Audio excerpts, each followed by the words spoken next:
Chapter 1. Early Days. I suppose it's fair to say I've never had an easy life. I was born in Rotherham, a big industrial town just a few miles from Sheffield, in September 1991, blissfully unaware that my parents' relationship was already starting to unravel. My mum, Maggie, and my dad, Mark, had got together in the late 80s. They'd met when Mum's sister, my Auntie Annette, started going out with Dad's cousin. Dad had come to Rotherham to visit them and he got talking to Mum when she popped round one night.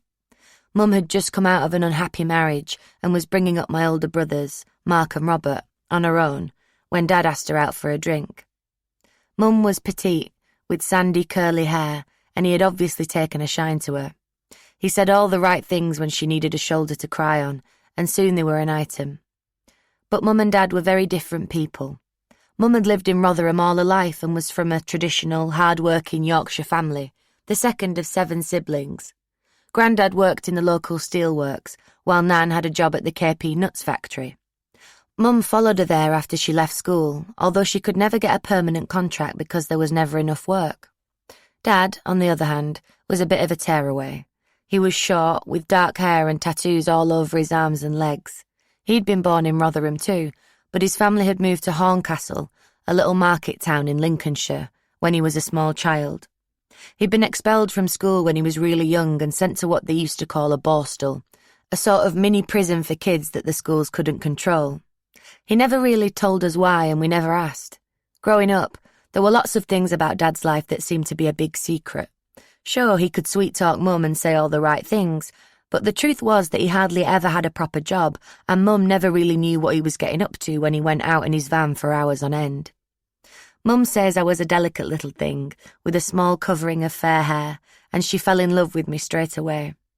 2 days after I was born, she was allowed to take me home to our red terraced house on a street called Salters Lane, which was a sort of unofficial border between 2 of the big council estates in Rotherham, Kimberworth and Ferrum.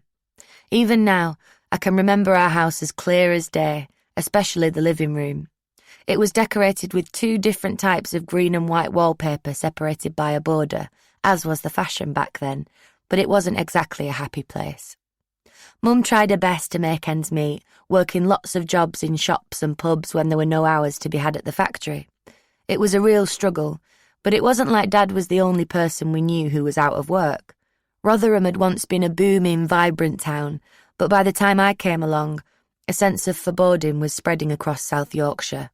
The old industries, like coal mining and steel, were in decline, but there were no new ones to replace them, and soon Rotherham would become one of the most deprived parts of Western Europe. By the early 90s, lots of immigrants had settled in Rotherham, which got some people's backs up. They were nearly all Asian, mostly Pakistani. They were much stricter with their families than us locals, perhaps because they were such devout Muslims. Most of them would go mad if they caught the kids smoking or drinking. Loads of the kids weren't allowed boyfriends or girlfriends because the families wanted them to have arranged marriages with other people from their community. That's not to say the Muslim kids didn't try to bend the rules, they just had to be a bit more secretive about what they were up to than their friends. Lots of the Asian families who came to Rotherham were given houses in Kimberworth and Ferrum, and gradually they began to open corner shops and takeaways on the otherwise abandoned streets. Some people resented them and ranted that it wasn't fair on local businesses and they'd come over here to steal our jobs. My family didn't really think that, though. To be honest, it seemed a bit racist. Most of these people just wanted a better life for their families, and who could blame them for that? Still, depression and desperation were everywhere in the town, and our house was no different. Mum was frazzled trying to look after Mark, who was 8, and Robert, who was 3, as well as tending to a new baby, and Dad wasn't much help. To make matters worse, I kept developing nasty chest infections, and I was always projectile vomiting everywhere. Mum knew something wasn't quite right, and she was never far from the doctor's surgery. I was given lots of antibiotics, but nothing helped, and no one really knew what was wrong with me. Then, in February 1992, our local surgery got a new GP. She was the first female doctor we'd ever had. Believe it or not, that was a big deal. She clearly knew her stuff, though, because within minutes of examining me, she'd looked up some textbooks and called the hospital for a second opinion. She didn't tell Mum, but she feared I had heart problems.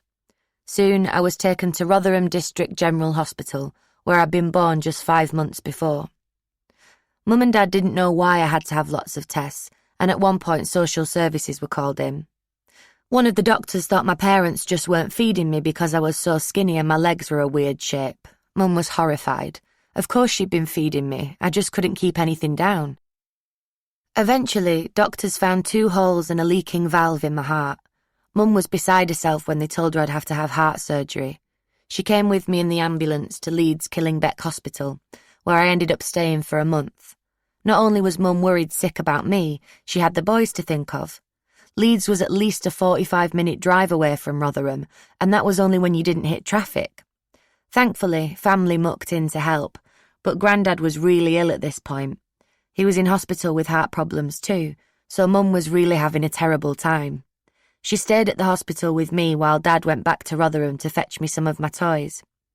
Just when things seemed like they couldn't get any worse, our car was broken into in the hospital car park and lots of my toys were stolen. Mum was gutted, as she'd really scrimped and saved to buy me them. I had my operation in the middle of March, and thankfully it all went fine. Mum and Dad were both there when I was taken from theatre to intensive care, but Dad disappeared shortly afterwards. He told Mum he was popping back to Rotherham to sort some fresh clothes and get some money, but he didn't reappear. No one had a mobile phone back then, so Mum couldn't even ring him to check up on him. We didn't see him for days, and Mum was absolutely raging, but eventually he turned up again and charmed her out of a bad mood, without really explaining what he'd been up to. That was just how it was with Dad. A week after my surgery, I was transferred back to the hospital in Rotherham.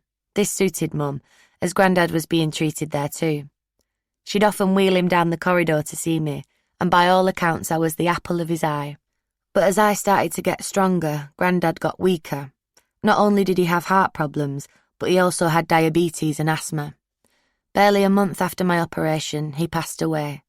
He was only 57, and Mum was heartbroken, but to this day we believe he wanted to give all of the life he had left in him to me. A few weeks after Grandad's funeral, Dad was arrested. Mum discovered he'd broken into an insurance broker's and stolen a safe. He'd only been caught because some police officers stopped him when they noticed one of the lights on the back of the van wasn't working. He was sent to jail for 6 months. Mum was at breaking point, but still he somehow managed to worm his way back into our lives when he got out. Mark and Robert never had much contact with their dad, and Mum didn't want the same thing to happen to me, so she let him move back in. A few months later, my sister Laura was conceived. If Dad had been flaky and unreliable before, he was even worse when he got out of jail. I don't know what happened to him in there, and I probably never will, but Mum knew he'd changed the second he walked through the door, back into our council house with its green and white walls. My earliest memory of him is a little sketchy, but it has stayed with me my whole life. I mustn't have been 2 yet, as Mum was heavily pregnant with Laura, but I can vaguely remember her tumbling down the stairs with a huge baby bump, tears streaking her face, and Dad standing on the landing above with a face like thunder. I think I was sitting in my pushchair at the time, watching it all happen in slow motion in front of me, frightened and confused. I'm not sure if that was the first time Dad hit Mum, but it certainly wasn't the last, and I vividly remember the other occasions as I got older and more aware of what was happening. Laura was born in August 1993, and we were close from the start, playing little games and doing all of the things that sisters like to do. Of course, we had our squabbles too. One of my aunties had a video camera, and there's some really funny footage from when we were little of me going in a massive huff when I catch Laura riding my bike. Laura and I never spoke about what was going on with Mum and Dad. We were too young, but we were both scared by all the fights and the shouting. I wanted to protect her, but I didn't know how. We'd hear them rowing loads, at all different times of the day and night. When we were really little, we loved watching the cartoon Pingu, which was all about the life of a little penguin. I remember sitting in front of the television, hearing crashing sounds coming from upstairs. We'd just keep watching the TV, so it could drown out the noise and we could pretend that everything was okay. At night, we'd huddle together in our room and play with our dolls, trying to block out the shouting and screaming downstairs. But sometimes, when we heard Mum begging Dad to calm down as he threw things around the room, it was all too much. One time, I heard Mum cry out in pain and I just knew that Dad had hit her.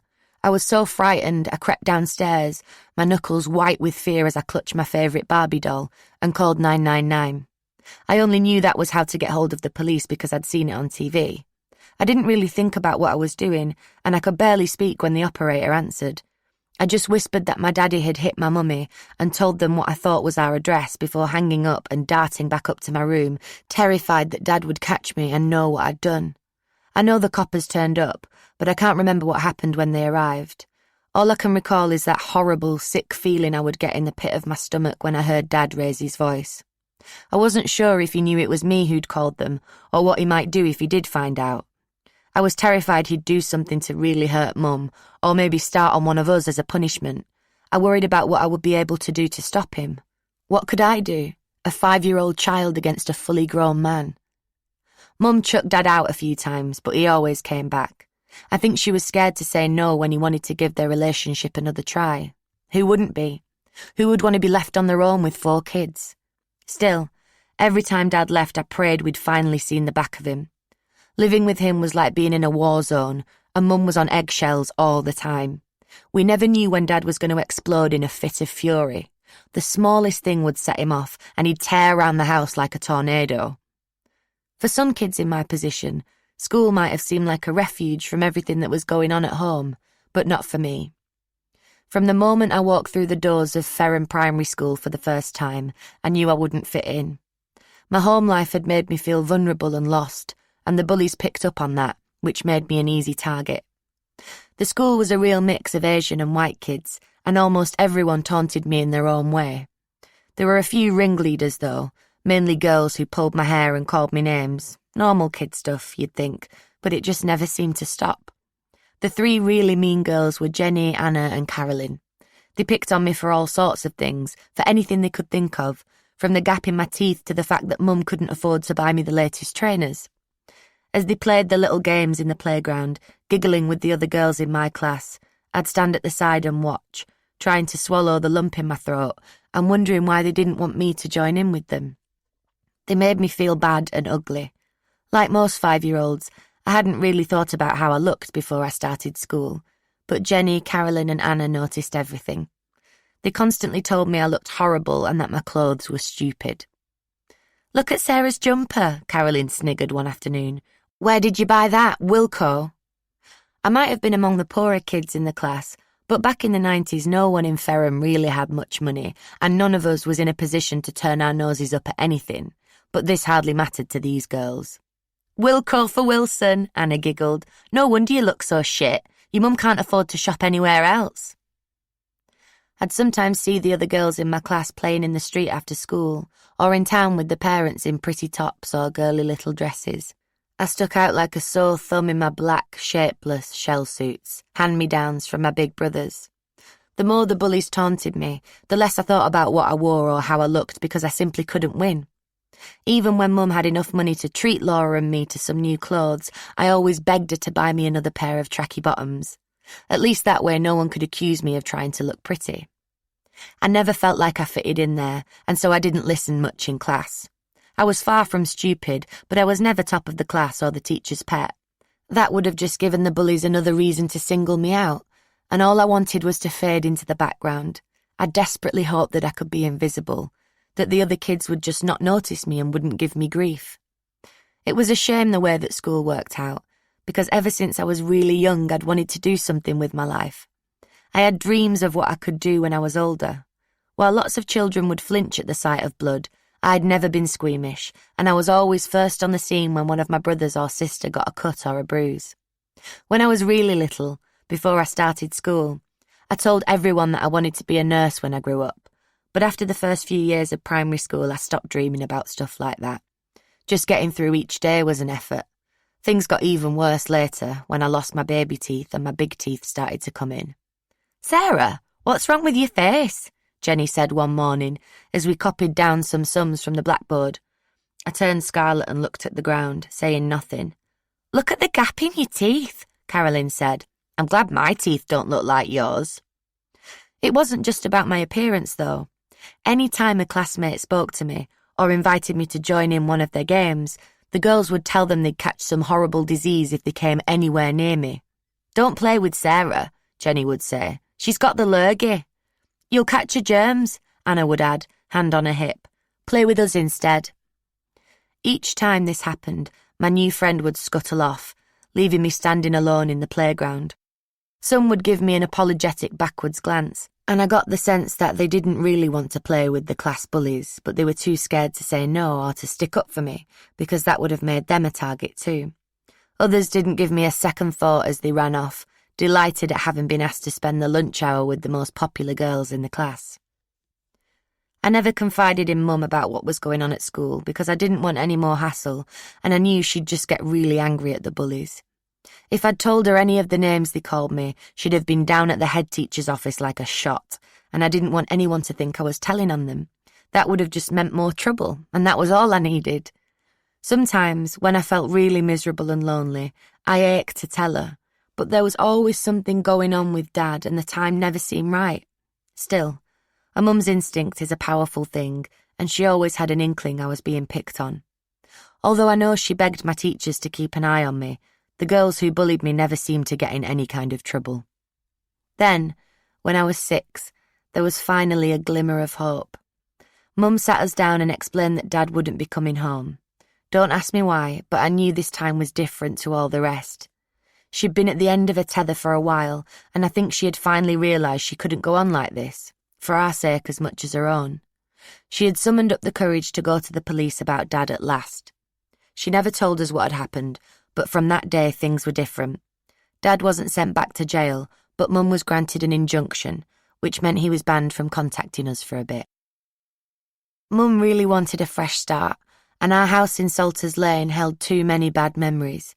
It took her a little while to get a new house, but a few months later we moved a few miles away, to another part of Rotherham called East Dean. Gradually, I started to come out of my shell. My new school was a bit better, and I liked most of the teachers. I made a little group of friends, and I even started to pay more attention in class. We also had some nice neighbours who had a pond in their garden with lots of frogs. They also had a son my age called John. I took a bit of a shine to him, and we used to tell people we were boyfriend and girlfriend, although we were always falling out. Those were good, fun times. Things even started to pick up with Dad. He tried to get custody of us shortly after he and Mum split up, but of course he didn't get very far. Mum was having none of it, plus he had a criminal record. But he had a new girlfriend called Ellen who seemed really nice, and Mum eventually let us see him on weekends and school holidays. We had some nice times at Rother Valley Country Park, just down the road, and we even tried canoeing and rafting. Don't get me wrong, I always got the impression that Ellen was far more interested in us than Dad was, but it was nice that we could all be civil at least.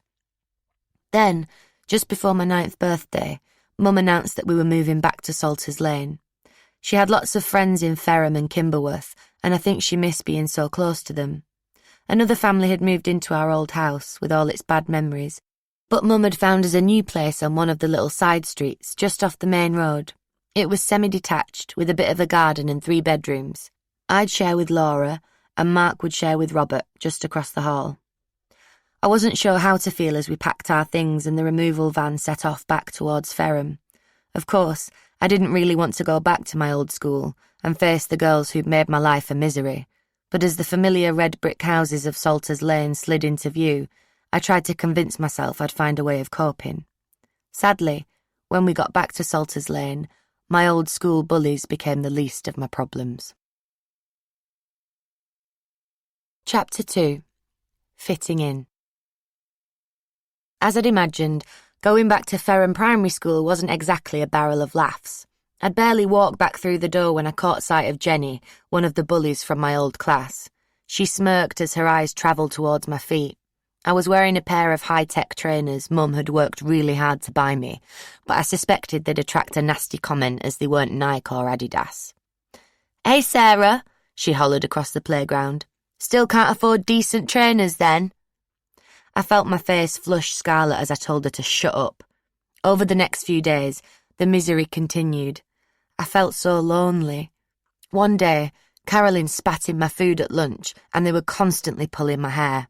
I'd feel someone yank on my ponytail, then I'd turn round to see the 3 of them sniggering. Sometimes the rest of the class would join in too. The teachers just pretended not to notice. A little while later, a new show came on ITV and everyone in the class was watching it. It was called Pop Idol, and it featured lots of up-and-coming singers who competed against each other to win a record deal. One of the favourites to win was a teenager called Gareth Gates. Loads of the girls in my class really fancied him, but like me, he had a slight gap between his two front teeth. "Jenny," Anna said loudly enough for most of the class to hear, "don't you think Sarah looks like Gareth Gates?" The familiar sound of sniggering filled the air as I silently burned with rage and humiliation. For the next few weeks, most people refused to call me Sarah. Instead, Jenny, Carolyn, Anna, and lots of their friends simply called me Gareth. I was convinced my teacher, Mrs. Cunningham, must have heard them taunting me, but she never told them off, and it seemed so unfair. One day, Anna called me Gareth again, and I'd had enough. I turned round in my chair to see lots of my classmates laughing into their jotters. "Shut the fuck up," I hissed. "What did you just say, Sarah?" Mrs. Cunningham asked, eyes wide with fury. "It's not my fault," I replied, voice shaking with rage. "They keep calling me Gareth Gates." "I will not tolerate swearing in my class," she said coldly. "Go to the head teacher's office now." These girls, and some of the boys, had been picking on me for years, but now I was the one in trouble. It didn't make any sense, and it just seemed so unfair. I'd had enough. I didn't know how the bullying was going to stop if no one was protecting me. How could it ever get any better? I lost it. Something inside me just snapped. "You're a fucking slag," I spat back. The words had barely formed in my brain, and even I was surprised I'd said them out loud. Mrs. Cunningham's mouth fell open in shock, and I could hear my classmates both gasping and tittering in amusement. But I didn't want to apologise. I just stood there staring at my teacher while she tried to figure out what to do with me. If she'd done her job properly and told the other kids off in the first place, none of this would have happened. Eventually, she marched me round to the head teacher's office and I was excluded for 2 days. Perhaps I should have been disappointed in myself. I hated school, and it was a good way to have a couple of days off. None of the kids I knew saw an exclusion as a punishment, quite the opposite. Of course, Mum wasn't too happy when she picked me up, but she wasn't as mad as I thought she'd be. I'd always been a nice girl, and this was pretty out of character, so I think she knew something was up. "Sarah, are you being picked on at school?" she asked me that evening. "No," I snapped back. "Just leave it, Mum." And that was that. I just didn't want to talk about it. Luckily, I had made one new friend since I'd come back to Salters Lane. Her name was Lindsay, and she lived on our road. She went to another primary school a few streets away, and she didn't know anyone who bullied me. She was around the same age as me, and she was a laugh. We'd muck about together on the street, and it was so lovely to have a friend. One day she asked me to come and help her babysit for a family friend. "Her name's Elaine," she explained. "She's nice." Elaine lived around 15 minutes away from Ferrum, and as we walked there, Lindsay told me that she had 2 children, aged 3 and 1. "They're dead cute," she went on. "I help watch them most nights, though. Elaine's always out." I thought that was a bit strange. Why did Elaine go out every night and leave her kids with a girl who was still at primary school? I figured that maybe she worked in a pub like Mum, but it still seemed a weird thing to do when her children were so young. But the second I walked into Elaine's house, I could tell she was nothing like Mum. It was absolutely filthy and no place for kids. It wasn't just the fact that the floors were littered with junk and the pots were piled high in the kitchen sink. After all, everyone leaves things lying around from time to time. It just looked like it hadn't had a proper clean in years. There was mould growing on the walls, and all of the surfaces were grimy and dirty. It smelt damp and horrible. Elaine must have been in her late teens, early 20s at most, but to me she looked ancient. She was standing in the living room smoking when we walked in, wearing a creased vest top and faded blue jeans. Her face was lined with tiredness, as if she hadn't slept in days. Her limp brown hair was scraped back into a harsh ponytail, and there were huge dark circles under her eyes. "All right, Lindsay," she said casually. The youngest child, Josh, I discovered, was screaming in the background, while his older sister Kylie was stamping her feet loudly. Elaine didn't take much notice. "You still okay to babysit tonight?" "Yeah, sure," said Lindsay over the noise of the kids. "This is Sarah." "All right," Elaine said, but I could tell she wasn't really in the mood to make conversation. Kylie and Josh were still shouting in the background, crying out for attention, but it was like Elaine couldn't hear them. Eventually, Lindsay picked Josh up and tried to comfort him, but I wasn't paying attention to them anymore. Instead, I watched transfixed as Elaine took a crumpled tenner and a bag of white powder from her pocket. She emptied the white powder onto her grubby coffee table, which was already littered with fag ends that no one had bothered to clean up. Then she rolled up the tenner and started to snort the powder through it.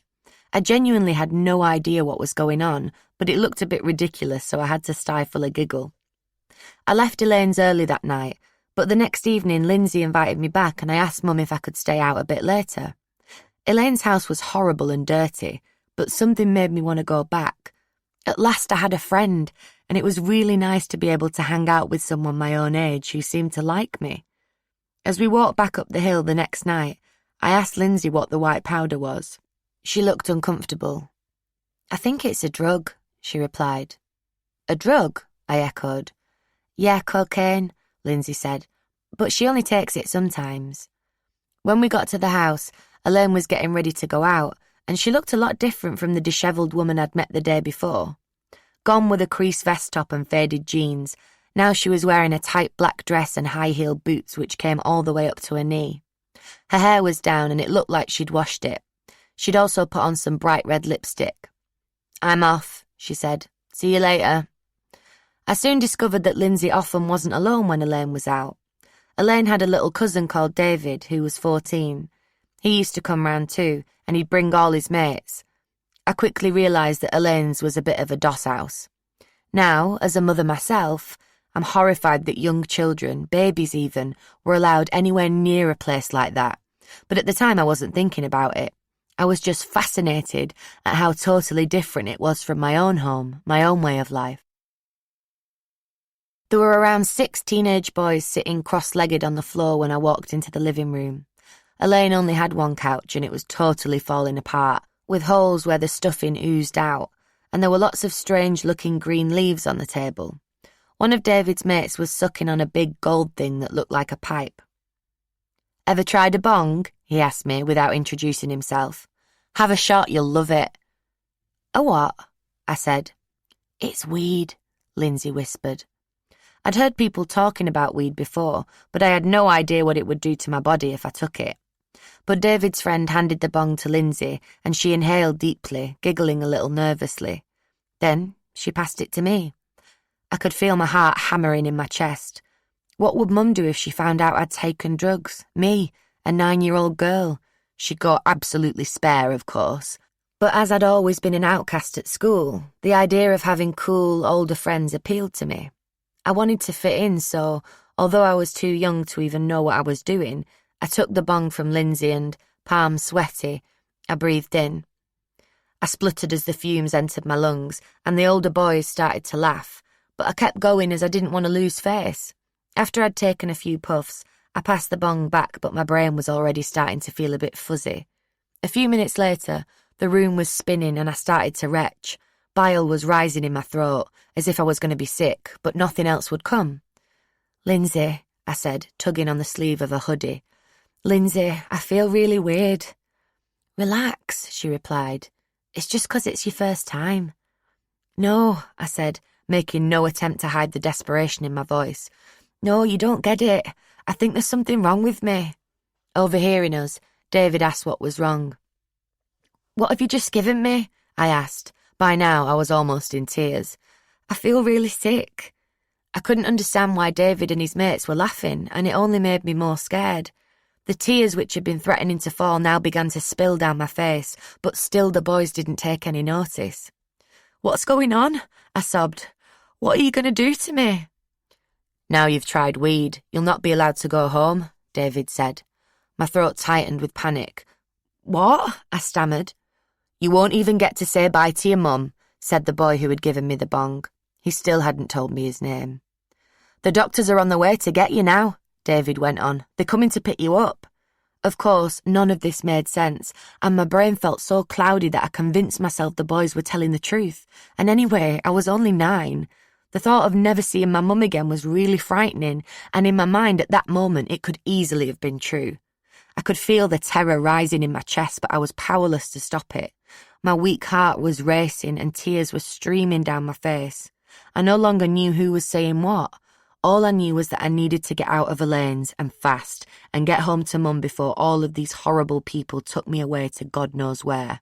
I let out a shrill scream, but it was like the noise had come from someone else's body, not mine. Lindsay was looking at the ground. I think she felt a bit bad for me, but the boys were hooting and howling with laughter. I sprang to my feet, really terrified now, and raced to the front door, but David got there before me, blocking it with his body. "You can't leave, Sarah," he said.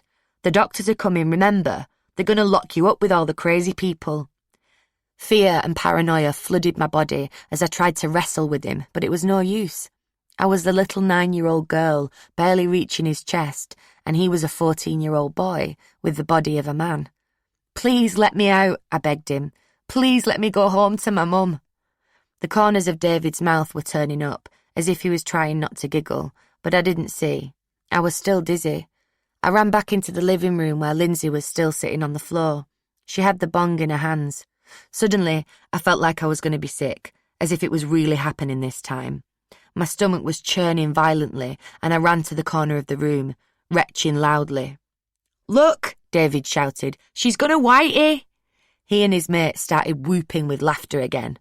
As my stomach settled, I turned back round to face David. "Please, can I go?" I whispered. "What did I tell you?" he replied. "Doctors are on their way." Helpless, I turned to Lindsay. "Lindsay, they won't let me out," I cried. "Lindsay, you need to help me. Call the police." The boys thought this was hilarious, but Lindsay shot David an uneasy glance, and I could tell he was starting to feel a bit mean. "Calm down," he said. "We're only messing." I still felt shaky when I got home, but luckily Mum wasn't there. She'd started working shifts at a local pub, and Mark had been left in charge of us. I got myself a glass of water and climbed into bed. Laura was already fast asleep at the other side of the room, but a few minutes later I knew I was going to be sick, or whitey, as the boys had called it, for real. I ran into the bathroom and threw up, praying Mark hadn't heard.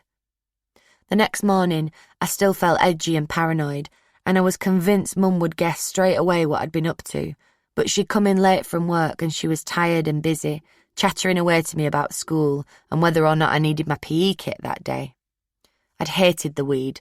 It was horrible. Plus the boys that hung around at Elaine's didn't seem very nice. But despite that, when Lindsay asked me back a few nights later, for some reason I said yes. I guess it was something to do, and being with Lindsay made me feel like I belonged somewhere. I needed that. Now I was back to having no friends at school. "God, you were so stoned the other night," Lindsay said as we walked to Elaine's. "I thought you were going to whitey everywhere."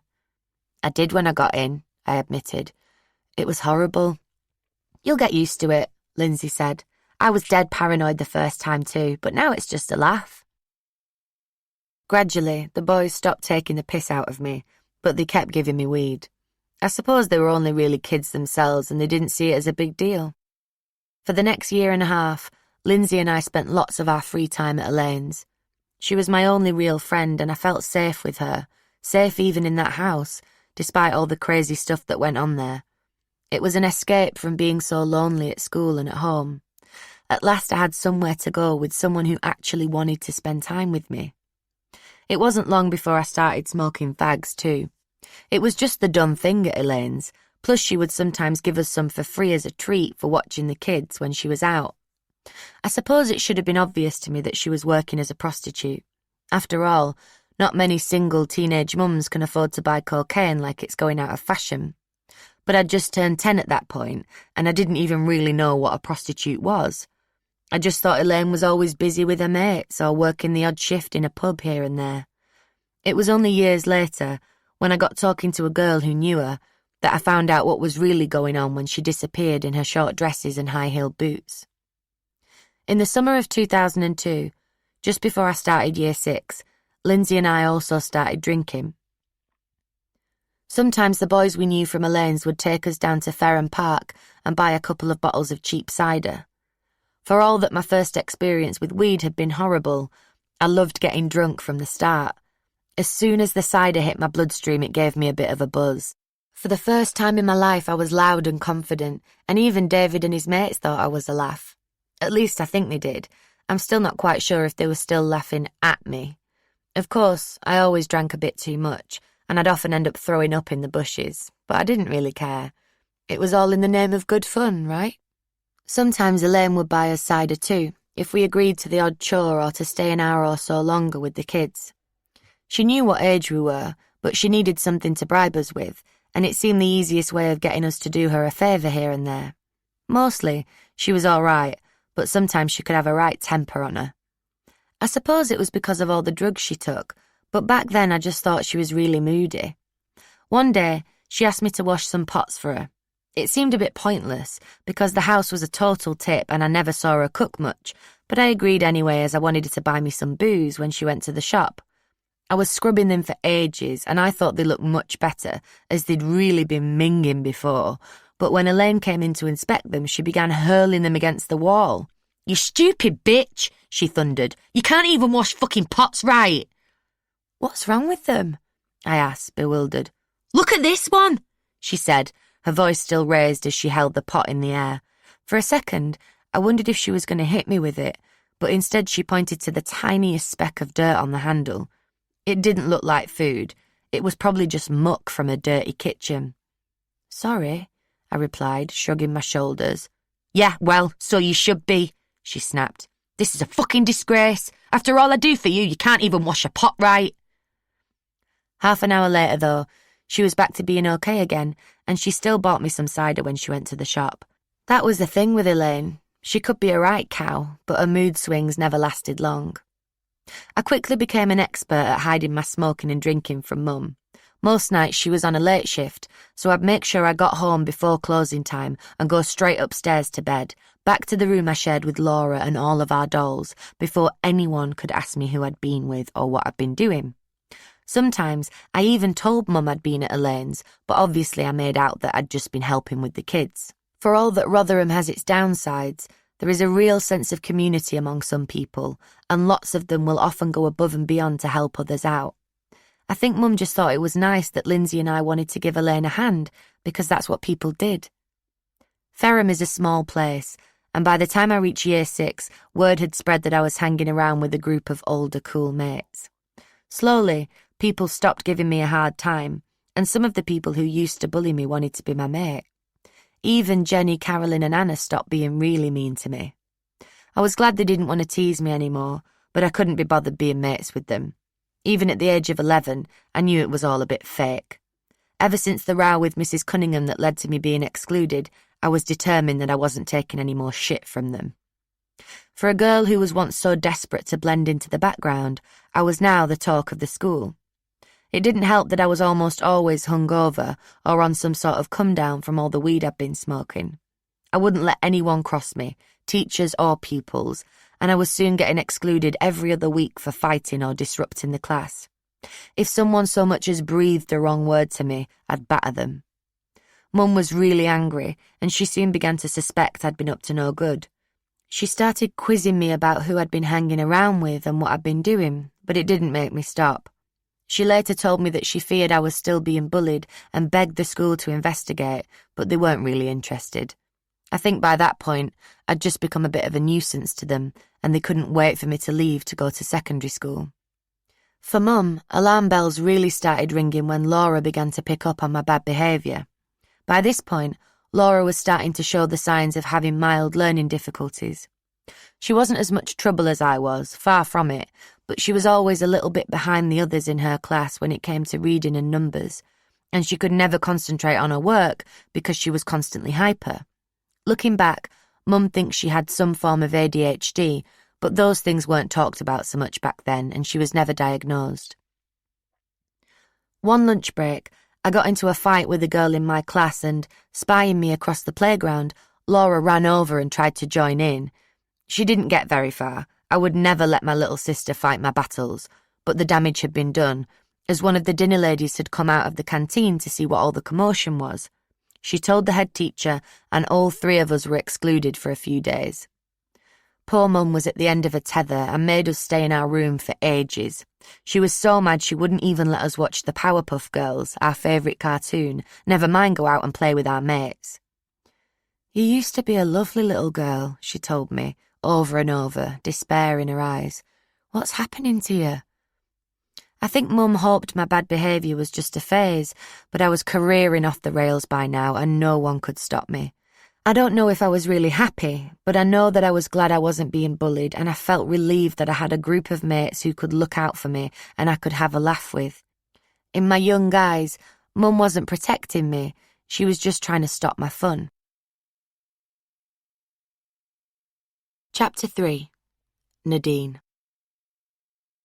It was in early 2003, a few months before I left the primary school I hated so much, that I first met Nadine. With 4 of us to support on her own, Mum was taking all the hours she could get at the pub and was soon doing double shifts. This meant she often worked from the early afternoon right through until closing time, and sometimes she couldn't find anyone to babysit us. By this point, the boys were old enough to fend for themselves, but Laura and I would have to go and sit in the pub after school while we waited for Mark or one of my aunties to pick us up and take us home for dinner. No one seemed to mind. It was a pretty relaxed place, and most of the staff brought their kids along. I can't deny that we were bored out of our minds. We were desperate to be out with our mates, but Mum insisted on keeping an eye on us as we were so young. Given my recent behaviour, I suspected it was also because she didn't want to let me out of her sight. The pub was around half an hour's walk from our primary school. It was owned by a woman called Carol, who had a right mouth on her. It had been there for as long as I could remember, but Carol and her husband had only owned it for a few years. They gave it the odd lick of paint, but it still looked a bit shabby. Back then, everyone smoked in pubs and the white walls quickly became yellow and stained. Not that anyone minded. It was hardly like there were loads of better places to go around our way. Some of the customers were okay, but others were a bit dodgy. It was always dead quiet during the day because most of them only came in at night. It wasn't like some pubs, where you could go for dinner or a nice bar snack. It didn't even have a kitchen. The best you could hope for was a packet of crisps. There were 2 rooms, the main bar area and a lounge we called the tap room. In the tap room, people of all ages would sit and smoke weed openly. It was a funny sight, scruffy teenagers and wayward old men passing joints around for hours on end. There were always tons of underage people in there, some of them barely older than Laura and me. Carol turned a bit of a blind eye to it. I don't think she was really that bothered, and in all the time Mum worked there, I never saw the coppers come in. Laura and I usually hung around in the tap room while we waited for Mum. Its saving grace was that it had a pool table, and we were allowed to have a few games, provided none of the regulars wanted to use it. But that day, some had come in early, so we'd been told to sit in the bar instead. "This is shit," I moaned to Laura, and she rolled her eyes in agreement.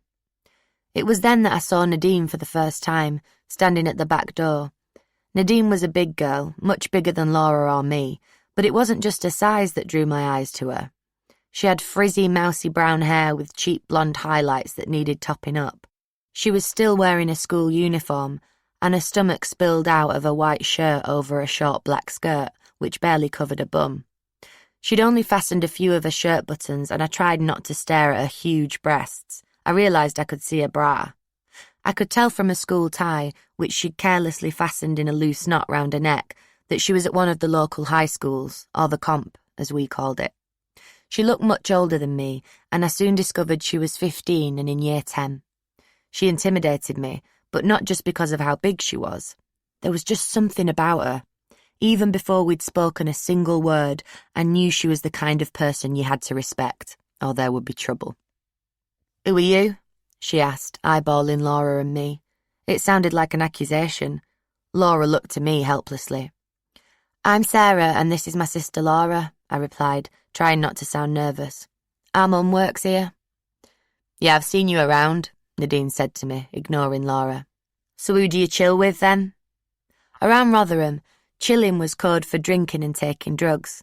It sounds silly, but I instantly felt proud that Nadine was speaking to me, almost like I was her equal.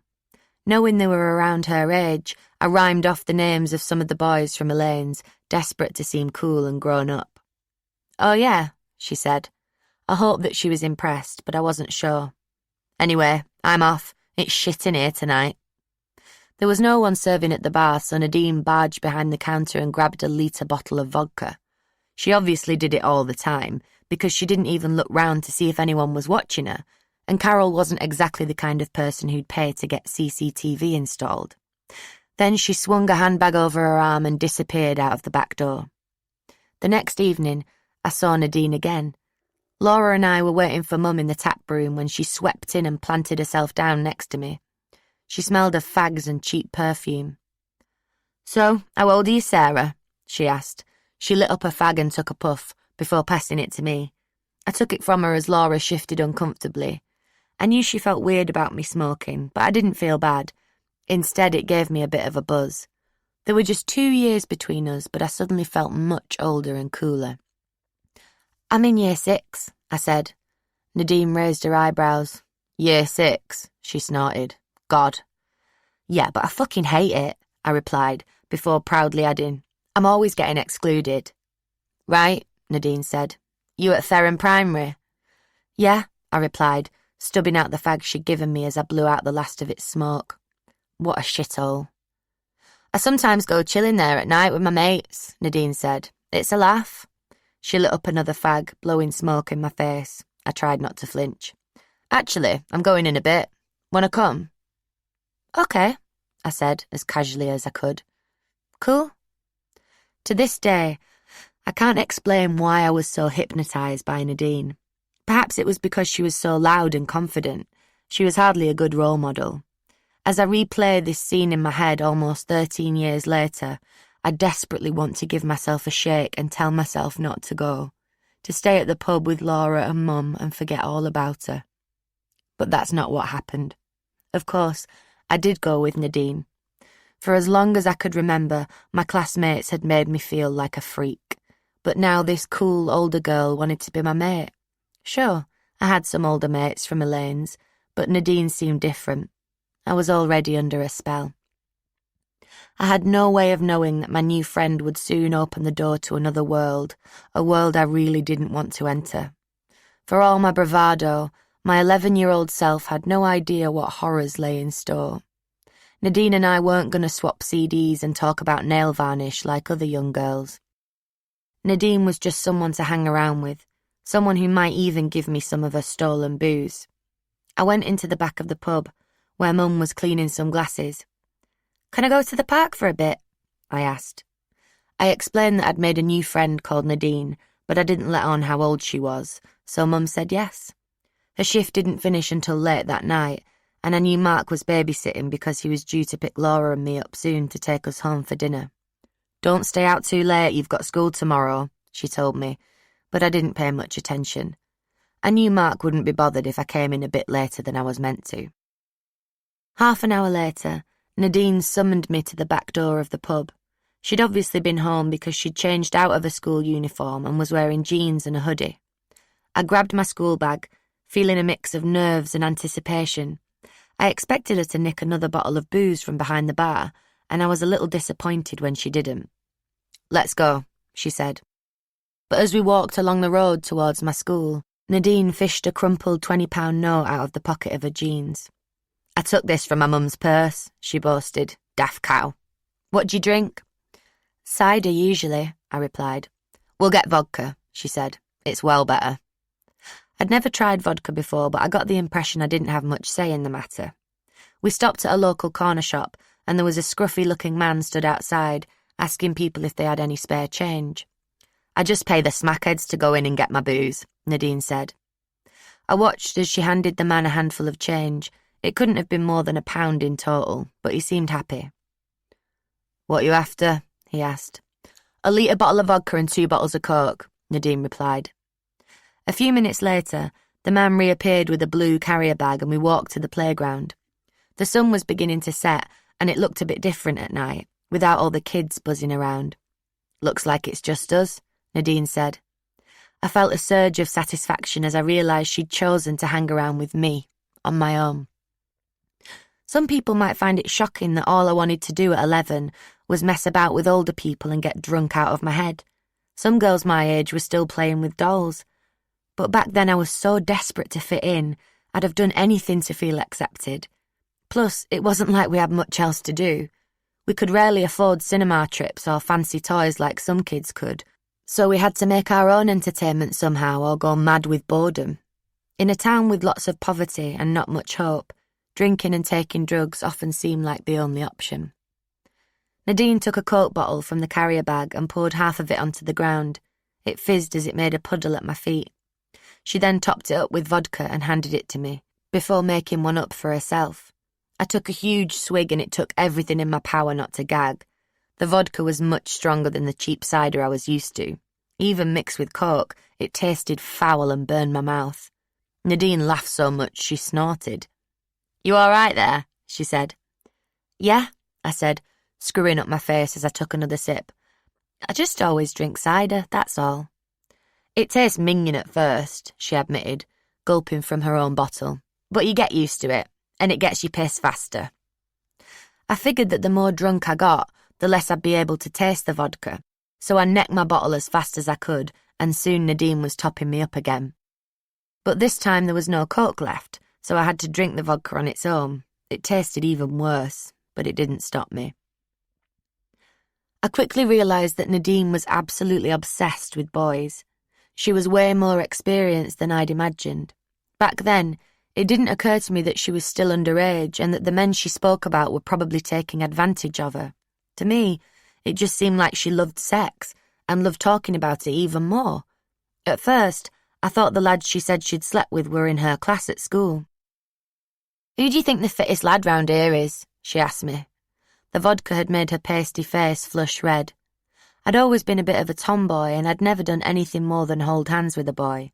When I pretended to be going out with John back in East Dean when I was just 6. I was still a kid and boyfriends were the last thing on my mind, so I just shrugged. "Come on, Sarah," she said, prodding me in the ribs. "You must fancy someone." She ran through the names of some boys we both knew, telling me who she thought was fit, who would be good in bed. I hoped the darkness hid the shock in my eyes. Of course, I knew the basic facts of life, but I didn't need details. I was only 11, for God's sake. "I shouldn't even be saying this," Nadine went on. "Not now I've got a boyfriend." "Is he in your year at school?" I asked. "Ha!" Nadine replied. "No, he's way older. He's a great shag. Older guys are much better in bed." "All right," I said. "Just wait till you lose your virginity, Sarah," Nadine said. "You don't know what you're missing." When we finished the vodka, it was time to go home. I stumbled when I tried to get up, and Nadine snorted with laughter again. "You're fucking smashed," she said. Mum wasn't home yet when I got in and Mark was watching telly in the living room. "You all right?" he called after me. "Yeah," I said, trying to say as little as possible as I made my way upstairs. As usual, Laura was already asleep, and I passed out as soon as I climbed into bed. But a few hours later I woke up, my stomach churning violently. My head was pounding too. I could feel the vodka rising in my throat and I ran to the bathroom. I'd just opened the door when I vomited everywhere, not quite making it to the toilet bowl. Mum was home and in bed by this point, but she woke up as soon as she heard the commotion. "Sorry, Mum," I said. "I feel terrible." I thought she would catch on straight away, that she'd realise I'd been drinking with Nadine, but she seemed none the wiser. "Oh, you poor thing," she clucked sympathetically. "You must have a stomach bug. I'll get this mess cleaned up and you go back to bed." The next morning, I could barely lift my head off the pillow. My mouth was dry and sticky and my head was still throbbing. Mum opened the curtains and sunlight poured through the window. It hurt my eyes so much I pulled the covers over my head. The vodka had given me a much worse hangover than I was used to with cider. "How are you feeling?" she asked. "Terrible," I groaned. "I'm not going to school today." "Probably a good idea," Mum said. "Best not to spread your germs." From then on, I chilled with Nadine most nights. I still saw Lindsay occasionally, but a few months after I met Nadine, the council moved Elaine to another house. Lindsay and the boys went there sometimes, but by this point someone had told Mum that Elaine took cocaine all the time. She went mad, telling me I wasn't allowed to help with her kids anymore. Before, I'd have put up a fight, but now that I had Nadine to hang around with, I didn't need my old mates so much. It sounds bad, but I was just a kid and all caught up in this new exciting friendship. Nadine would meet me at the pub or the park after school. Sometimes she'd invite some of her mates from school, but mainly it was just the two of us. Before we went out, Nadine would usually steal a bottle of spirits from behind the bar or help herself to some money from her mum's purse so we could get someone to buy us cider, vodka or MD 2020. Cheap fortified wine better known in these parts as Mad Dog. We'd drink anything, as long as it didn't cost much and it got us pissed quickly. I didn't think it was a big deal that Nadine stole from people. I just thought it was cool that she had the guts and she never seemed to get caught. Her parents must have noticed money going missing, but she never mentioned it. As for the bottles of booze from the pub, the place was full of dodgy characters, so Nadine was never the prime suspect any time Carol noticed something had disappeared. Nadine and I didn't do much apart from smoke and drink, either in the school playground or at the local park. It was all we had in common, really, but that didn't seem to matter. There was nothing else to do anyway. The police would often drive past us, and I'm sure they knew what we were up to, but they didn't seem bothered. They probably thought we were just a nuisance, and that stopping to tell us off was more hassle than it was worth. Most of the time, Mum would still be working when I got home, and Mark and Robert never said anything about my drinking. If Mum was in, I went straight to bed, hoping she wouldn't notice I was slurring my words and unsteady on my feet. The only nights I didn't see Nadine were when she was with her boyfriend. She talked about him lots and said his name was Amir. I didn't ask too many questions as I was scared of saying something silly. I knew nothing about having a proper grown-up boyfriend. To me, it seemed years away. I wondered if I'd ever get to meet Amir, but I assumed Nadine was too embarrassed to introduce us. After all, he was even older than Nadine. She said he'd left school ages ago, so I guessed he must be 17, maybe even 18. She was probably scared I'd make her look babyish. But one night, we were walking to the playground, clutching our bottles of cider, when Nadine's mobile phone started buzzing in her pocket. Her face lit up when she glanced at the screen. Over her shoulder, I saw that Amir's name had flashed up. The conversation was short. "Okay," she said. "See you soon." She hung up and a smile spread across her face. "What is it?" I asked. "Oh, Amir's going to come and chill with us," she replied. "He's bringing some mates. You'll like them." Chapter 4. The Nightmare Begins. When I first saw Amir and his friends standing in the playground, I was a bit confused. I recognised them straight away. There was a big group of Asian men who hung around outside my school, and I'd often seen them there at the end of the day.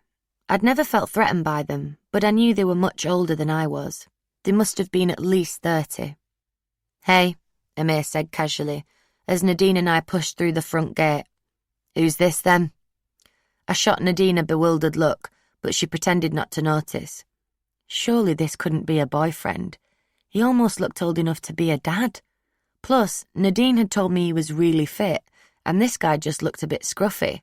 He was really short, with messy black hair and stubble that looked days old. "This is Sarah," Nadine said. I wasn't sure why I felt uneasy as my eyes met Amir's, but my stomach twisted uncomfortably. "Sarah," Amir echoed, taking a drag of the joint in his left hand.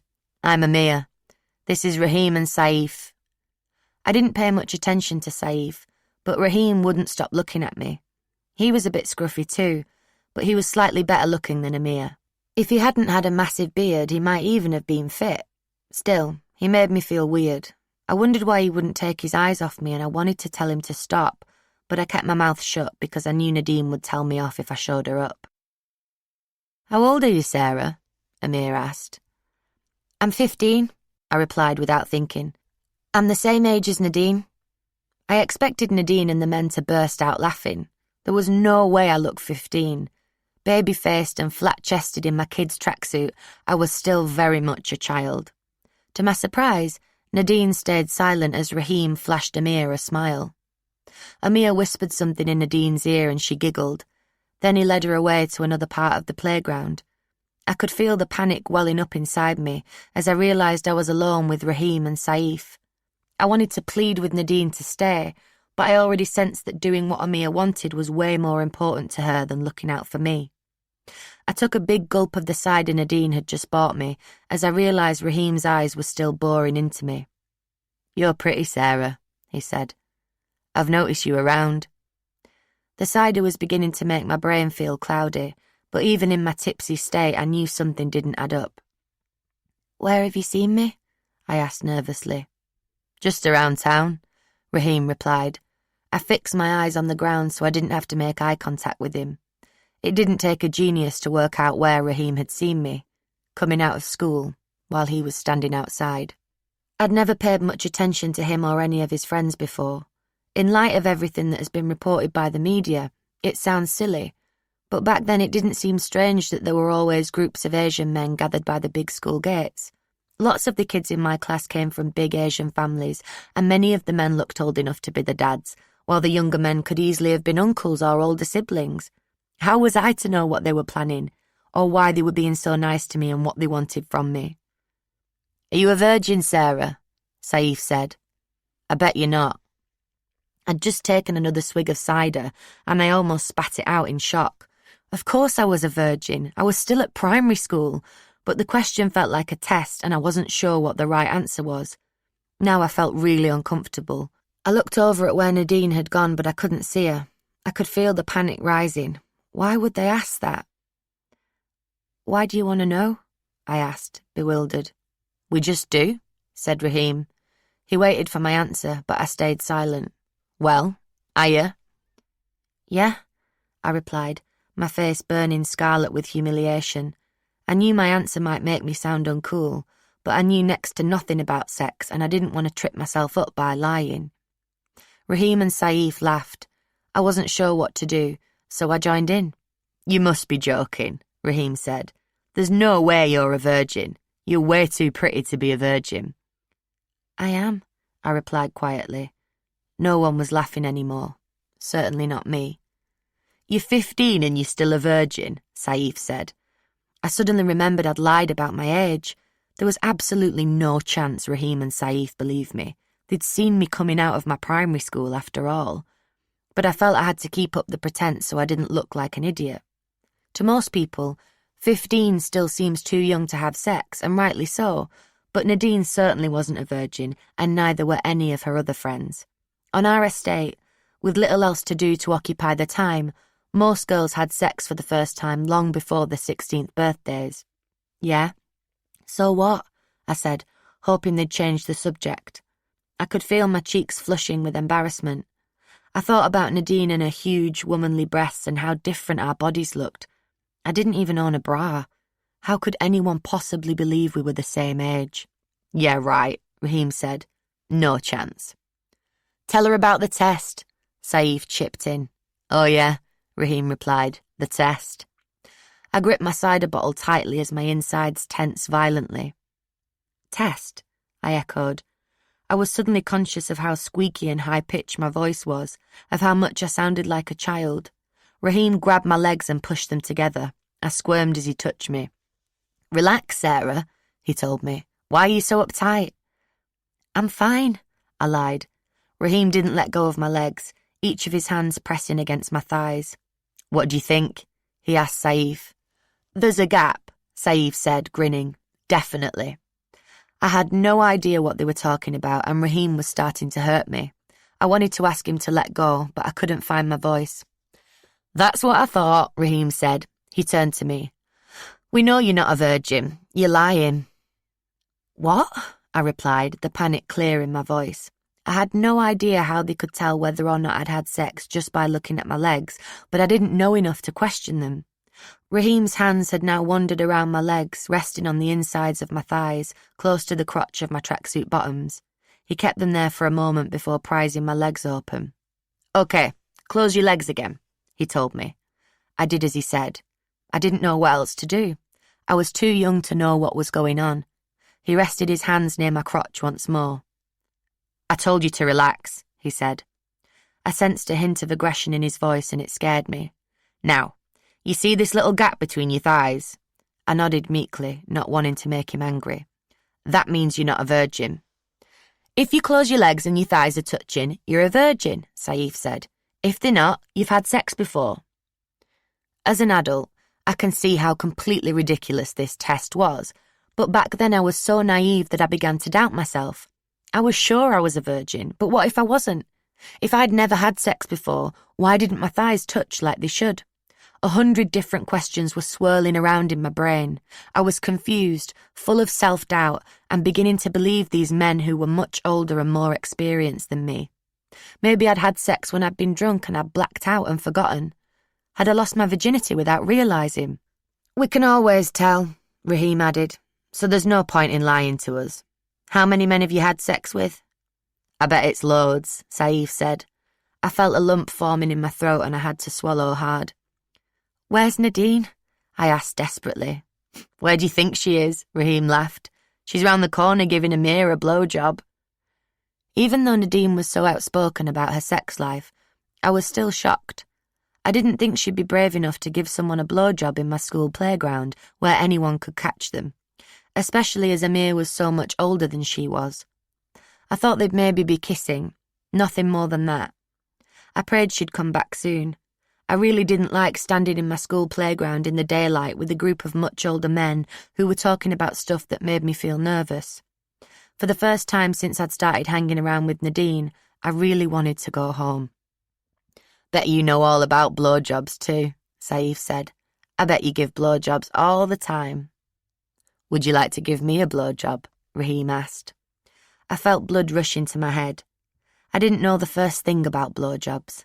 To me, Raheem was creepy and disgusting. I didn't want to touch him, let alone do that with him. No, I replied. I don't want to.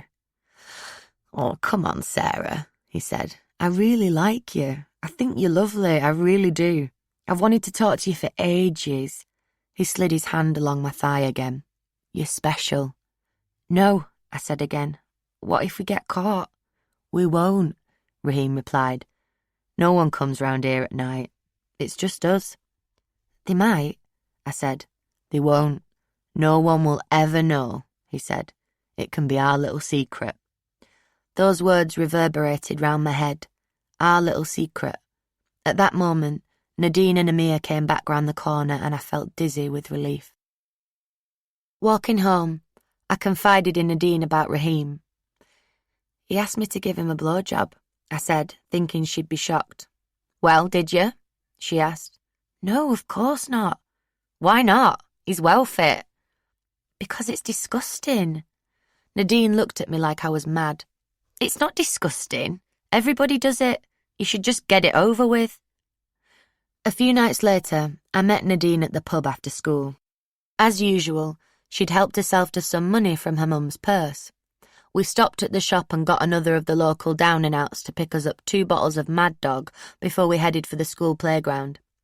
Amir and Raheem are going to chill with us again, she said casually. I could feel my face falling. I wanted it to go back to how it was before, just Nadine and me, having a laugh and getting drunk together. But now that I'd met Amir and his friends, I sensed things were different. Oh, right, I replied, trying to sound enthusiastic. Cool. Raheem really fancies you, Nadine said. He thinks you're really pretty. I blushed and said nothing. In fact, I hardly opened my mouth for the rest of the walk to the school. I didn't like Raheem, but, as much as it pains me to say it, I was still a tiny bit flattered by the compliment. No one had ever called me pretty before, and it was kind of nice to hear. But as soon as I saw Raheem in the playground, I had a sinking feeling in the pit of my stomach. His eyes fixed on me straight away and I felt awkward. Dressed in my tracksuit and trainers, without a scrap of makeup, I didn't feel glamorous or pretty like he'd said I was. I felt like a little girl. I was a little girl. How could he, a man who had to be almost 30, possibly fancy me? Hey, Sarah, he said. Hi, I mumbled in response. This time, Nadine and Amir didn't disappear straight away. The 4 of us sat together on the edge of the flower beds, chatting and drinking for a while. I say the 4 of us. I didn't say much. Nadine, Amir and Raheem talked about sex non-stop, while I gulped back my bottle of Mad Dog, barely tasting it. I was now drinking heavily at least 3 times a week, but because I was so young, I still got drunk pretty quickly. It must be shit being a virgin, Nadine said, looking straight at me. Virgins don't know what they're missing. You're right, Raheem chimed in. They don't. For the next half an hour, they traded sex stories, where they'd done it, who they'd done it with, who they wanted to do it with. Nadine said Amir was her boyfriend, but he didn't seem to mind her talking about all the lads she'd shagged before she met him. In fact, Amir and Raheem seemed more like teenage boys than grown men, their eyes widening every time Nadine spoke about all the things she'd done with boys. "We should have a party at mine sometime," Amir said. "Have you got any other girls, Nadine?" "Yeah, I could find you loads," she replied. I thought this was a bit odd. If Amir was going out with Nadine, why was he bothered about other girls? "Yeah, bring some girls," Raheem said, "and we'll bring all our mates. There will be loads of lads too." As the sugary alcohol hit me, I loosened up a little. I became less aware of the creepy way Raheem was looking at me. Maybe if Nadine brought along some other friends, he'd forget about me altogether and go for someone older. Before long, I even started to have a laugh. I'm just being uptight, I told myself. Nadine's older friends aren't so bad after all. But I'd just lit a fag when I felt a cold hand settle on my knee. I tried to move away from Raheem, but he gripped my leg more tightly than before. "When are you going to give me that blowjob then?" he asked, grinning at me. I inhaled sharply as I took a drag of my fag. "I told you before," I said quietly. "No." "Oh, go on, Sarah," Nadine piped up. "He likes you. It won't kill you." I shot her a look. For the first time, I was really angry with her. Not that I would ever have dared tell her that. She knew fine well I didn't want to give Raheem a blowjob, but she stayed silent, as did Amir. I realised all eyes were on me. "I told you before," Raheem said. "It can be our little secret. We won't get caught." "Raheem, give us a minute," Nadine said. "Come with me, Sarah." Nadine took me just out of earshot of Amir and Raheem. I stupidly hoped she'd had a change of heart. Maybe she'd tell me I didn't need to do anything with Raheem if I didn't want to. I hoped she might even say I didn't need to see him ever again because he gave me the creeps. "What's up with you?" she asked. Her face was red and blotchy, the way it always went when she'd been drinking. "I don't want to do anything with Raheem," I replied. "He's creepy." "Oh, come on, Sarah," she said. "He's not creepy. He's Amir's mate. Get a grip. He likes you." "But he's really old," I protested. "I told you before, older guys are better," Nadine said. "You might as well just get it over with. Once you've done it once, you'll know what to do." "I don't want to," I repeated, my voice wavering. Nadine was losing her patience now, and I could sense her irritation. "If you don't give him a blowjob now, he'll get one elsewhere." "But," I began. She cut me off sharply. "Do you really want him to get head from someone else?" she asked. "Is that what you want, Sarah?" Sometimes Nadine asked me questions and I sensed there was only one answer I was allowed to give. This was one of those times. I was so scared of losing her that I'd have done anything to stop her from falling out with me. "I suppose not," I replied. "Good," she said. There was nothing else I could say. Nadine was not someone you said no to. I had known that from the first time I'd met her in the pub. She'd intimidated me then and she was intimidating me now. I knew there was no way out of it. We walked back over to Amir and Raheem. Nadine gave Raheem a little wink and he brushed his fingers against my leg. "Come with me," he ordered. I silently followed him to the other side of the playground, behind the school building. It was hard to believe that, just a few hours before, I'd been in one of the classrooms doing things a normal 11-year-old should be doing, and now here I was with a man almost 3 times my age doing something I shouldn't even know about. From then on, everything seemed to happen in slow motion. First, Raheem dropped his black tracksuit bottoms, then his white boxer shorts. Bile was rising in my throat as his clothes fell to the floor. I wanted to run away, to scream, but I was rooted to the spot, and when I opened my mouth, no sound would come out. "Remember, this is our little secret," he whispered. Without saying another word, he grabbed my head and pushed it into his crotch. When I got home that night, Mum was in as it was a night off. I pushed past her and ran straight to my room. She was calling after me, asking if I was okay, but I didn't want to speak to her. I didn't want to speak to anyone. The only thing I remember is that I wasn't crying. What I'd just done was horrible, so horrible it made me sick to my stomach, but as hard as I tried, the tears wouldn't come. I was completely numb. I pushed my bedroom door open and Laura's bed was empty. After Dad left, She'd taken to sleeping in Mum's bed from time to time. I was glad she wasn't there. I needed to be alone more than I ever had before.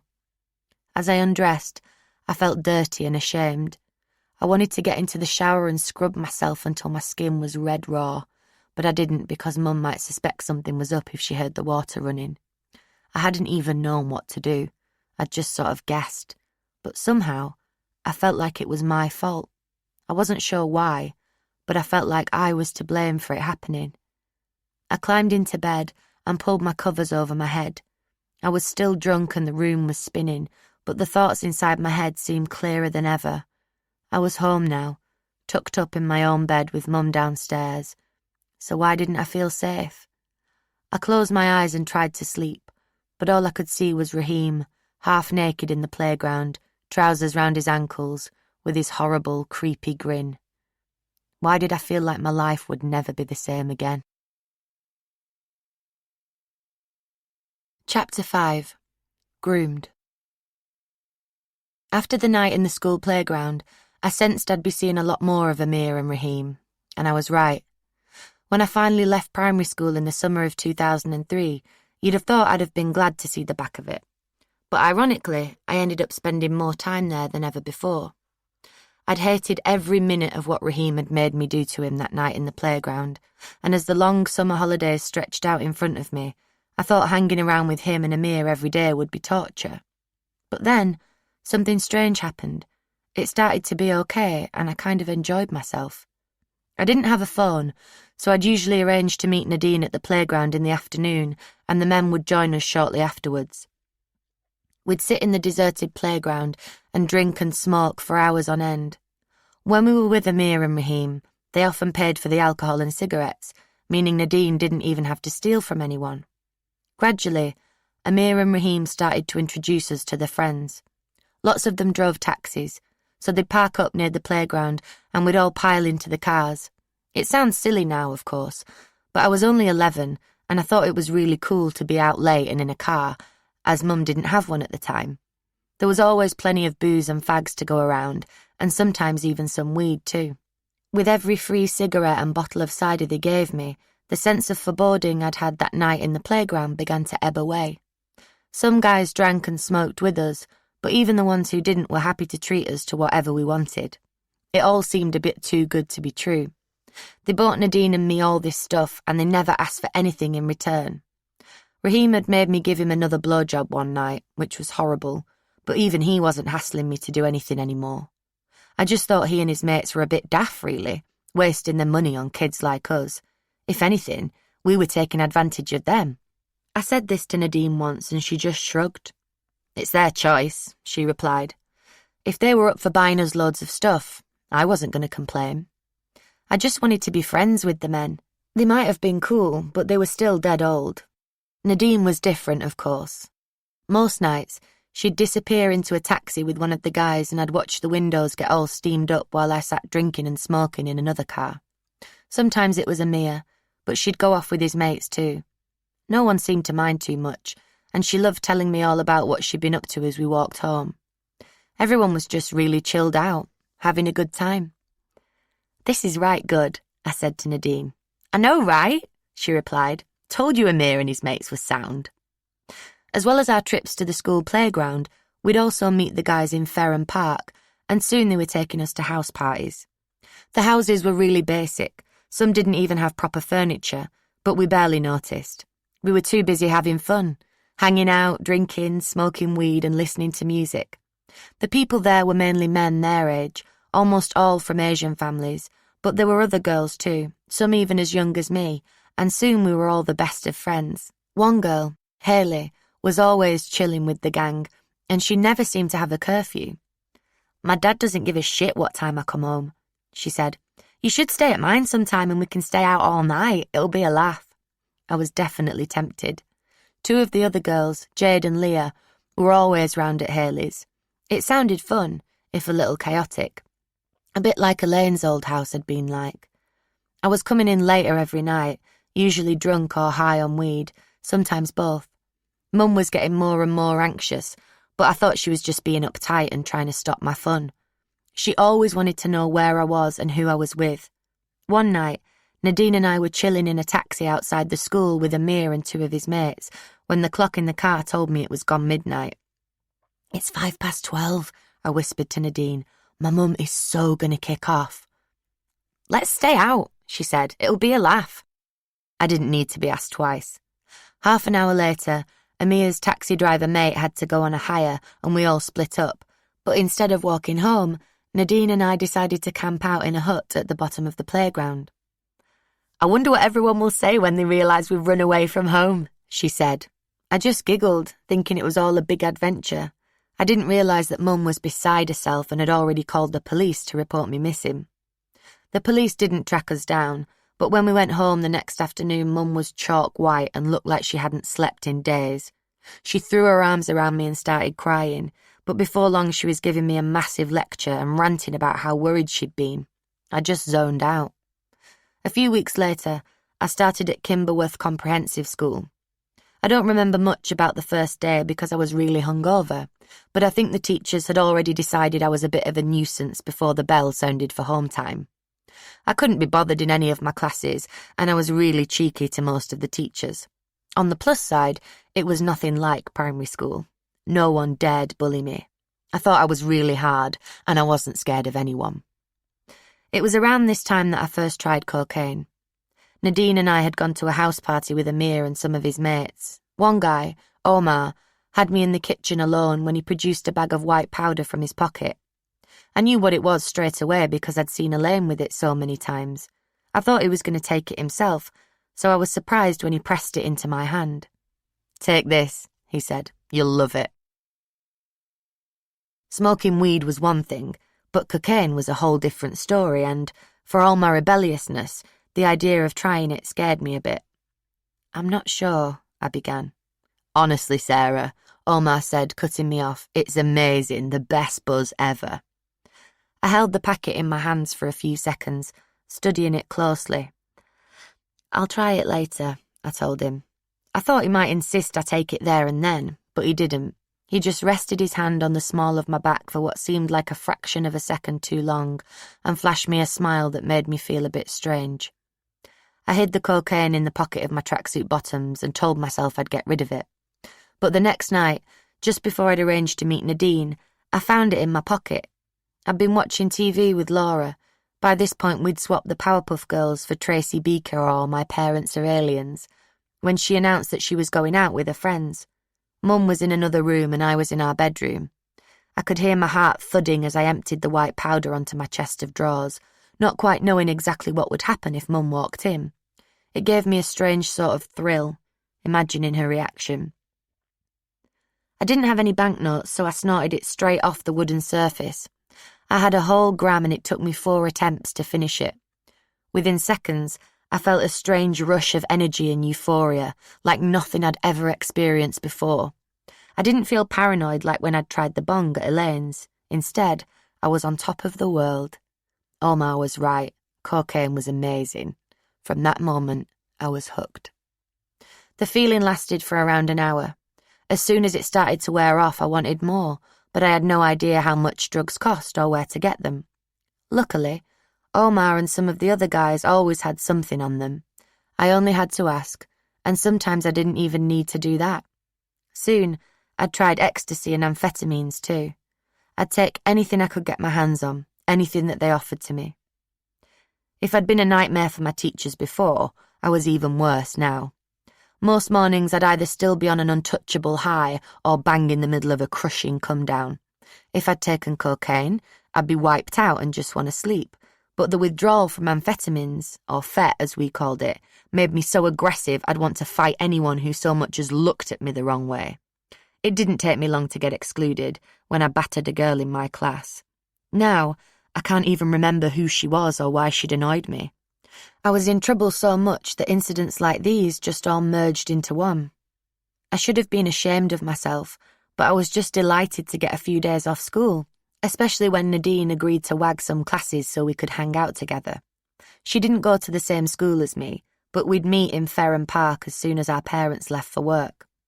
Mum didn't know I was taking drugs, but by now she was aware that I was drinking and smoking all the time, and she could see me spiralling out of control.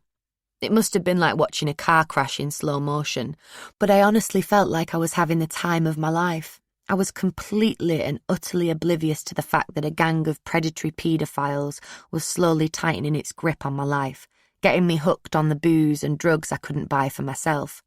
The booze and drugs that I would soon rely on them for. In Ferrum, nothing stays secret for long, and Mum heard on the grapevine that Nadine and I were hanging around with guys twice our age. One night, not long after my 12th birthday, we were standing with Amir and Raheem at the bottom of Salters Lane when I saw her tearing down the hill like a woman possessed. She went straight for Amir, and I wanted the ground to swallow me up when she pushed him up against a wall by his throat. "What do you think you're doing hanging around with my daughter?" she spat. "Do you know she's only 12 years old?" I thought I might die on the spot, and I could feel the blood rush to my cheeks as I waited for Amir's reaction. "Who's?" he smirked. "What are you talking about? She's 15. "You're sick, you are," Mum said, shaking her head. "Anyone can see she's just a kid." Mum screamed abuse at Amir and Raheem for a few minutes, but they both laughed in her face. Dejected, she finally let Amir go. She ordered me to come home with her, but I stayed rooted to the spot, refusing to move. I could see the tears in her eyes as she shook her head at me and began to walk off. I think she assumed I would follow her. I didn't. "That's not my mum," I told Amir. "What a fucking psycho. I've never seen her before in my life." "She's mental," Amir said. He was still laughing. "I thought she was going to fucking strangle me." "I can't believe she's going about telling people I'm 12, I went on. "What a weirdo." Amir and Raheem knew I was lying, but it suited everyone to keep pretending I was 15, so that's what we did. Nadine and I had already run away from home a few times when Amir and Raheem suggested they come with us. I was pissed off at Mum because she'd given me another lecture about my drinking. We decided to camp out behind the Aldi supermarket, less than a mile from Ferrum. We were having a great laugh, taking drugs and drinking cider, when Nadine and the guys had an idea. "I bet my mum has called the police," Nadine said. "We should pretend we've been kidnapped and ask them for ransom money." At first I thought she was joking, but Amir and Raheem were getting on board with the plan, and suddenly it was all happening. Now, I'm deeply ashamed that we put our parents through such trauma, but at the time it seemed like the best idea ever. We were swept up in the moment, high on drugs and drunk on cider. What could go wrong? It was just a laugh, wasn't it? So Amir phoned both our families and demanded they pay £12,000 if they wanted to see us alive again. Nadine and I got so caught up in the drama that we were screaming in the background for effect. I'd even started spending the ransom money in my head, forgetting that Mum would never have that kind of cash going spare. Except, while other girls my age might have fantasised about buying lots of clothes and makeup, I was thinking of splashing out on loads of expensive drugs and having a huge party with dozens of taxi drivers in the 30s. At 12. Poor Mum genuinely thought my life was in danger. Amir told her he'd kill us on the spot if she called the police, so she organised a huge search party of her own. Loads of her friends were trawling South Yorkshire in their cars, desperate for some clues as to where we might be. We eventually walked home a few nights later because we'd got fed up of sleeping rough. Mum looked even worse than she had done all the other times I'd run away. She hadn't slept in days and her eyes were red and blotchy from crying. Now, I feel terrible, but back then I was just glad she had no energy left to give me a massive telling off. By this point, we were well known to all of Amir and Raheem's friends, and a few nights later, this really old guy pulled up in a car beside Nadine and me when we were walking near Ferrum Park. I'd had loads of weed and I was really quite stoned. There were 3 younger guys in the car already, but the old man told us to get in. He must have been about 70, maybe even older. I'd seen one of the guys in the car before, but the old man was a total stranger. He had such a strong Pakistani accent that I could hardly make out what he was saying, but he mentioned Amir's name, and I think he was telling Nadine he'd buy us booze. For the first time in months, I felt uneasy. It was one thing chilling with Amir's mates in the taxis outside the school, but I didn't recognise this man, and he didn't say where he was taking us. I opened my mouth to protest, but Nadine literally shoved me into the back seat. We were driving around for what felt like ages when the old guy dropped 2 of the younger men off at a house in an estate I didn't recognise. I hoped he'd take us back to Ferrum, but he kept driving. chatting away to the man in the passenger seat in what I later realised was Punjabi, one of the main languages spoken in Pakistan. "This is weird," I said to Nadine. "Who is this guy? He's ancient." "Calm down, he knows Amir," she replied. "He says he'll give us some vodka and then he'll pay for our taxi home." "Can't we just ask him to take us home now?" I said. The weed had gone to my head and I could feel the familiar fear and paranoia clouding my brain. "Oh, Sarah, shut up," she snapped. "We're just going to chill with them. No big deal." In the end, the men took us to a grubby-looking Indian-style takeaway at the other end of Rotherham. The walls were yellow and dirty, and a stale cooking smell filled my nostrils. I later discovered it was coming from the ghee, a type of butter used to cook curries. I thought I might throw up because I was so stoned. I was probably drunk too. There weren't any customers in the front of the shop, but the old man led us downstairs into the basement, his younger mate following silently behind us. It was dark and horrible and smelled even worse than the main part of the shop because it was so damp and cold.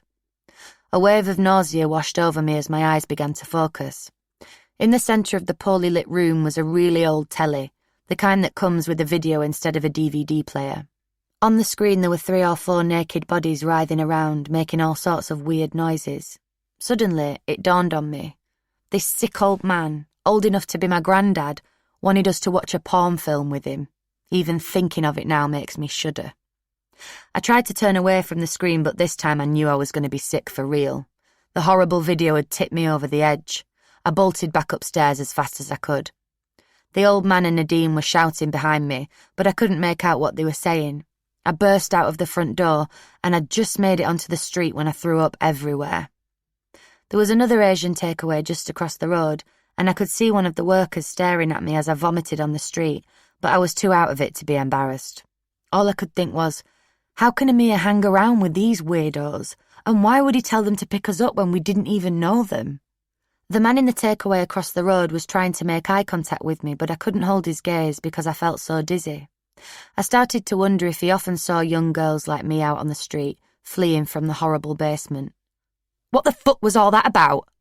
I became aware of Nadine's voice behind me, and I turned round to see a huge frame towering over me, her red face contorted with anger. But before I could answer her, the young man in the other takeaway was making his way over to us. "You all right there, girls?" he asked. He was smiling and looked friendly. He was way older than us, of course, but at least he wasn't a pensioner. "Just not feeling too good," I replied. "Why don't you come over to our shop and we'll give you some food?" he suggested. "That might make you feel better." I looked to Nadine and she nodded.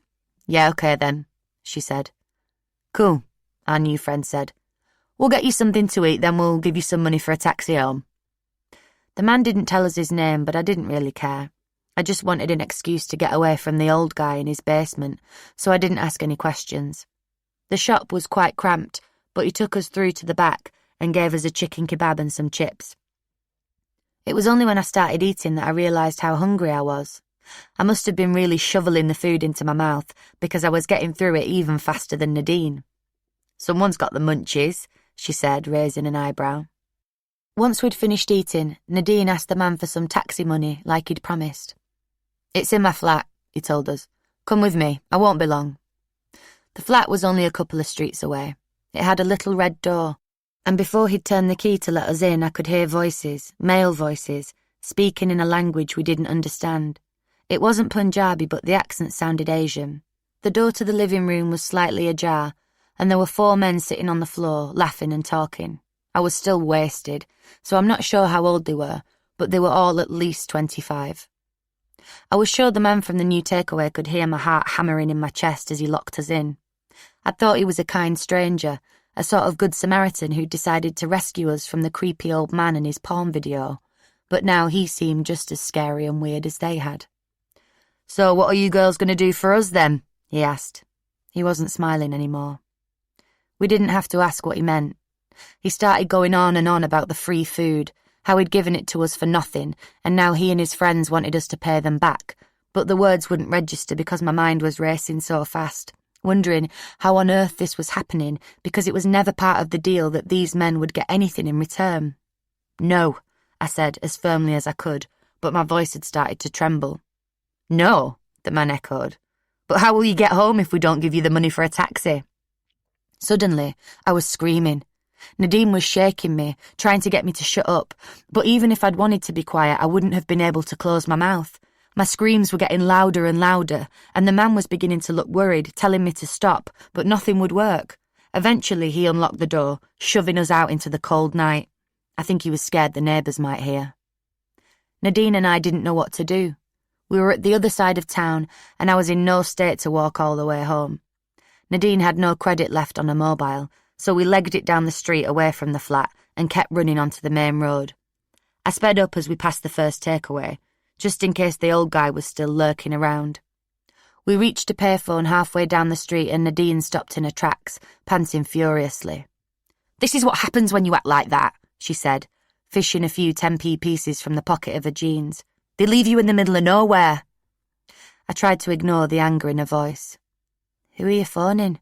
I asked. "Just this sex chat-up line. I always phone it when I'm stranded." "How does that work?" "Oh, I just tell some idiot I'll give him a blowjob and then he comes out in his car to get me." Nadine said this as if it was the most natural thing in the world, the obvious solution to the problem. Always works, sad fuckers. There were 2 payphones, back to back, so I picked up the receiver on the second one and began to dial. Catching sight of me, Nadine put her hand over the mouthpiece and shot me one of her looks that always chilled me to the bone. "You better not be ringing the coppers, Sarah," she said. "Seriously, I'll fucking kill you." But it was too late. Chapter 6. Stolen Innocence. Within seconds of my 999 call, a police car was tearing up the street, sirens blazing. I hadn't told them anything about the men, just that we were runaways and we needed to get home. Nadine was still on the phone, but she hung up as soon as she heard the commotion. "You fucking idiot," she said. "Piggy bastards." Nadine hated the police and nearly always called them pigs or piggy bastards. She glowered as a female copper climbed out of the car and started asking us some questions about where we'd been. Neither of us gave anything away. The copper was all right, I guess, but she insisted on taking us down to the station before we could go home. There was another officer driving the car, but he didn't say much. When we pulled into the car park, the first copper took Nadine inside but told me to stay in the car. I'm still not sure why. "Can't we just go home?" I asked him. "We just need to make some routine inquiries," he said. "Has anything happened to you tonight? You know you can tell us if it has." I just folded my arms and said nothing. It seemed like ages before the other copper came back to the car, but Nadine wasn't with her. She got into the back with me, and she had a serious expression on her face. "Sarah," she began slowly, "your friend has just made a very serious allegation against the group of men you were with tonight. Is there anything you want to tell me?" She explained that Nadine had told her we'd gone back to the flat with the men from the second takeaway and I'd been gang-raped. I could barely believe what I was hearing, and I genuinely thought the police were playing mind games to try to trick me into telling them the truth. Nadine had been raging at me for phoning them. I thought she'd never grass those men up, far less make up a story that was 10 times worse than what had actually happened. She was always sticking up for Amir and all the men that tagged along with him, so why was she trying to get them into trouble? I told them it was a load of rubbish. They took us home separately, and they never contacted me again about what Nadine had said. The next day, though, she thought it was a hoot. "I told the pigs that those packies gang-raped you," she said, laughing at the thought of me being violated by a group of strangers, as if it was the funniest joke in the world. At the time, I was so confused, but looking back, I think Nadine was smarter than she made out. She was teaching me a lesson, and it worked. I never phoned the police again, as it all seemed far more trouble than it was worth. As for the coppers, I think they already had me down as a bit of a time waster because I'd run away so much, and this was probably the final nail in the coffin. Whenever Mum reported me missing after that, they just didn't seem bothered about finding me. To them, it was like I'd decided to hang about with older men and get off my face on drugs and alcohol, and I'd have to live with the consequences. I wasn't yet a teenager, but years later I would discover that they'd described what was happening to me as a lifestyle choice. The more I saw of Nadine and this ever-expanding gang of Asian men, the worse things got at home. I'd always had a fiery relationship with my brother Robert, but the drugs made my temper even worse and we were always scrapping. This meant Mum was more stressed out than ever before, and even Laura and I weren't as close as we'd once been. She was 10, but she was still playing with prams and dolls in the back garden while I was being sucked into something that I couldn't seem to get myself out of, something that was being controlled by a group of men I didn't know, something that was so far away from the world of playing with dolls. A few days after Nadine made up the gang rape story, I was in my maths class when I caught sight of Robert outside the window. I couldn't hear what he was saying, but I knew he was trying to wind me up, making faces and pointing and laughing as siblings often do. I'd been given loads of fet the night before, so I could feel an uncontrollable rage sweeping over me as I kicked over my seat and made for the classroom door. "Where are you going, Sarah?" the teacher, Miss Jones, asked. She'd sprung up from her seat and she was now standing in front of me, blocking my way. "My brother's out there," I said. "He's slagging me off. He's a dick. Let me at him." "Sarah," Miss Jones said, as calmly as she could. She was used to me kicking off in class. "Go down to the headmaster's office and give yourself 5 minutes to cool off. Then we can discuss this properly." Miss Jones was quite petite. She couldn't have been more than about 5'3", but I found myself wondering what would happen if I tried to knock her over. Robert was still outside the window, laughing with his mates. "You have 2 options, love," I said. "You either move and let me go and smash his face in, or I'll put you on your ass and smash his face in anyway." Miss Jones just stood there, defiantly holding my gaze. I'd been in loads of fights with girls in my year, but I could see she thought I'd never have the guts to hit a teacher. She was wrong. Rage coursed through me as I swung a punch at her. Everything seemed to happen really slowly. I could see shock spreading across my teacher's face, and at the last minute she ducked out of my way. My hand went straight through the window, hitting it with such force that glass shattered everywhere. It seemed to take forever before the blood started gushing from my hand and down my arm. It was really sore, obviously, but I was still so angry I couldn't properly concentrate on the pain. I'd hurt myself so badly that I had to have an operation and loads of stitches. I've still got the scars now. What was worse, though, was that I was permanently excluded from school. The headmaster told Mum I'd have to go to a special school for pupils with behavioural problems. "I love you, Sarah," Mum told me on the way home from hospital, "and I always will. But I really don't like you at the moment. Why are you acting like this?" As usual, I didn't really listen. I'd heard it all before. How I'd always been so lovely and polite, but now I was like a different person. How Mum had brought me up to be better than this, and how ashamed she was of my behaviour. But my brain was addled by all the drugs and alcohol, and everything those men were telling me. It was like I was turning into a little robot, slowly but surely losing all sense of control over my life. A few weeks later, Nadine turned 16. She told me not to tell anyone she was two-timing Amir with a white lad called Ryan. I couldn't understand why it was okay for her to sleep around with Amir's mates, but not with this other guy, but I didn't ask any questions.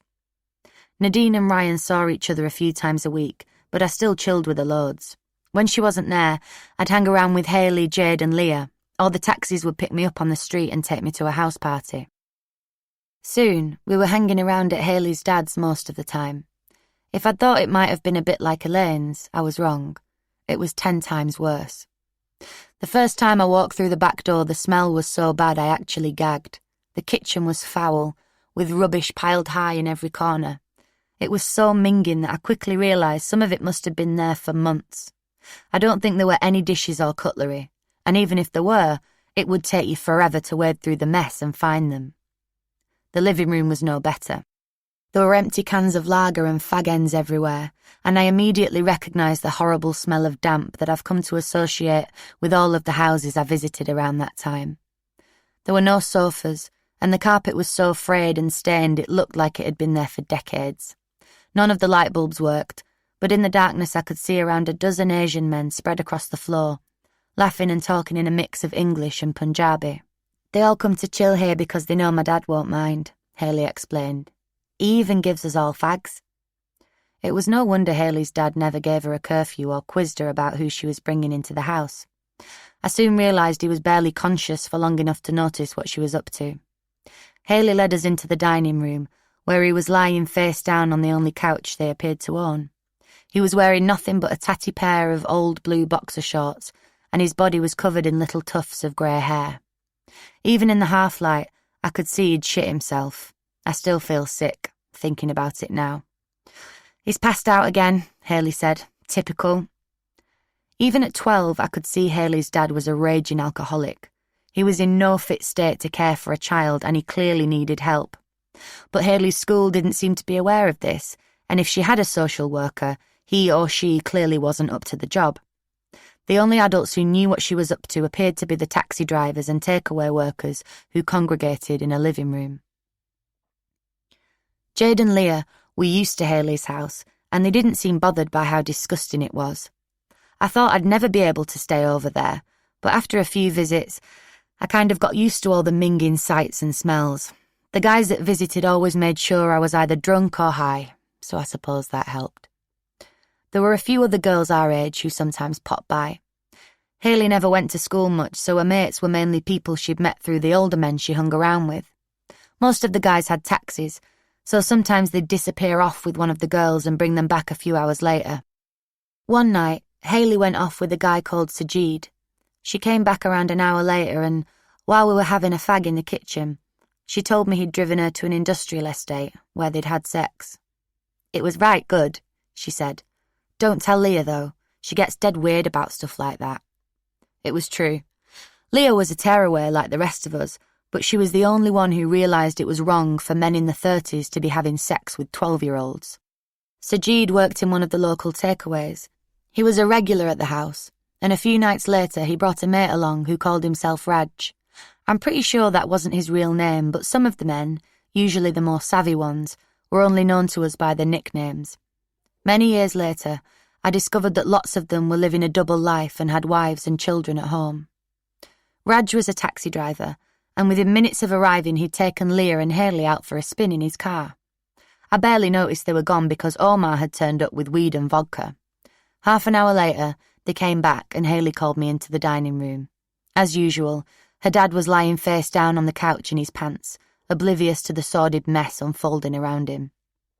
Raj wants to take you out in the car, Haley told me. Her voice dropped to a whisper as she added, He says he likes you. Leah elbowed Haley and shot her a look before turning to face me. Don't go, Sarah. He's just asked me for sex. But I was already on my way out.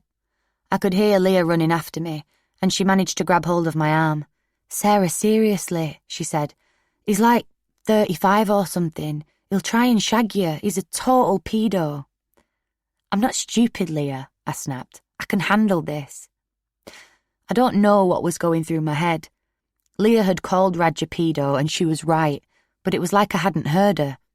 Nadine was still taunting me about being a virgin, and I thought I'd seem older and cooler if I'd had sex. Besides, it was just the done thing. All the girls at Haley's were losing their virginity one by one, and I didn't want to be the last one left, unable to join in the conversations about who was good at shagging. Plus, the guys might start to think I was a bit uptight, that I wasn't any fun. What if they stopped inviting me out? Then who would buy me booze and give me the drugs I love so much? Maybe the guy who'd given us the chicken kebab in the takeaway a few weeks ago was right. Perhaps we couldn't keep taking all this free stuff without doing something to earn it. Maybe it was time to start giving these men something in return. I closed the door behind me and walked out to the taxi, which was sitting on the street with its engine running. I can't pretend I didn't know what was about to happen. Raj was going to try to sleep with me, and I was going to let him. We didn't know it at the time, but we'd all been completely and utterly groomed. Leah was the only one who could see it. We had taken their alcohol and their drugs, and now they were going to claim their prize. Raj was fat and ugly, with messy black hair that was thinning a bit on top, but I tried not to dwell on that. I climbed into the passenger seat and, without preamble, he asked how old I was. I told him I was 15. We chatted a bit as he drove me to an industrial estate on the edge of the town, but I can't even remember what we talked about because I was pretty drunk and Omar had given me a joint. Raj parked up just outside Asda, across from the Gala Bingo. It was gone midnight and there was no one around but us. Get in the back, he said as he pulled on the handbrake. I climbed over the gear stick and into the back seat, and soon he was sitting beside me, telling me to lie down. He pulled down my trousers, then my pants, and fiddled with a condom wrapper. He undid his jeans and they fell around his ankles. Then he lay on top of me and took my virginity. As soon as I walked back through Haley's door, Leah looked gutted. She guessed what had happened before I'd even said a word. She was standing in the kitchen with a fag in her hand, but she stubbed it out as soon as she saw me. She pulled me out of earshot of everyone else and demanded that I tell her what Raj had done to me. "I shagged him," I said, trying to sound casual. "It's not a big deal, Leah." "This is sick," she replied, shaking her head. "I'm going home." She slammed the door behind her and we didn't see her for a few days. Before I had time to dwell on her reaction, Haley came into the kitchen and handed me a bottle of Mad Dog. "What's up with her?" she asked. "Oh, she's just kicking off because I shagged Raj," I said, taking a swig. "She needs to chill." "So, what's he like?" Haley giggled. "Does he have a big dick?" "No, it's tiny. It wasn't even that sore," I replied. "It only lasted like 2 seconds.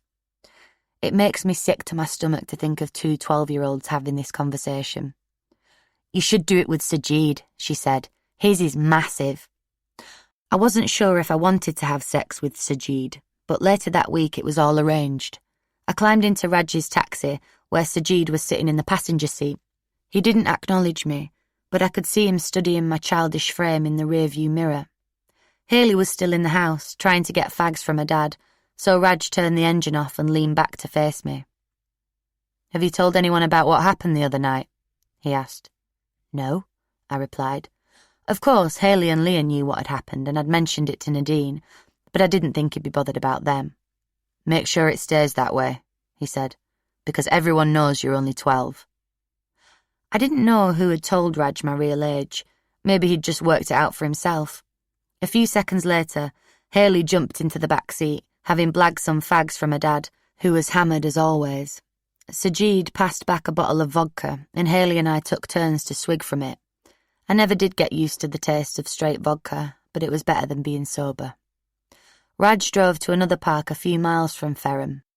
When we arrived, Sajid told me to get out of the taxi, while Haley and Raj stayed inside. Sajid didn't say much as he led me across the grass towards a bench. It might have been night time, but it still seemed really exposed, and I was worried we'd get caught. He wasn't as ugly as Raj, but I still didn't fancy him, not that it mattered. "You do know I'm only 12, right?" I said. "You heard what Raj said."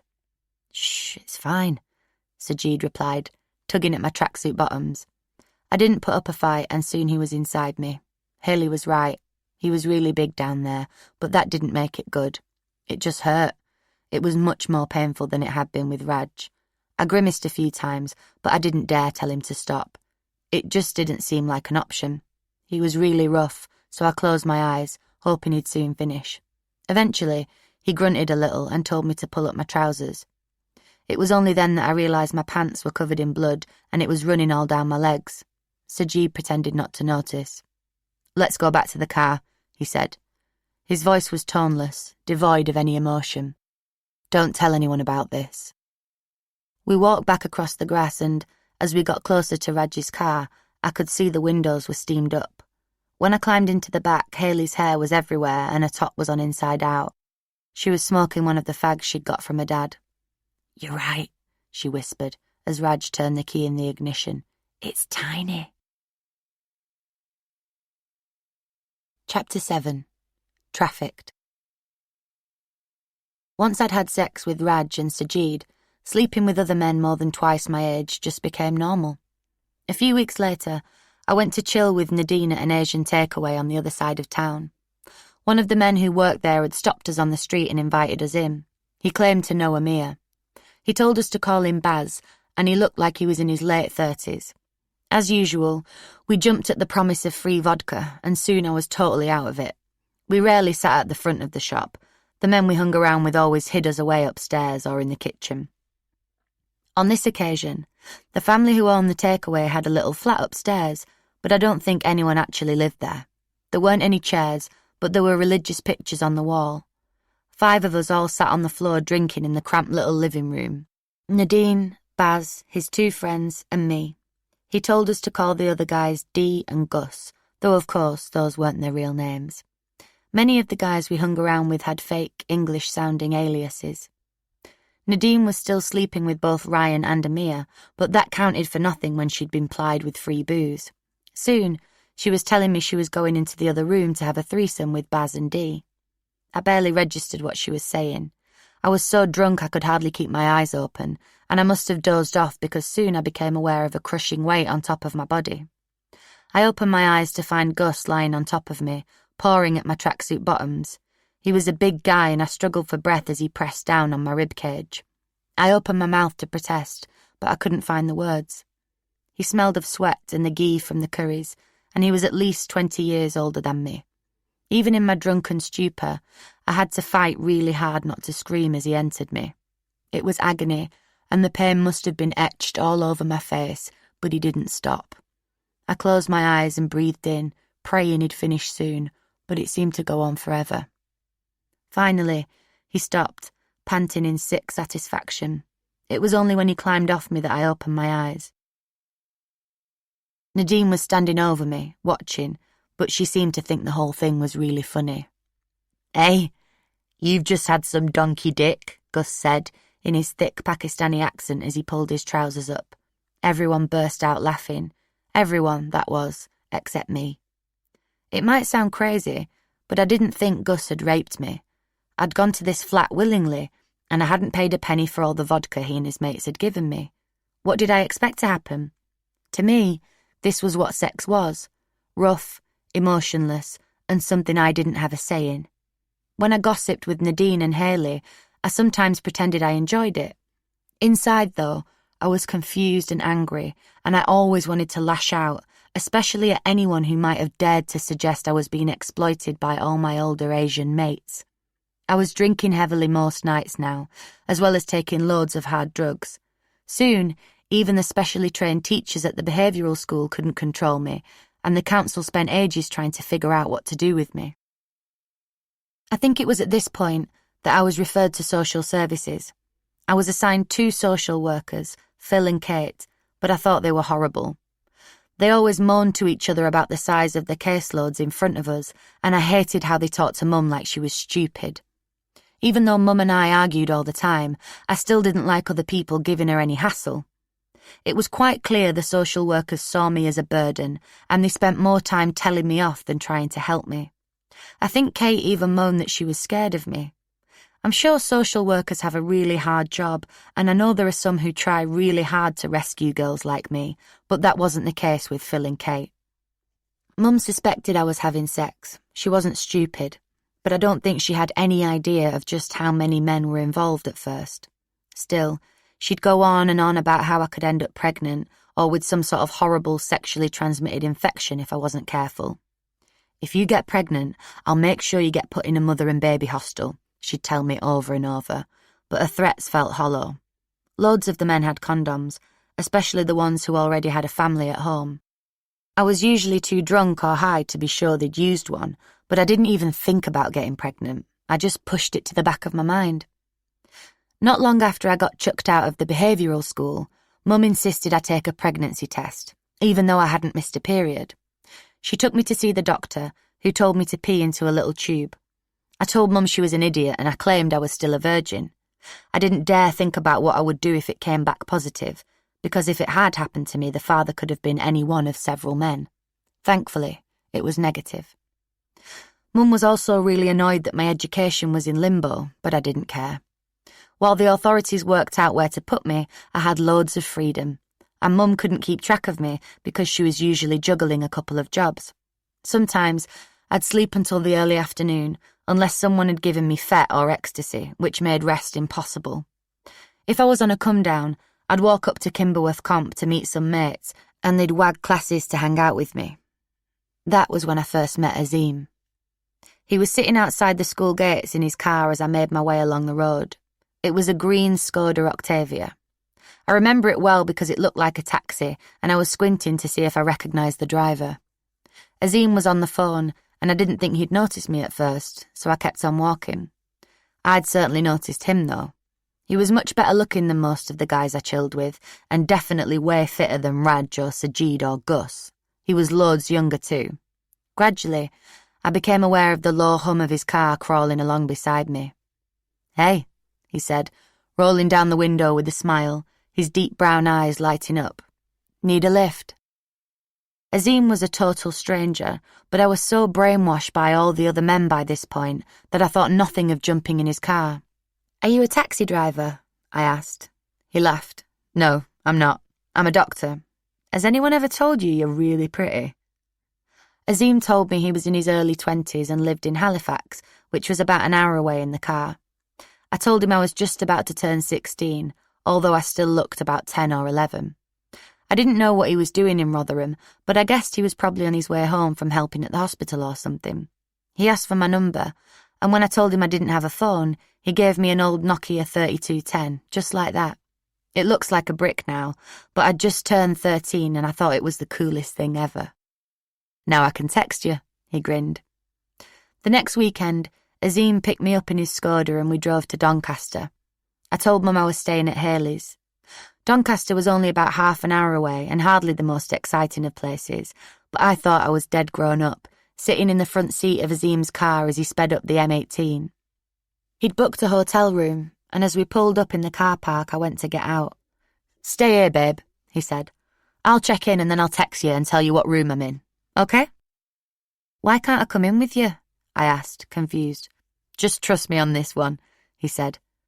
A few minutes later, my new phone beeped and I walked through the doors of the hotel.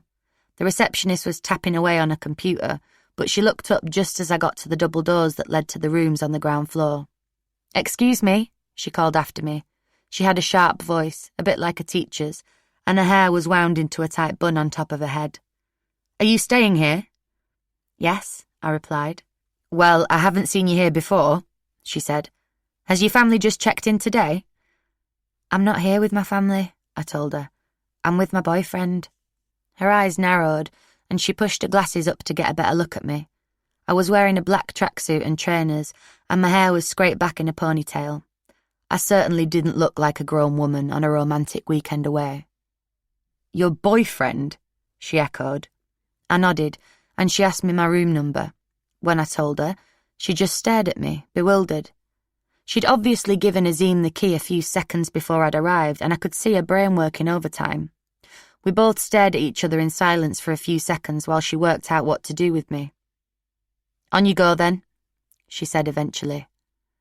I thought she seemed like a snooty cow, but if she did tell anyone, they obviously decided it wasn't worth pursuing, because we never heard anything more about it.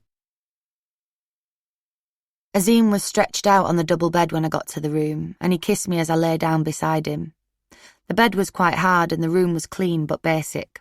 It didn't seem like the kind of hotel you'd book if you earned loads of money working as a doctor, but I didn't really mind because it was cool enough to be out overnight with a fit older guy who told me I was his girlfriend. There was a bottle of vodka on the bedside cabinet, and he poured some into 2 flimsy plastic cups he'd got from the bathroom, the kind you'd use to wash your mouth out after brushing your teeth. Azim wanted sex a few times that night and, of course, I felt like I had to do it because he'd gone to all this trouble to whisk me away. It wasn't too bad, I suppose. I lay there in silence, letting him do what he had to do, just happy that he wasn't as rough as Sajid or Gus or some of the others. He used a condom, and afterwards he told me he loved me. "One day, I'll take you to meet my family," he promised. "Then we can get married and have children."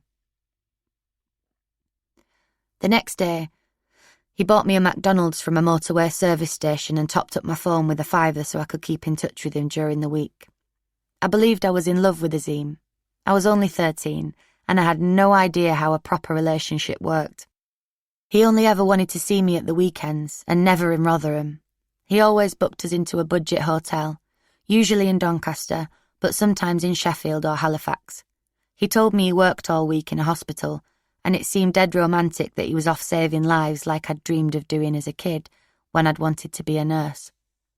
I only wanted to be with him, not with any of the other guys, but it was hard because, now I had a mobile, loads of the men I'd been hanging around with had my number.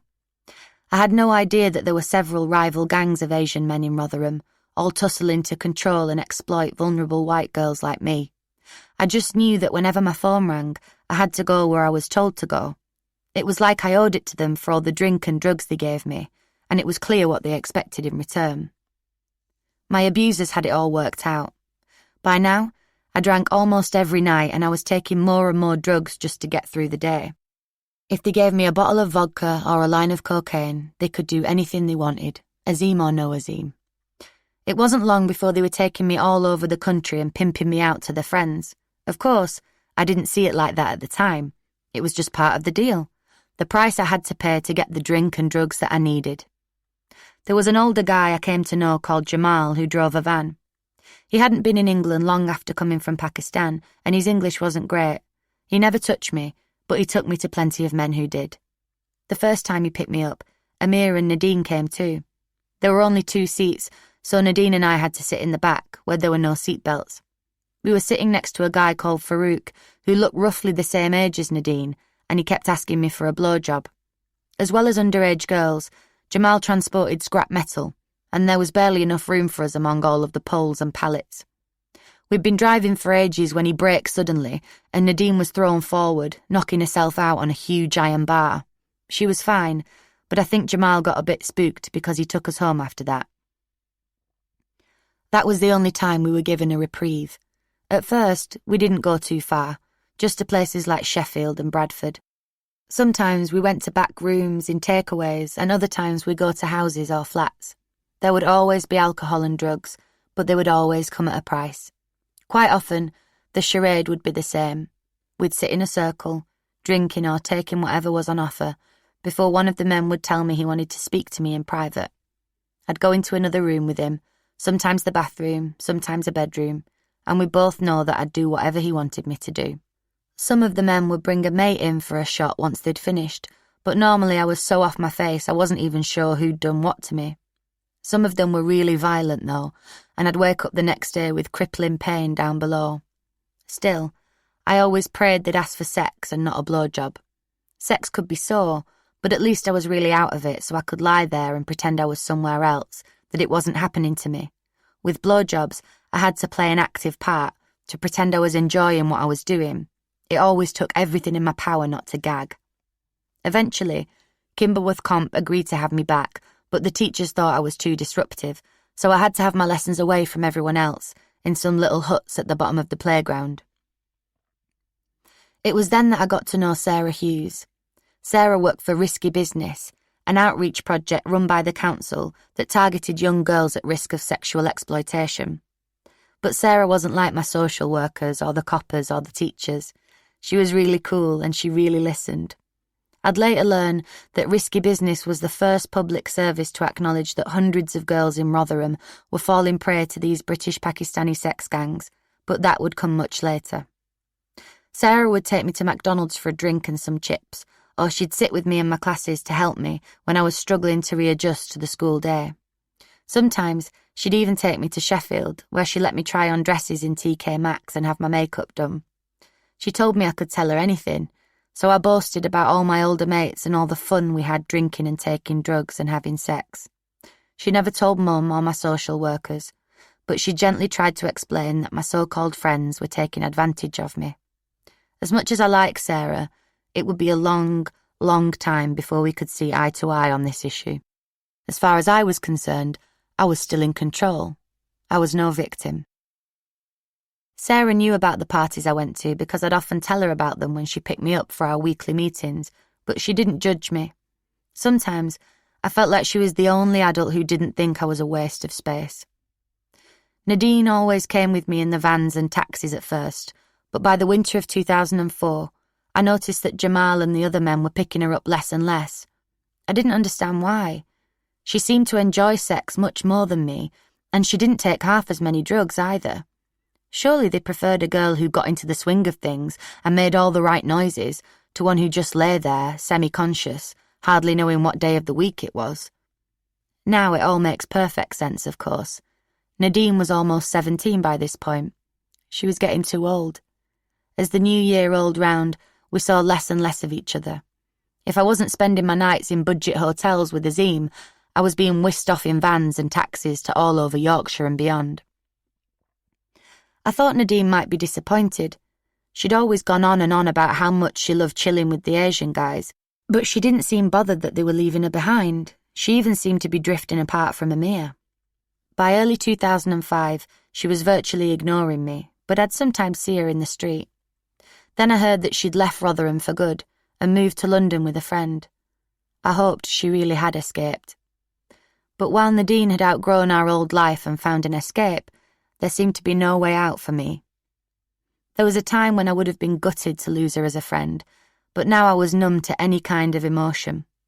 The only people who mattered were the men who controlled me and gave me alcohol and drugs. As soon as my phone began ringing, I had to leave the house. I didn't have any choice. Mum would sometimes wake up in the middle of the night to find a group of Asian men waiting in a car outside our front door.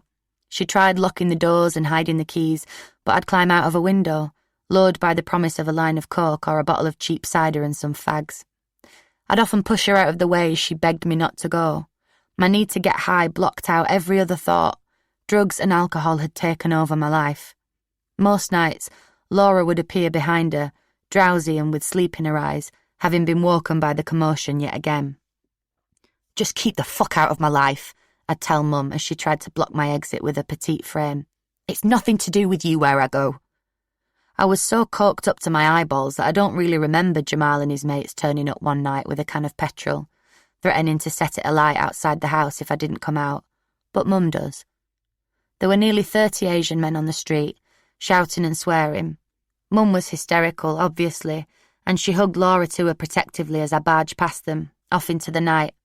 "Packy shagger," Laura called behind me, but I didn't even care enough to tell her to shut up. That might have been the time I woke up in a bathtub, with no idea what had happened the night before, or the night I was raped on top of a car bonnet, but I can't say for sure. The gangs were getting bolder and taking me further afield. By the summer of 2005, it wasn't unusual for them to drive me to Manchester or London. We'd go all around the Midlands and way up north too. Sometimes they'd make Hayley and Jade come, but usually I'd be alone with them. I'd only have an idea of where I was if I was sober enough to read the signs on the motorway, which wasn't very often. There was never a ringleader. When Mum confiscated my phone to try to keep me away from the gangs, she found the phone numbers of 177 Asian men. She wrote them all down and gave them to the coppers, but they said they couldn't do anything, and palmed her off with some rubbish about the Data Protection Act. Sometimes, if I'd taken coke or fet, I'd become feisty and put up a fight, but they'd tell me I was a slag and a white bitch and threaten to leave me stranded if I didn't do as they said. So I did just that, because how would I find my way back to Rotherham from a downtrodden house in Redcar, or Walsall, or Stoke-on-Trent? I was 13 and I didn't have a penny to my name. We were in Walsall the night I found myself in the house with the cobweb and the mouldy blue walls. An Asian guy, who called himself Jay, picked me up as I was walking down Ferrum Road on my own. I'd never seen him in my life before, but he pulled over by the phone box and just told me he was taking me to a party near Birmingham. There was a bottle of vodka on the floor on the passenger side, and by the time we'd turned off the dual carriageway, I'd drunk most of it. He stopped in a dank, forgotten street, and before we went into the house, he gave me a warning. "Just listen to what they say to you," he said, "and remember, do whatever they want." I was so unsteady on my feet that Jay had to practically hold me up as we walked to the front door. I think there were 3 men sitting on mismatched, threadbare chairs in the living room, 4 at most, and they gave me another couple of vodka shots for good measure before they took me upstairs. As each man came to me on the dirty, lumpy mattress, I hoped he'd be the last. But with every second that passed, there seemed to be more voices downstairs, chattering away in Punjabi, laughing and joking as if they were playing a game of cards and not taking it in turns to rape a 13-year-old girl. When they were done, they left me there for 2 whole hours, wincing in agony as I slowly and painfully began to sober up. Eventually, Jay came upstairs and told me we could go home if I cleaned myself up. I was too sore to speak much on the long drive back to Yorkshire. When he dropped me off at home, Jay took my number and told me he'd see me around. A few nights later, Azim picked me up near Ferrum Park and we drove to a service station, where he bought me some chips from the McDonald's drive-thru. I was still in pain from my trip to Walsall, but I knew he'd want sex. I consoled myself with the fact that he'd at least tell me he loved me afterwards, instead of leaving me to fester on a dirty mattress without saying a word. He'd just leaned in to kiss me when my phone, the phone he'd given me, began to ring. Suddenly, Azim, sweet, caring Azim who called himself my boyfriend, was purple with rage. "So it's true then," he said, prizing the phone from my hand. Jamal's name had flashed up on the screen. "You've been cheating on me, you little slag." I opened my mouth to speak, to explain, ready to deny everything, but Azim wasn't listening. He was still calling me a little slag, telling me he'd heard all the rumours about how many men I'd been shagging behind his back. I raised my voice to argue with him, but it was like he didn't hear me. He was deaf to everything but the sound of his own voice, saying I was a whore, a dirty, stupid white whore. Then he smacked me hard across the face. Chapter 8. A Mum's Agony. Most of the time when I was being raped, I didn't cry. I was too numb with drink and drugs, and it seemed pointless because it wouldn't change anything and the guys would think I was a wimp. But as soon as Azim's cold hand collided with my face, tears sprang to my eyes and I started sobbing. He'd hit me really hard, and I could see in the rearview mirror that I had a big red mark on my right cheek. "What did you do that for?" I asked him. "I haven't done anything." I thought he'd soften and apologise, put his arms round me and tell me he was sorry and he'd made a mistake, but his face was like thunder as he started up the engine and tore out of the car park. As he indicated to rejoin the motorway, he had a menacing look in his eyes. I'd never seen this side of him before. "You better be telling the truth," he said, "or I'll kill you." We drove the rest of the way back to Rotherham in silence. Thankfully, by the time I got home, the red mark had faded, but Mum was really upset. I'd told her I was at Jade's and she'd obviously figured out that wasn't the case, so she'd reported me missing. To me, it was water off a duck's back. By now, I was going missing more often than I was at home. A few nights later, I disappeared again.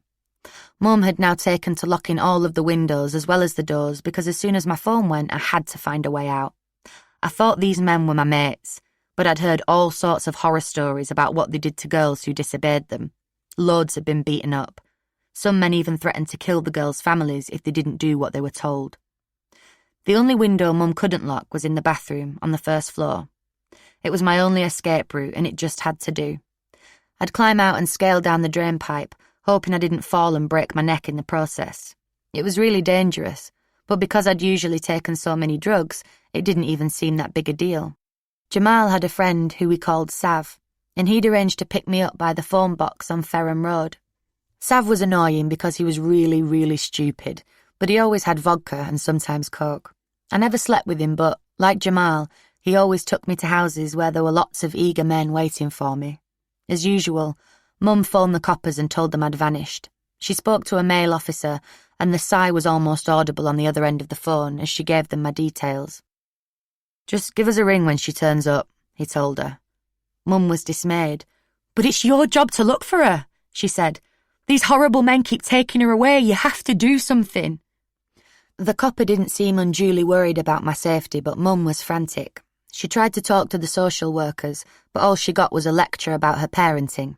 Phil even suggested that Mum give me a curfew, as if it was that simple. It was like they couldn't accept that so many girls were being abused under their noses, so they buried their heads deep in the sand. Sarah from Risky Business was the only professional who took Mum seriously, and soon she was close to her too.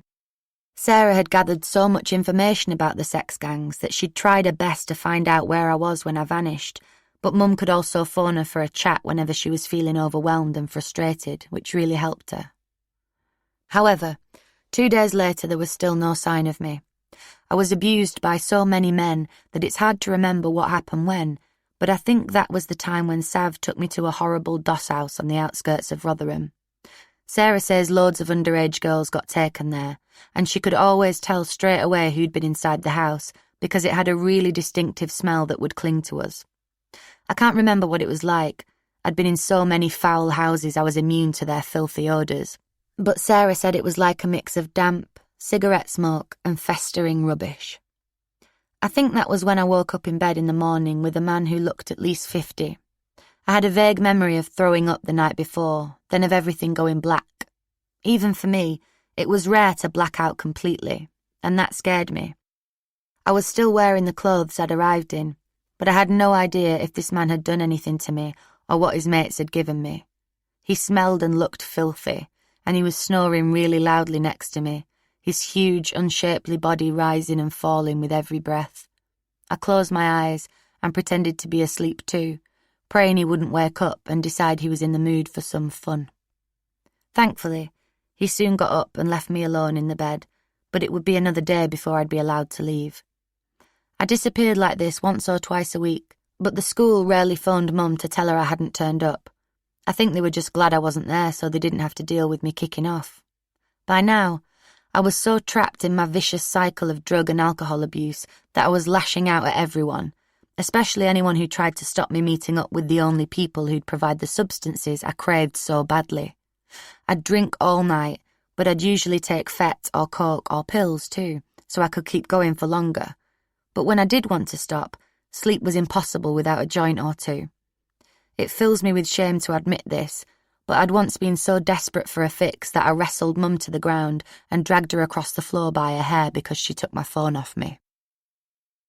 There is a paper in Sheffield called The Star, and it had an office in Rotherham, so while I was imprisoned in the Doss house, Mum decided to go down there, armed with a recent picture of me. No one had really heard of Facebook back then, so this was the only way she could get the word out quickly that I was missing. Of course, there was no way of her sharing a digital picture either, so she'd had to get my photo developed in the old-fashioned way and take a print of it with her. My daughter has been missing for 2 days and the coppers are doing nothing, Mum told the receptionist, breathless with worry. Could you put a picture in the paper in case anyone has seen her? The receptionist took the photograph from Mum and said she'd speak to the news desk. One of the reporters started looking into the story, and after they'd called the police for a comment, Mum's phone rang straight away. It was the same copper she'd spoken to earlier. "What's this all about?" he said, not bothering to ask how Mum was or if she'd had any news about me. "What are you doing going to the paper, saying we're not doing our jobs properly?" A few hours ago he had been indifferent, but he was now tetchy and uptight. He wasn't worried about me, of course. He was worried that the police would look bad in the paper. It took everything in Mum's power not to go mad. "I can't find my daughter and I'm getting really, really worried," she replied slowly. "It's been 2 days. You haven't been keeping in touch with me. You're not looking for her." The copper cut her off. "Just because we've not been in touch doesn't mean we're not looking." But Mum wasn't giving up. "Well, what are you doing then?" She was fighting back tears, but she wasn't going to let the copper know that. "She's got phone numbers for nearly 200 men, and every night they phone her up and threaten to petrol bomb my house if she doesn't go off to God knows where with them. I've got other children at home and I'm terrified. What are you going to do?" The copper's tone was flat. "We've circulated a photo and a description." He'd hung up before Mum could reply that the coppers didn't have a photo of me. It was around this time that I met Latif. Azim picked me up one evening and Latif was sitting in the passenger seat. It was a bit weird because Azim didn't really explain who he was or why he was coming with us. This time, we didn't go to a hotel for an overnight. Instead, Azim drove us to Huddersfield and gave me a joint as we sat in a car park on an industrial estate. Latif smoked one too, but he never said a single word to me.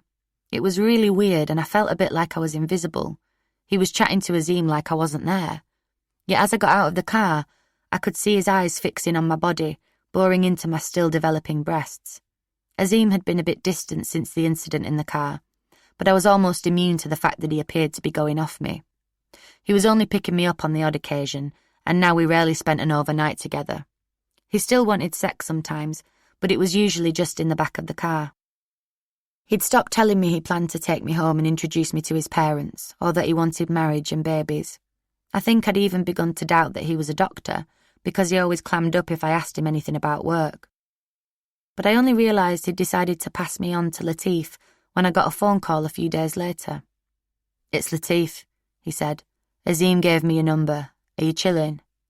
He was sharp and to the point, but I think in a weird way, I was flattered that he decided to call me after ignoring me in Azim's car. Like many of my abusers, he was a taxi driver, so he picked me up in his car and drove me to his house. He wasn't overly chatty, but he gave me a tumbler of whiskey and a joint. I'd never tried whiskey, but he said it was his favourite drink. Latif was around Azim's age, but I'd always associated whiskey with old men in slippers. I took a gulp and it was foul, but after a few minutes I stopped noticing the taste and concentrated on the effect it was having on my body. I'd only just finished my whiskey when Latif pinned me down on the sofa. I'm not sure if I wanted to sleep with him, but that hardly mattered. People might wonder why I didn't resist, why I just lay there without a word of protest. But it's hard to explain just how brainwashed you can become. To me, this was normal. Latif began to call himself my boyfriend, though all we did together was get drunk or high and have sex. He could go ages without calling me, but as soon as his number flashed up on my phone, I knew I had to make myself available to him. There was never much small talk. He'd just pour me some whiskey and get down to it. Although he didn't hit me like Azim had, the sex wasn't loving or tender like you'd expect in a relationship. Latif wasn't happy unless he was holding me down or physically overpowering me, though I hardly put up much of a fight. He had sex with me like he was angry at me, and I was always pretty sore by the time he finished. Although Azim had always acted like we were a couple, he never officially broke up with me. I just stopped hearing from him as soon as Latif took an interest in me. One night, Latif and I had just finished having sex when his bedroom door burst open. Azim was standing there, hand in hand with a girl called Lucy. She lived quite near Mum, so I knew who she was, but she was much older than me. In fact, she was probably the same age as Azim. Instinctively, I pulled the duvet around me to cover my naked body, despite the fact that Azim had seen it hundreds of times before. Even though he was with another girl, I worried that he might go mad and hit me again. Although he hadn't called me for months, my mind flashed back to how angry he'd been when Jamal had called me in the car, and for a second I wondered if he thought we were still a couple, but he didn't even flinch. "Oh, nice to see you, Sarah," he said, without a hint of awkwardness. Then he closed the door behind him and led Lucy off, giggling, to another bedroom, as if what had happened was the most normal thing in the world. Meanwhile, things at home were getting worse and worse. Mum was crying out for help, but her pleas were falling on deaf ears. She was really scared for the rest of the family, so she even asked Phil and Kate if I could be taken away from the house for a while so my abusers couldn't find me. It was very much a last resort. The idea of me being taken into care broke Mum's heart, but she felt it was the only way she could keep me, not to mention my siblings, safe. It was total chaos, and Phil and Kate should have done everything in their power to remove me from the situation. Instead, they told Mum, in no uncertain terms, that they'd have her charged with neglect if she tried to move me away from the family home. Their indifference was truly staggering. We'd once been so close, but I was now like a stranger to Laura. I had quite the reputation, and her friends on the estate told her lots of stories about what I'd get up to. When she was feeling brave, she called me a slapper or a dirty packy shagger, because that's what everyone said I was. She'd always regret it, though, because I'd fly into a fit of rage and we'd start scrapping. One thing Phil and Kate did do was put Laura on a special register, saying she was at risk of being exploited by older men from the Pakistani community because she lived in the same house as me, but what they did to protect her, I don't know. This was all the proof Mum needed that they knew all about what was going on, but with me they just sat back and did nothing. Occasionally, the council would have meetings about cases like mine, and Sarah from Risky Business would try to fight my corner, begging the police and social services to help me. She'd tell them that beneath the threatening, violent front I put on, I was an impressionable but bright girl with the potential to really make something of my life. Phil and Kate would shout at her and tell her to wind her neck in and let them do the jobs, but that was the problem. They weren't doing the jobs. Mum was at the end of her tether. She was so stressed she had to give up work and she never got a wink of sleep. She tried as hard as she could for as long as she could, but every time my phone sounded, with its familiar Nokia ringtone, she'd be on the verge of a breakdown, wondering if this would be the time I wouldn't come home at all. Sarah and her colleagues would never have said this publicly, but they were convinced it was only a matter of time before one of the girls caught up in this twisted web of depravity was murdered. Mum was thinking exactly the same thing, and she was terrified that that girl would be me. One afternoon, my phone began to ring. It was Jay, the guy who had picked me up by the phone box and taken me to Walsall. There was a party, there would be coke and vodka. He'd pick me up in 10 minutes. I put on my coat, but when I got to the front door, Mum was blocking the way. "No, Sarah," she said. "No, you're not going." I glared at her and gave her a little shove before making for the bathroom so I could climb out of the window, but Mum was quicker than usual that day. She raced upstairs behind me, taking the steps 2 at a time, and launched herself at the bathroom door, gripping onto the handle with all her strength. "Fucking let me out, you stupid cow," I thundered, shaking with rage and desperation. "No, Sarah." Mum's voice was wavering, but there was a steely determination in her eyes. "I said no, you can't go." We stood staring at each other for a minute while I tried to figure out my next move.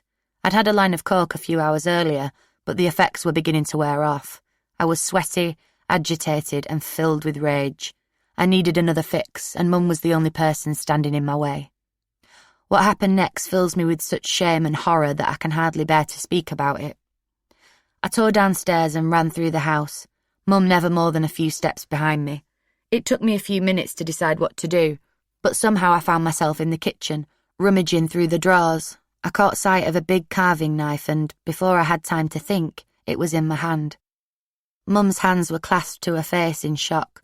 She was crying and screaming. I didn't care.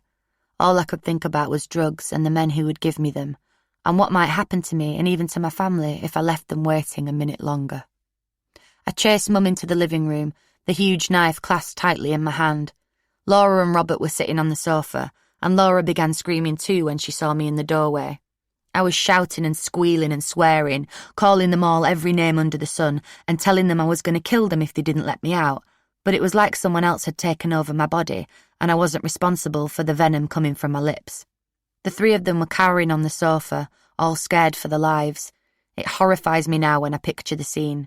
My mum, sister and brother, my own flesh and blood, clinging to each other and sobbing because they thought I was going to stab them.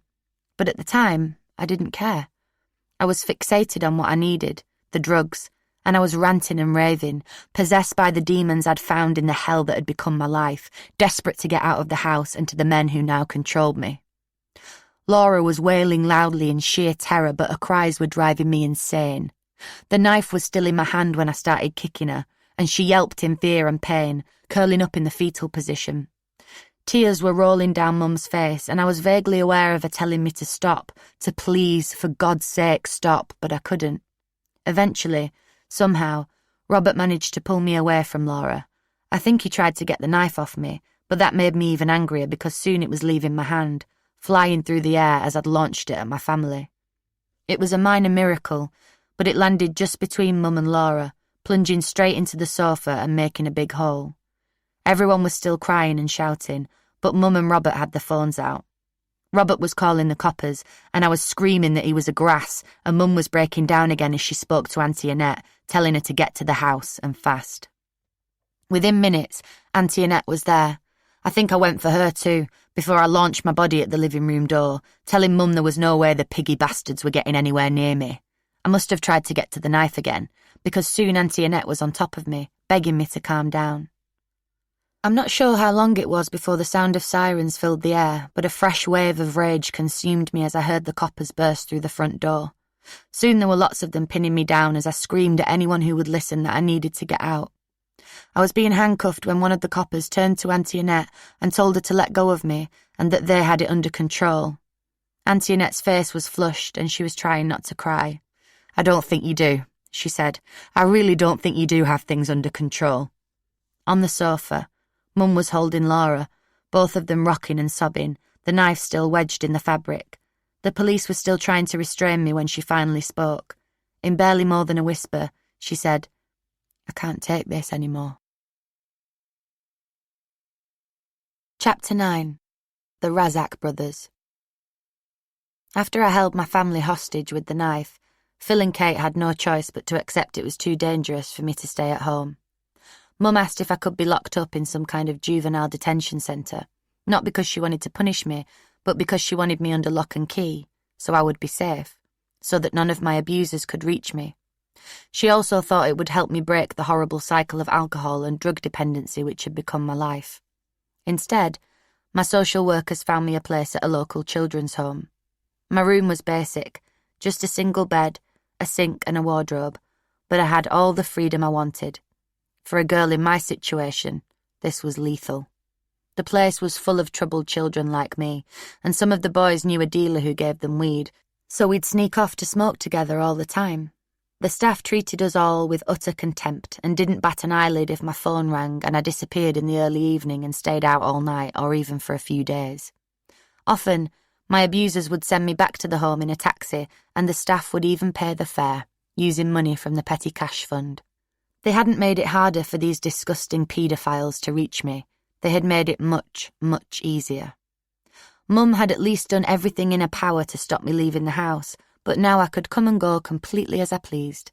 Of course, at the time I thought this was great, but now I'm dumbfounded by the complacency of everyone whose job it was to protect me. One of the key workers, Rita, was even worse than Phil and Kate.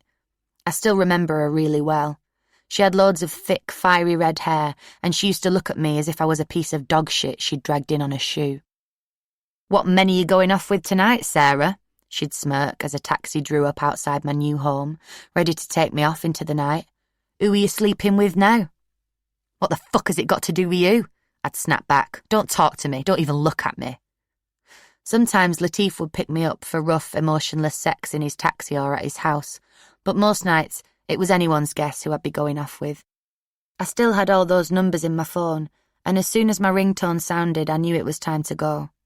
Some men took me to takeaways, others parked up in lay-bys and industrial estates, but the end result was usually the same. The only saving grace was that I was rarely sober enough to remember anything in any great detail. A select few, like Jamal and Sav, didn't abuse me themselves, but delivered me to the men who did. I never saw any money change hands, and I certainly never received any, but, given what I now know about child sexual exploitation, I suppose that they were being paid to traffic me around the country. I guess I'll never know for sure. Throughout everything, risky business refused to give up on me, and they still made appointments for me at least once a week. It seemed like Sarah was the only adult, apart from Mum, of course, who realised I was a kid who was being sexually abused and exploited by men who had somehow managed to convince me they were my friends. Sarah would even drive to the kids' home and try to get me to go to school, or she'd take me into Sheffield for a coffee and a chat, just to try to convince me I wasn't on my own and none of this was actually my fault. What's more, I couldn't shock her. No matter what I told her, she'd heard it all before from scores of girls in Rotherham who were just like me. The staff at the home hated her, though. One day, she turned up looking for me and Rita gave her the iciest of stares. "You looking for Sarah?" she said. "Where you taking her now?" Sarah explained that she was going to take me to Sheffield for a look around the shops to get me out of Rotherham for a few hours. A chance for a little breathing space. "So you're rewarding her for her bad behaviour again," Rita retorted. "This is what she gets for not going to school and getting off her face on drugs. Treats." Sarah didn't rise to the bait. She calmly asked again if Rita could send for me, and within seconds I was there. I now realised that my meetings with Sarah were the only part of my week I looked forward to. Social services had decided it was too dangerous for me to see my family in case I did anything to hurt them, but Mum couldn't bear this. We'd meet up in town in secret so she could check up on me. I tried to pretend that everything was fine, but, of course, she knew it wasn't. I'd also sneak back up to Ferrum, sometimes because my abusers told me to be there, sometimes to see my mates. We still hung around at Haley's. One afternoon, I'd gone up to Ferrum Road to meet Jade when an old green Mercedes drew up beside us. The window rolled down slowly and the driver's head popped out. I recognised him straight away, though I'd never been properly introduced to him. His name was Taz, and he always hung around in Ferrum Park. He had messy black hair and a little goatee beard. He was about 10 years older than Jade and me, but that was nothing. Compared to some of the men I'd slept with, he almost seemed young. "What's happening, girls?" he said. "Are you chilling?" Without a second thought, Jade and I climbed into his car. He asked how old we were, and I said we were 15. By now, we were just a few months shy of our 14th birthdays, so it didn't seem like as big a lie as it had done before.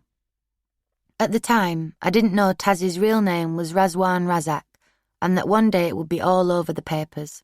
To me, he was indistinguishable from all the men who took me away in their cars and did what they pleased with me. The only difference was that Taz was so brazen he'd picked us up in broad daylight. He drove us a few miles out of Rotherham to an industrial estate on the outskirts of Sheffield. It was a really hot day and my legs were sticking to the leather of the car seat. I thought he might offer us some vodka or maybe a joint, but he gave us nothing. He didn't even say much until he found a parking spot behind an abandoned factory and told me to get out. He left Jade in the smouldering car with the windows up. He took me just out of view and, without saying a word, he pushed me up against a wall and started to kiss me. Before I knew it, He was tugging at my trousers, pawing at the small breasts hidden beneath my t-shirt. For once, I wasn't completely off my face. I think I'd had a joint with the boys at the kids' home in the morning, but no one had given me vodka or coke or fete. I was much more lucid than usual, and I felt a wave of defiance sweep over me. "Fuck this," I said. "This isn't fucking happening."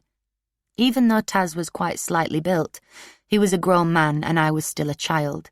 It was hard to overpower him, and he pulled at my clothes, trying to stick his tongue down my throat. He wasn't half as bad-looking as some of the fat, ugly old men who'd abused me, but there was something about him that really turned my stomach. "Stop it," I said. "Seriously, stop it." He tried to kiss me again, but my mouth was clamped shut, so his horrible, warm tongue collided with my face and I winced. His body was still against mine, my back against the wall, and the beads of sweat on his forehead glistened in the blistering sunshine. His crotch was against my leg and I could feel that he was starting to get hard. Even then, as I squirmed at his touch and tried to wrestle him off me, I remember thinking, how can this be turning him on? I'm a child and I'm clearly hating every second of it. I kept repeating the word no over and over again. I must have been feeling bolshy because I swore at him a few more times too. I don't know what made him stop. I wasn't screaming, but I was being pretty loud, and there were a few warehouses nearby, so maybe he was scared someone would hear our raised voices and come to investigate. Eventually, he got bored and went off. I waited around a minute before I took a deep breath and ran back around the corner, hoping he'd gone and that he hadn't taken Jade with him to try to force her to do what I wouldn't. I was just in time to see the old green Mercedes speeding off into the distance. Jade was sitting on the pavement. "Looks like we're walking home," I told her, as we turned back towards Rotherham. I'd been at the kids' home for a few months when Mum applied for a new house outside Ferrum. She had never expected the home to solve any of our problems, but she'd been willing to give anything a try. But seeing that I was even more out of control than before, she reckoned it was best to have me under her watchful eye again. The new house was in an estate called Dalton, which was around a 10-minute drive from Salters Lane. Phil and Kate eventually agreed I could go home as a sort of trial, although my bed in the kids' home would be left open in case I needed to go back. Mum hoped against hope that this time the men who preyed on me would leave me alone. But, of course, Dalton was too close for comfort. Most of the men who abused me drove taxis, so a 3-mile car journey was nothing. Plus, I could easily walk back to Ferrum myself if I had to, and Mum couldn't keep tabs on me all of the time. Within days, Latif had my new address. I think I met Keggy in the summer of 2006, but I can't be sure exactly because he always hung around in Ferrum Park. His real name was Umar, and one day he would be on the front pages of the newspapers too, but I only ever knew him by his nickname. We were just friends for a while, but shortly after my 14th birthday, Latif and I stopped seeing each other for a bit. It was then that I started spending more time with Keggy. Keggy was far from the man of my dreams. He had a chubby face and a skinhead, and he always wore trousers that were far too short for him. But everyone knew who he was, and he was fairly well connected in Rotherham. I didn't find out he and Taz were brothers until much later, but I knew he had a big family, and it seemed like every second Asian man in the town was some sort of cousin or uncle. At 20, he was 6 years older than me. He knew I was 14, they all did, but I don't think I even attempted to lie about my age to him, because at the start he never made a move on me. He didn't have a job and he was really tight, so he never had any coke, but sometimes he bought me some vodka or a spliff with his benefits money. I think he was living with his parents when I met him, but soon he got a council flat, and I thought it seemed dead grown up that he had a place of his own. I went with him to pick up the keys, and even though I didn't exactly see a future with him, I felt a little surge of excitement when he asked if I wanted to move in. I think he was half joking as we hadn't even kissed, but soon I was staying most nights and I gradually brought a few clothes round. Even though I rarely went to school, it was the summer holidays, so it made it much easier to tell Mum I was just out with mates. I popped back every few nights and stopped for a while before heading back to Keggy. He hadn't even bothered to get a proper bed, so we'd sleep on quilts on the floor, and neither of us could cook, so we always had takeaways. It was strange. Most nights we'd lie there, side by side on our makeshift bed fashioned from old duvets, never touching or kissing. Keggy didn't take half as many drugs as I did, so some nights I'd lie awake, totally wired, while he snored next to me. Usually, he'd been drinking and would go straight to sleep, but one night he rolled over to face me. In the darkness, his hands began to wander over my body. He gripped my bum and fondled my growing breasts. For a second, I just lay there, wondering what would happen if I let him have sex with me, but something stopped me. I can't really explain it. It just felt too weird. "No, Keggy," I said softly. He didn't get angry. He just turned to face the wall and went to sleep. Even though I wasn't sleeping with Keggy, everyone assumed I was, and as a result, most of the other men left me alone. The whole time I was staying at his house, only one guy tried it on with me, and even then he didn't push it when I said no. I didn't have a clue why I was being left alone by all the other men. I didn't know then that I was a victim of organised crime, or that my abusers were operating in huge gangs. I had no idea that, while they mainly shared girls like me around, there were times when there was an agreement between them that one man could have a victim to himself for a while. The next day, we were sitting on Keggy's floor eating takeaway curry when he turned to me and told me that he loved me. "What?" I said. I suddenly felt a bit awkward because I was sure I didn't love him back and I didn't know what to say. "I love you," he repeated, "but you're my property because you live with me." I just laughed nervously and kept eating, wondering what he meant and if he was going to try it on again, but that night he just slept on the floor with his back to me as usual. It was around this time that my school got back in touch, through Sarah from Risky Business. For a while, they hadn't been bothered whether or not I'd been there, but now GCSEs were looming and I think they figured they'd be in trouble if they didn't at least attempt to get me to sit some. I agreed to go back for some lessons, but only because Sarah said she'd come with me. I actually coped quite well, considering I'd hardly been at school for 2 years. I'd come to believe that I was stupid, that there was no way I'd ever make anything of my life, because that's how my abusers made me feel. I still had to go to the huts on my own, but I had a really nice tutor called Miss Iqbal. "You're a really bright girl," she told me. "You need to start believing that." I hadn't been learning traditional things like maths and science, but I guess my brain couldn't have been completely ruined by alcohol and drugs, because Sarah noticed that I'd started to pick up a bit of Punjabi. No one had ever sat down and taught me it, and I wouldn't have gone as far as to say I was fluent, but now, when men like Keggy laughed and joked in their own language, I knew what they were saying. Sometimes they'd say nasty things about girls I knew. They often called us kafirs, which I think is an insulting way to say someone isn't a Muslim. I was sure they were calling us whores and white bitches too, but if I said anything, they always claimed I'd misheard. I'd also started writing about how I was feeling. Whenever I'd gone to English classes, I'd thought they were really boring, especially when the teacher went on and on about some poet who died years ago. But I'd always really liked rap music, so I decided to express my feelings in a rap song. What's happening to Rotherham town? Underage drinkers each time I turn around. Bouncers must be going blind just like every man in the nightclubs, on the dance floor, always selling drugs. Men going for underage girls thinking they're old enough because they met in the nightclubs, taking her back to his pad for 2 pumps and a squirt, takes a phone number, rings a taxi and sends her off, the dirty pervert. 14-year-old girls still walking around with miniskirts on and chatting fully grown men up in cars, still claiming the 16 to 18 years. Why can't this dirty crime stop? Wish we could turn back the clock. Girls' parents wondering if they have to report their baby girl missing tonight. If so, they'll be waiting up all night, wondering if she's in a gutter somewhere or if she's a prostitute for these people she's hanging around with. One afternoon, I sheepishly showed it to Sarah. I assumed she'd think it was stupid, but when she'd finished reading it, she looked like she had tears in her eyes. "Sarah, this is amazing," she said. "I'm so proud of you." I couldn't find the words to tell Sarah exactly how I'd been feeling about the men who abused me. I was still telling her I was having fun, and it was all just a bit of a laugh. I suppose this was my way of reaching out, of showing that perhaps I wasn't loving every second of what was happening to me. Whether or not I got up for school always depended on how heavy a night I'd had. One morning, my alarm went off, but I decided I couldn't be bothered, so I pulled my pillow over my head and turned over. Keggy had been dozing, but the sound of my alarm woke him up, and before I knew it, he was on top of me. I was still wearing my clothes from the night before. I'd obviously been too out of it to get undressed, and my head was pounding. I'd had lots of vodka and a few lines of coke too, so I was feeling agitated and uptight. All I wanted was a joint to help me relax, and Keggy was making me feel worse. "No, Keggy," I said. "I told you before."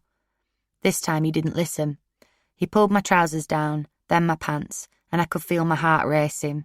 I was nauseous and sweaty, and I couldn't handle having him on top of me. "Keggy, I feel sick. I don't want to do it." "Shut up," he replied. Then he said something which made me shudder. "You're used to it."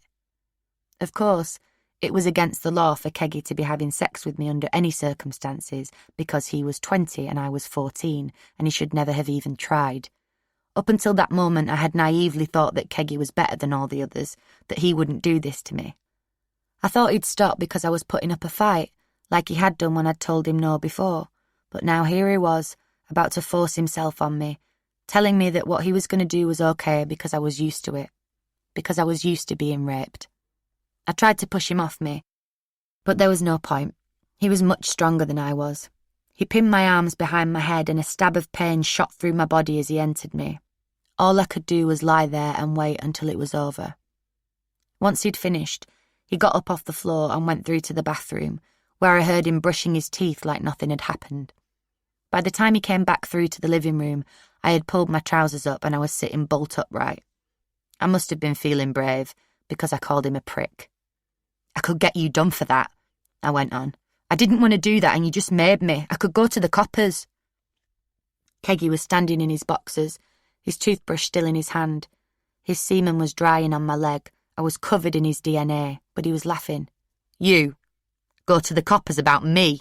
You'll never go to the coppers. They'll never believe you." He sat down next to me, and his voice dropped to a whisper as he spoke into my ear.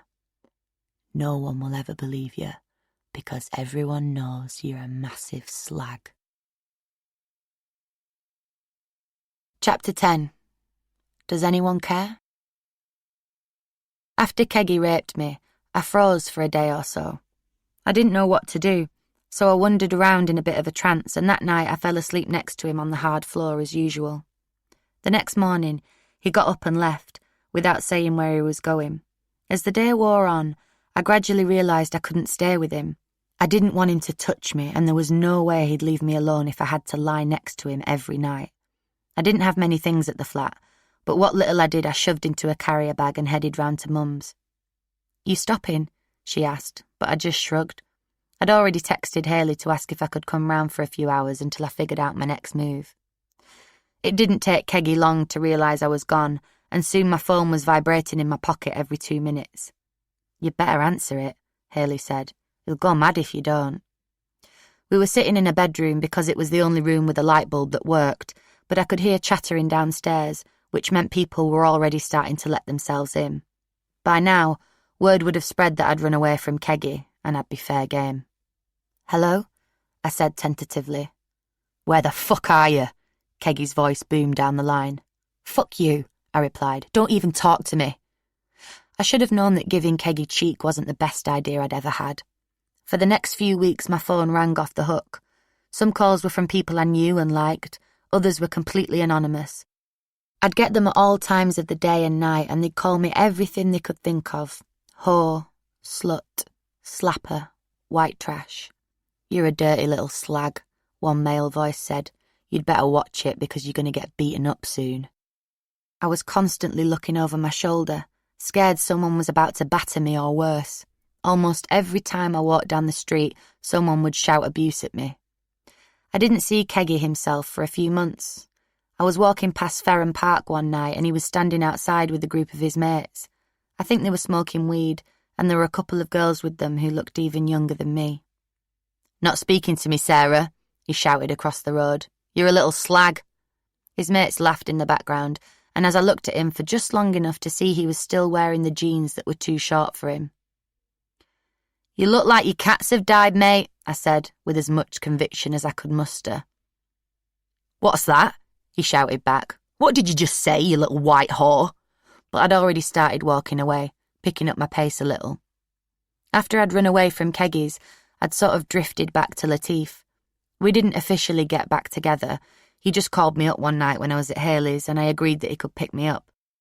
By now, I was spending most of my time at Haley's because there were always so many drugs on offer, and obviously we didn't have to pay for them, as long as we had sex with whoever was providing them. Latif sometimes asked me if I was shagging anyone else, but I lied and said no. He almost definitely knew this wasn't the case, but he never seemed too fussed, as long as I let him do what he wanted with me while we were together.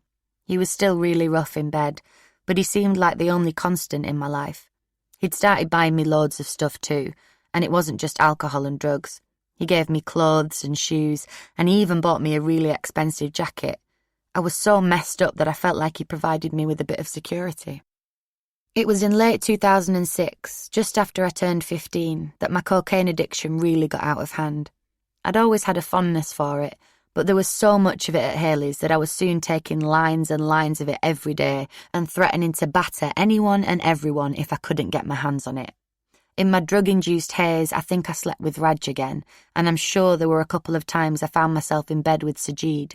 All of these encounters just rolled into one. Mum suspected I was at Haley's because it was no secret that loads of Asian men congregated there. Sometimes she'd send the coppers round to try to bring me home. They'd bang on the door and the guys would tell us all to be quiet. None of the lights worked anyway, so if we stayed silent for long enough, it seemed plausible that no one was in. "They'll get Haley," Raj whispered as we cowered in the corner, just out of view of the window. Mostly, they did. A couple of times, someone let them in by accident, but I just gave them a fake name and date of birth. It almost makes me laugh now because I told them I'd been born in 1984. This would have made me 22, but I still looked about 12. Other times, I'd be out in a taxi or in Jamal's van and they'd pull us over. I'd repeat the same ridiculous lie and the coppers rarely asked any more questions. I often saw them laughing and joking with my abusers in the rearview mirror. A couple of times, I even caught them shaking Jamal's hand before we drove off. I went missing so much the coppers should have known who I was. At the very least, they should have questioned why I was lying about how old I was and hanging around in a total cesspit of a house with men more than double my age, or travelling round Yorkshire and beyond in taxis I clearly had no money to pay for. But they didn't bat an eyelid. Sometimes, when Mum phoned them and told them she couldn't find me, they'd ring me on my mobile. I was normally so coked out of my head that I thought it was funny to call them piggy bastards, then pass the phone to one of the men I was with. Still, they did nothing. I think it was at Haley's, while the authorities were busy burying their heads in the sand, that I met Naveed. He was older than me, but nowhere near as old as Raj or Sajid or most of the others. It sounds awful, but I can't remember much about him, apart from the fact that he always had coke. I sussed this out pretty quickly, and soon we were spending lots of time together. I wasn't attracted to him, but sleeping with him was a small price to pay for what he would give me in return. He never seemed to be at work, and I have no idea what he did, but he must have had a bit of money because he'd book us into a hotel at least 3 times a week. We'd sometimes stay in Rotherham, but other times we'd go to Sheffield or Doncaster. I usually saw Naveed when Latif was out driving his taxi. Naveed had quite a good deal, really. He'd only have to give me a few lines of coke, and I'd spend all afternoon in bed with him, letting him do whatever he wanted to me. I can't remember what the sex was like, or if it hurt. All I cared about was coke. The sex was just something I had to get through so that I could get my fix. I was still living between Mum's and the kids' home. The home always kept my bed open, and when I got really out of control, Phil and Kate would tell me I had to go back into care. On the journey to the home, they'd give me the usual lectures, but I never remember having any follow-up meetings with them. Of course, they might have been overworked, but every time Mum tried to reason with them, they didn't want to know. I was far more at risk from paedophiles while I was in care, but it was like they couldn't and wouldn't accept this. Loads of the men continued to pick me up in the taxis at the home. As well as seeing Latif and Naveed, I was still being transported around the country by Jamal, Sav and loads of their mates. Every time I left, Rita would look me up and down like I was the one in the wrong. The coke made me so aggressive, I nearly went for her a few times. I'm actually surprised I didn't hit her. I'd usually be sent back to the home in a car around 7 in the morning. I'd be hungover but wired from all the coke I'd been taking, and my clothes would be dirty. I'd smell of alcohol and the horrible houses I'd had to spend the night in. These should all have been massive red flags for Rita and her colleagues, but none of them cared. As far as I know, they never even told my social workers, but then again, My social workers probably didn't ask. Sometimes the men who'd abused me would drive me back to the home themselves, parking right outside, bold as brass. Others would be a bit more cautious and drop me round the corner, or send me back with one of their other taxi driver mates. Just like when I'd stayed in the home the first time, some of these men would demand that I paid them a fare for the troubles, moaning that they were missing out on other hires by driving me home. I was in so deep I didn't grasp the reality of what they were telling me, that I was supposed to foot the bill for my own abuse, that I'd have to cough up for the privilege of being plied with Class A drugs and raped by more men than I cared to remember. Of course, I didn't have any money of my own, so I'd walk into the home, where Rita would usually be sitting behind a desk, and get her to sort it out. "You need to pay for my taxi," I'd tell her, and she'd roll her eyes. "Oh, really?" she'd reply. "Who have you been with now, madam? You've been busy this week." "Just fucking pay for it," I'd say. "It's $5.50. Rita would purse her lips and open the drawer with the petty cash money, shaking her head at me as she counted out the change. Then she'd walk outside, open the taxi door and look straight at a man who'd most likely had sex with me the night before, the vulnerable, drugged-up 15-year-old girl she was supposed to be looking after. She never scribbled down the registration number or made a note of the license plate or the company the car was from. She certainly didn't phone the coppers and describe the driver or what she suspected he'd done to me. All she'd do was ask him to give her a receipt, worried only that she'd get a bollocking if the petty cash was a few quid down. By early December, I begged Phil and Kate to let me go home for Christmas. They eventually relented a few days before and things appeared to be going well. I still snuck out to meet Naveed, just so he could give me some coke, but everything changed on Christmas Eve when a family friend called Peter turned up. Peter had known Mum's family for years, and he was a bit like a brother to her, but he reminded me of Hayley's dad because he was a total pisshead. He'd always fall out with his missus and come crawling round to Mum's with a bag of clothes, pleading with her to let him sleep on the sofa. Mum was the only person who was soft enough to let him in. He used to get so drunk he'd piss everywhere in his sleep. I'd just been out for a drive with Naveed, and obviously we'd been taking coke, so when I saw a black bin bag of clothes at the door, rage tore through me. I can't explain it. Even though I'd caused my mum far more heartache than Peter had, I was family. I didn't want him to be a part of our Christmas. Mum was washing up in the kitchen when I stormed through and demanded to know what was going on. "Is Peter here?" I said. "He'd better not be." "Sarah, he's got nowhere to go," she replied. "It's Christmas. Have a heart." "He's fucking taking the piss out of you, Mum," I said. The next thing I knew, Peter was at the door. He'd been in the pub all afternoon, and he was so drunk he could barely stand. "You're a fat, ugly bastard," I told him. "I hate you." Then I ran into the kitchen, grabbed a pair of scissors and cut all of his clothes into tiny pieces. It sounds crazy, but it seemed like the most natural thing to do. Mum was shouting at me to stop, that I was just causing problems, but I didn't listen. When I'd finished, all of Peter's shirts and trousers were lying in shreds at my feet. Mum wasn't crying, like she sometimes did when I played up. She was staring at me, cold and hard. "I don't know what you've been taking," she said slowly, "but this isn't you, Sarah. What have they done to you?" "You prefer him to me, don't you?"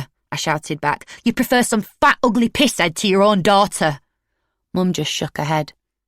"Get out, Sarah. You're not ruining Christmas for your brothers and sister." She slammed the door behind me, and I heard the key turning in the lock. She might have been bluffing, but I didn't wait to find out. I walked back to the kids' home. I'm not sure how long it took me because I was so off my face. I barely even noticed how cold it was. I woke up on my own on Christmas Day, without any presents. I don't think anyone even wished me a Merry Christmas. Mum called me in tears, but I didn't give her a chance to speak. I just hung up. I didn't have to worry about being lonely for long, though, because soon my phone was ringing again, and Latif's taxi was outside waiting for me. While Mum and my siblings ate Christmas dinner and played games, I went to a Christmas party of my own with lots of Asian men. Instead of turkey and stuffing, I had loads and loads of Coke and vodka. I think I took pills too. Anything to block out the horrible reality that I was spending Christmas Day with these men instead of my family. I know that I had sex with Latif, but I was so out of it I can't remember a thing about it. I was with Latif and his mates for a few days before they sent me back to the home. I think it was one of Latif's mates who drove me back in his taxi. I was still in the clothes I'd left in on Christmas Day, and I was bleary-eyed, dirty, disorientated and very agitated when I went in to ask the staff to pay the fare. Rita was on a day off, so one of the other key workers, Jill, went out. She wasn't as nasty as Rita, but she still saw that I was in a right state. "How long have you been gone?" she asked. "Keep out of my life," I told her. "It's nothing to do with you." She shrugged and rifled through the petty cash until she had enough change to pay my abuser's accomplice the fare he demanded for dropping me home. I stood and watched as she counted out the silver coins and handed them to him. "Oh, make sure you give me a receipt with that," she said. Latif's mate scribbled on a piece of paper and handed it to her before he sped off. I'd been doing all right at school in my lessons with Miss Iqbal and Sarah from Risky Business, but as my dependence on coke worsened, so did my attendance. I just didn't see the point. All I could think about was coke and where I was going to get it from. Amazingly, I managed to pass my mock GCSEs without revising at all, but when the time came for the real exams, I couldn't be bothered getting out of bed. The morning of my first exam, it might have been English, I'm not too sure, I woke up in a hotel room with Naveed. We'd been drinking vodka and taking coke all night, and the piercing sound of my alarm was too much to bear. I already had a missed call from Sarah from Risky Business. She'd left me a voicemail, asking where I was and telling me she'd pick me up if I needed a lift to school. I staggered out of bed, my mouth dry from all of the alcohol, and turned my phone off. Without thinking, I went into the bedroom, where Naveed had left a few bags of coke. I emptied some out onto the toilet cistern and snorted it.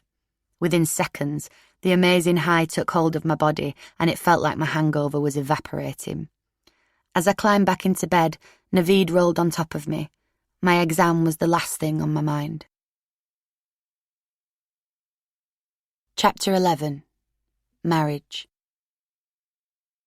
After I missed my first exam, I didn't see the point in sitting any others, so I just continued to spend all of my time getting out of it with Naveed.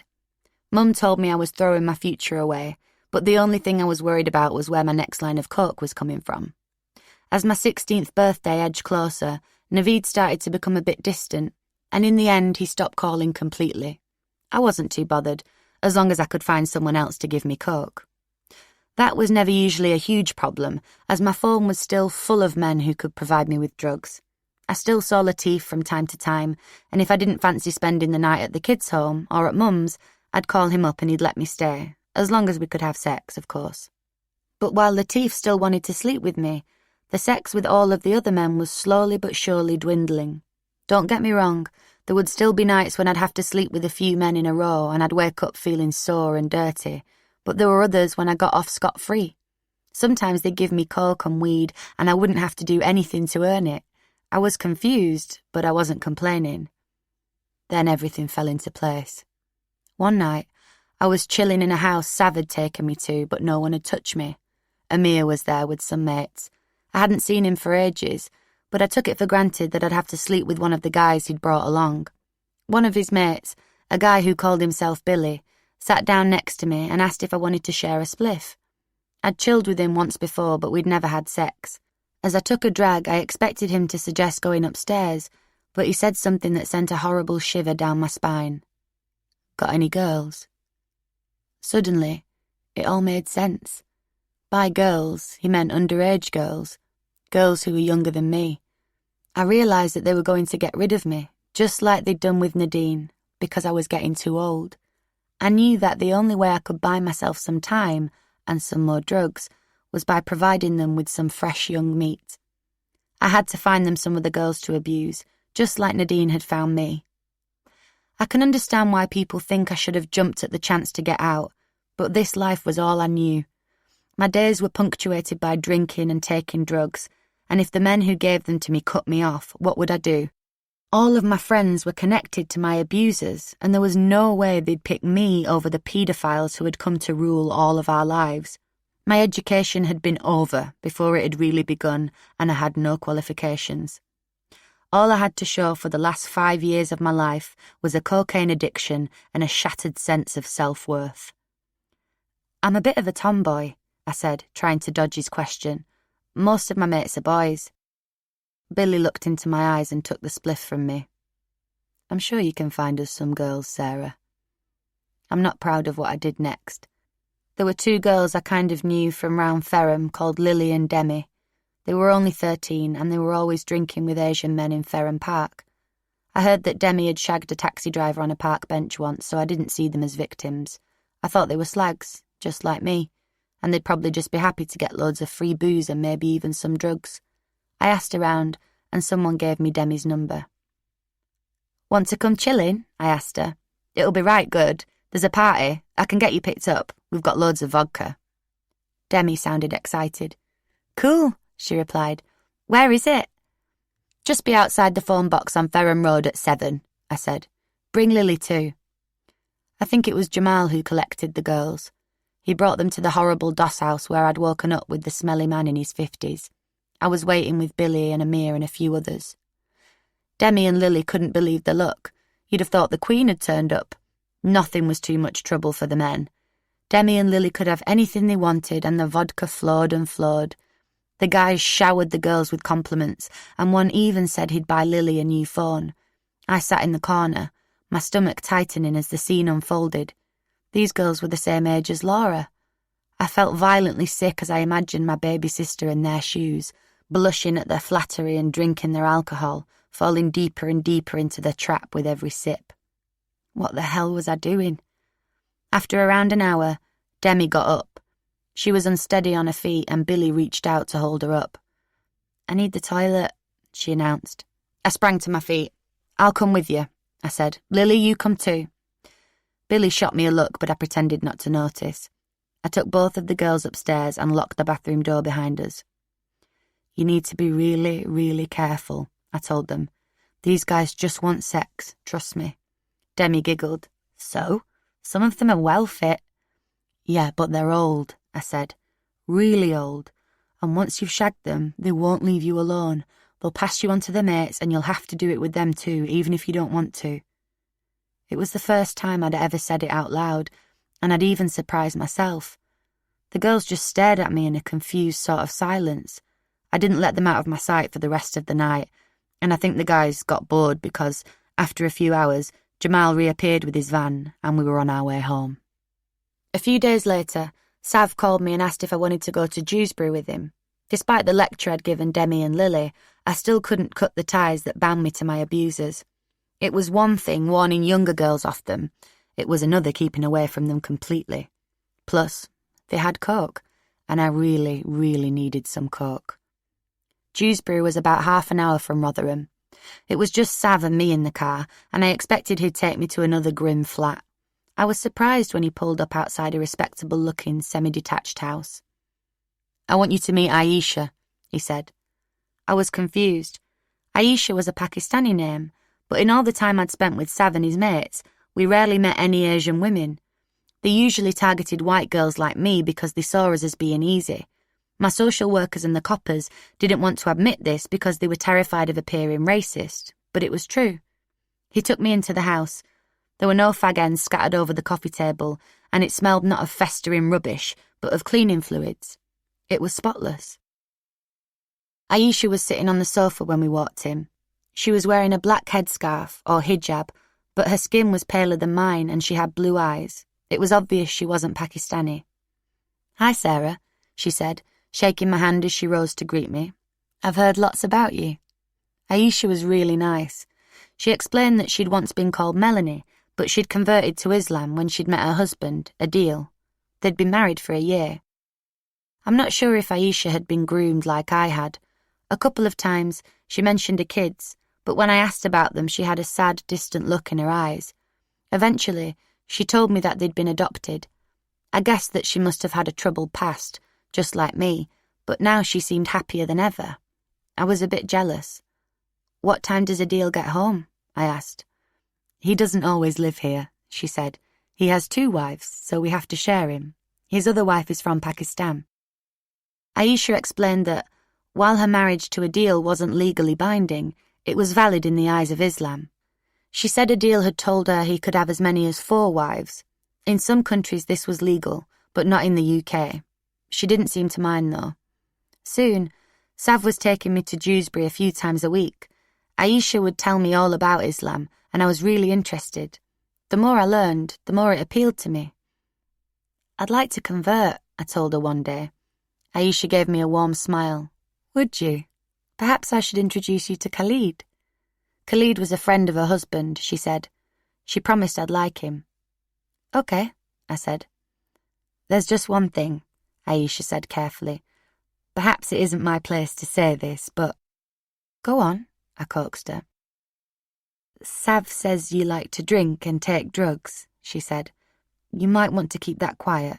Khalid's pretty strict." I'd known that Muslims weren't supposed to drink, of course, but most of the ones I knew ignored that rule. I knew I couldn't give up drink and drugs completely, so I concentrated on getting off coke first. I decided I'd go cold turkey, but the next week was awful.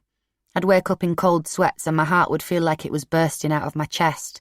The only way I could settle my nerves was by smoking loads and loads of weed, but I figured it was better than coke. It was horrible at first, but it gradually got easier, and a few weeks later I went to Dewsbury with Sav. Adil was staying with his other wife, so Aisha said I could stop with her for a few days. After what she'd told me about Khalid, I was surprised when she brought out a bottle of vodka and poured me a large glass. "One won't hurt," she winked. She pulled off her hijab and her light brown hair tumbled round her shoulders. The next night, I finally met Khalid. I'd popped to the corner shop and there were two men standing in Aisha's living room when I came back. My heart sank straight away when Aisha introduced the more handsome of the two as Adil. Khalid was in his late 30s and really ugly. He was quite tall and lanky, but he had a little pot belly that looked totally out of place on his skinny frame. His face was lined and I'd soon discover he always wore the same sour expression, like he'd just caught a whiff of a really bad smell. He was all right though, I guess. He'd been born in Pakistan, but he'd lived in Yorkshire for years and he drove a taxi, so his English was good. He told me he had a Pakistani wife too, but he was going to divorce her. "Then I will need a new wife," he said. I didn't say much, but the next time we met up, Khalid asked me if I'd like to marry him. It wasn't all romantic, like you see in films. He didn't get down on one knee or give me a diamond ring. He just came out with it when we were sitting on Aisha's couch, like he was asking if I'd like a cup of tea. "Yeah, all right then," I said. "But I'll need to tell my mum first." Khalid told me he'd drive me back to Rotherham in his taxi and I could spend a few days with my family. Then he'd pick me up and take me to Dewsbury, where we'd visit the imam and I'd convert to Islam. Once that was done, we could get married. "You'll need to choose another name, though," Khalid said. "Sarah won't do." Khalid told me I'd have to take his surname, Mohammed, on as my own. On the journey back to Rotherham, we decided on Shazia as a first name. "Shazia Mohammed," I said, getting used to the sound of my new identity. "Sounds all right, doesn't it?" Khalid agreed that it did.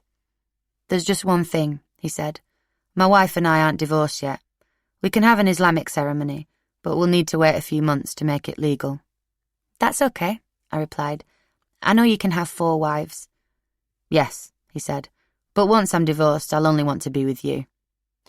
I don't know how I expected Mum to react when I told her about Khalid, but she went absolutely mad. She told me I was crazy and that he was using me, but I was having none of it. We screamed at each other for days. "How can you marry a man you barely know?" she said over and over, and she shook her head at me. "You don't know anything," I told her. "I love him." I think even I knew that was a lie. Khalid was old and ugly, but it still seemed romantic, the idea of changing my whole life for my future husband. Plus, if I married him, the guys who had been abusing me wouldn't force me to find them new girls. For me, it was a way out, and I really needed to take it. Just before Khalid's car drew up outside Mum's to take me off to my new life, I told her I wanted her and Laura to come to my wedding. "It will probably be next week," I said. "It would mean a lot to me if you could come." I could see the tears glistening in Mum's eyes. "No, Sarah," she said. "I can't give you my blessing. This is crazy. You need to choose between this man and your family." I pulled my coat around me. "Fine, I choose him," I replied. Mum was shouting at me as I stormed past her, threatening never to take me back if I went ahead with the wedding. Just as I reached the door, she grabbed hold of my arm. "This time I mean it, Sarah. If you do this, don't ever come back." I wrestled free of her grip. "Don't worry, I won't. And my name is Shazia now." I felt a little silly sitting next to the imam as he and Khalid prayed together. I didn't know what they were saying. They weren't talking in Punjabi. The prayers were in Arabic. I was wearing a hijab and my hair was hot and sticking to my face. We were in the imam's house, which was just a few streets away from Khalid's. The imam's wife was there too, and she was really nice, although she was sitting a little away from us, praying quietly in the background. Eventually, they stopped and the imam began to speak to me. He was an old man, with a big beard and a friendly smile.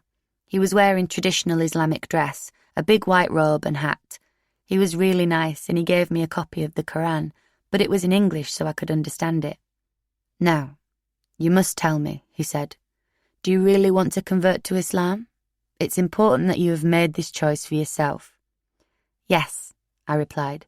"I want to do this, for my own good. I think it will help me become a better person." The imam nodded. "Very well," he said. He and Khalid said some more prayers and then I had to recite the Shahada, the Islamic testimony of faith. Khalid had taught me the words and I'd learned them off by heart, even though they were in Arabic. "La ilaha illa Allah, Muhammad Rasulu Allah," I said. It meant, "There is no true God but Allah, and Muhammad is the prophet of Allah." The foreign words sounded strange as they tripped off my tongue, but it was over really quickly. Khalid and the imam chatted for a bit, and they agreed that we'd be married at home 2 days later. Then the imam's wife gave us a cup of tea and served up a curry. That night, as we drove home, Khalid told me he'd like me to wear a niqab when I went out, a full Islamic dress that went right down to my feet. If I wore it, people would only be able to see my eyes. Changing my name and giving up drinking were one thing. This was quite another. "Ha, no way," I said. "I'll wear a headscarf, but that's it." Khalid looked mildly annoyed, but he didn't push me. "Remember, no drinking," he said. The wedding was planned for the Sunday, so I stayed at Aisha's on the Saturday night. In the morning, a lady called Parveen came round to help me get ready. She was Khalid's cousin's wife, and I'd met her a couple of times. She was nice enough, but I hardly knew her. Parveen helped me into a red and silver sari and told me I looked beautiful. Like most girls, when I was young I'd thought about my wedding day, but I had never thought about it being anything like this. I'd imagined wearing a big white princess-style gown and that Laura would be standing next to me in a bridesmaid's dress as Mum looked on, dabbing her eyes and wearing a big hat. Needless to say, I hadn't dreamed that my groom would be old enough to be my dad. I had no idea that Mum and Sarah from Risky Business had spent the last few days desperately trying to track me down in an attempt to stop me pledging to spend the rest of my life with a man I barely knew. It felt a bit lonely, being without my family on what was supposed to be the biggest day of my life, but in a way I was glad Mum and my siblings weren't there. It was obvious they didn't approve and they'd probably just ruin it for everyone. There were only a handful of people in Khalid's house when I arrived. He was stood in the centre of the room wearing traditional Muslim dress, just like the imam. He still looked old and ugly, though. The ceremony itself was over really quickly. We said some prayers and recited some vows, though I had no idea what I was promising to do. Then we had to sign the nikah, the Islamic marriage contract. It was written in Arabic, but it had an English translation at the side. I didn't really read it, though. Afterwards, we went for a meal at an Indian restaurant in Bradford. No one drank, obviously, and we were home by early evening. It was all a bit flat. Khalid didn't want to have sex with me until we were married. I wondered if sex would be different, now I was a bride. Khalid led me up to the bedroom in his little terraced house and I lay on the bed, sober and apprehensive. But as he placed his lanky, oddly shaped body on top of me, I just felt weird. I stared at the ceiling until he'd finished. A few days later, we went to the registry office. Khalid's divorce still hadn't come through, so we couldn't make our marriage legal just yet, but he wanted me to change my name to Shazia Mohammed by deed poll. The registrar gave me a funny look and told me to come back when I was 18. I'm not sure if Khalid knew quite what to do with me. I think I was a bit feistier than his Pakistani wife. I couldn't cook, so he tried to teach me how to make him a curry. He expected me to do the housework too, although he did help a bit. The days were long when he was out working. Sometimes I visited Aisha, but I didn't know anyone else in Dewsbury, so it was really boring if she was with a deal. I was too stubborn to phone Mum or Laura for a chat, so I felt really isolated. We'd been married for about 2 weeks when I was looking through the cupboards for some food. Khalid had asked me to look for some ingredients so we could make a curry together. Hidden away behind some bags of rice was a bottle of whiskey. I marched through to the living room, furious. "No drinking," I said, thumping the bottle down on the coffee table. "So you can drink, but I can't." He looked flustered. He'd obviously forgotten about the whiskey. I think he'd assumed I wouldn't have been brave enough to confront him if I found it. Okay, he said eventually. "Pour it down the sink." I got rid of every last drop. A few hours later, Khalid went out on a hire and I prepared myself for another night in alone. He'd only been gone a few minutes when my phone started ringing. I didn't recognise the number, but I answered it without thinking. I guess I assumed it was one of the guys from Rotherham, so I was surprised to hear a female voice on the other end. "Who's this?" she asked. She sounded English. "Well, you phoned me," I replied. "You should know." "Who is this?" She didn't answer. "Your number is in my boyfriend's phone." I tried not to roll my eyes. My number was probably in a lot of men's phones, most of whom likely had wives and girlfriends. "Oh yeah," I said. "You don't need to worry. I'm married now." "Who's your boyfriend then?" Khalid Mohammed." I felt my insides twist. "Khalid is your boyfriend? How long have you been together?" "About 3 weeks." I took a deep breath. "Well, he's just got married to me. I'm his wife." She was silent for a few seconds, but I could hear her breathing. Then the line went dead. My hands were shaking as I dialed Khalid's number and told him we needed to talk, and fast. It was only a few minutes before he came through the door, looking confused. I already had a chapati pan in my hand by the time he arrived, and I launched it at his head. He ducked, and it narrowly missed him. "You've been cheating on me," I thundered. "What are you on about?" he said. "You're crazy." "No, I'm not," I replied. "Someone has just phoned me asking why my number is in your phone. Apparently she's your girlfriend." Khalid just stood there for a second, as if he was trying to figure out whether or not to continue lying. "Why don't I phone her now and see what she's got to say?" I suggested. He raised his right hand, as if to give in. Okay, he said. It was one time. I'd given up loads to be with Khalid. My family, my home, even my identity. I'd made a huge mistake. I quietly told Khalid I wanted to leave. "You won't leave," he said. "You can't. We're married. You're mine." He hadn't even said sorry when he walked out the door, back to his taxi, like nothing had happened. Before I could stop myself, I'd reached for my phone and dialed Latif's number. Chapter 12. Escape. We'd barely turned off Khalid's street when Latif turned off the engine and told me to get in the back. I wasn't surprised. I'd known exactly what to expect when I phoned him. But I didn't know what else to do.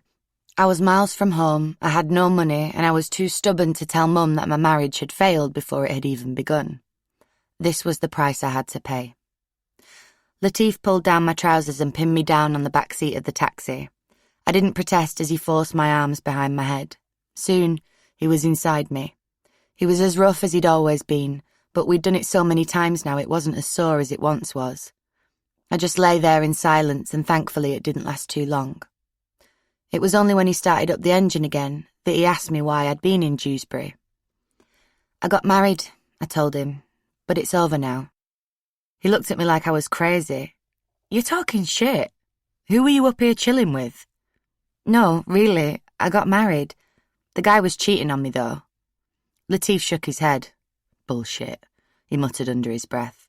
I couldn't be bothered arguing, so I changed the subject. I stayed at Latif's that night because I wasn't quite ready to go back and face the music at home. Of course, that meant we had to have sex again, but it seemed like a better option than seeing my family. In the end, it was a few days before I was brave enough to go back to Mum's and admit I'd made a mistake. She was still annoyed with me, though she let me move back in, no questions asked. "I'm happy you're home," she said eventually. "Please don't go back to that man." In all the craziness of the last few months, I'd sort of lost touch with Hayley and Jade.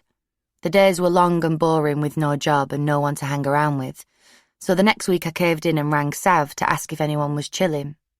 He was living above a shop at this point, and he told me I could come round and smoke weed with him and some of the guys. By now, few of my abusers wanted to touch me. I was almost 17, a proper adult. I'd decided not to touch coke as it had been such an effort to get off it, and I knew what it did to me, but I still loved weed and vodka, and there was lots to go around. But as I knew all too well, nothing in this world was ever free. "When are you going to fetch us some more girls?" Billy asked me as we sat in a circle on Sav's floor, passing a spliff round. "Can you get Demi to come and chill with us again?" I mumbled an excuse about having lost Demi's number after I'd gone to Dewsbury, but I knew it was only a matter of time before I'd have to come up with the goods.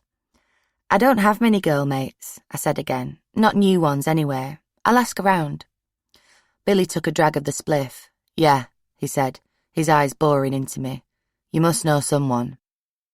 I can't remember why I went downstairs to the shop, as I was stoned and a bit drunk, but I'm really glad I did. Standing in one of the aisles was an Asian man with a grey beard. He had a bit of a belly and dark circles under his eyes, which made him look ill.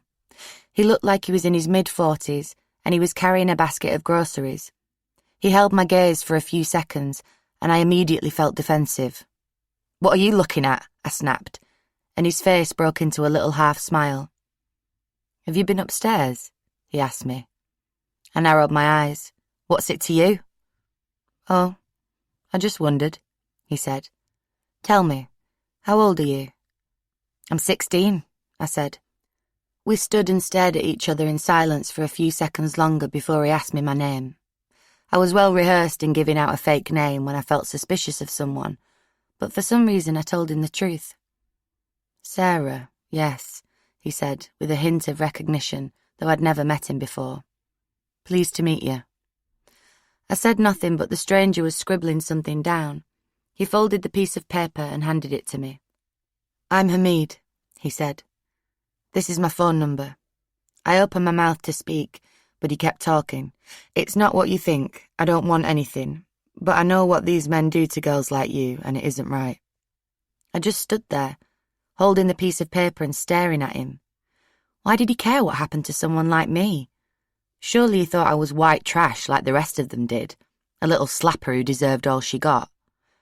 "You don't have to call me if you don't want to," Hamid went on. "But these men you hang around with are little idiots. If you want to get away, I can help." It took me a few days to call Hamid. I'd kept his phone number in my pocket and I'd taken it out a few times, but then I'd lose my nerve. It was no wonder I was wary, really. Lots of men had made out like I could trust them, but so far they'd all been the same. Even the ones who'd pretended to be my mates had abused me, or at least delivered me to others who had. How could I be sure Hamid was different? It was a gamble, but it was a gamble I was willing to take. Hamid's writing was messy and spidery, and I wondered if I got the right number as I typed in the digits. It rang 3 times.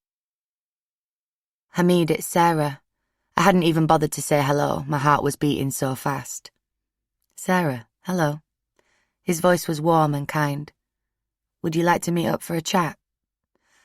We met up a few times before I told Hamid anything about my past. We usually went to McDonald's, where we'd have a Coke and some chips. The first couple of times, he did most of the talking. He told me a lot about his life, even though I didn't want to give away much about mine. His parents had come to Rotherham from Pakistan just before he'd been born. He was happily married with 4 children, and one of his daughters was around my age. He'd worked really hard to build up his own chain of corner shops, and he'd made a bit of money, but recently he'd had to take a step back and let his family take care of the business. He didn't explain this last part, but I didn't feel like asking questions. It took me a little while to work out whether or not I could trust him. I wondered if he might lure me in with free meals and promises of kindness before he pounced, claiming that I owed him something because he'd been nice to me. But there was a really powerful voice in my head that told me he'd never touch me. Don't ask me why I thought that. It was just a gut feeling. "Sarah, forgive me if this sounds rude," he said. "I can't remember if it was our 3rd or 4th meeting. But I've heard a lot of stories about you and the guys you've been hanging around with. I know you've been through a lot. I bet they've made you feel like this is all your fault, but it isn't." For the first time since the abuse began, I started to cry, to really cry. My head was in my hands as I shook with every sob, tears streaming down my face. It must have gone on for a good 5 minutes, but Hamid just sat there patiently. The torment that had been eating me alive for 5 years was finally freed, and I needed to let it out. I'm sorry, I sniffed, wiping my eyes. I don't know why I'm so upset all of a sudden. Sarah, I can tell you're a nice, genuine girl, Hamid said. But these men have been doing this for years. Everyone knows what's going on, but they're all too scared to do anything. I didn't mean for it to happen, I replied. I was still wiping the tears from my eyes. I don't want to feel like a slag. It just creeps up on you all of a sudden. You think they're your mates, and by the time you realise they're not, it's too late. Then I told him everything. I started with Nadine and how she'd taken me to Amir and Raheem so they could groom me in the playground.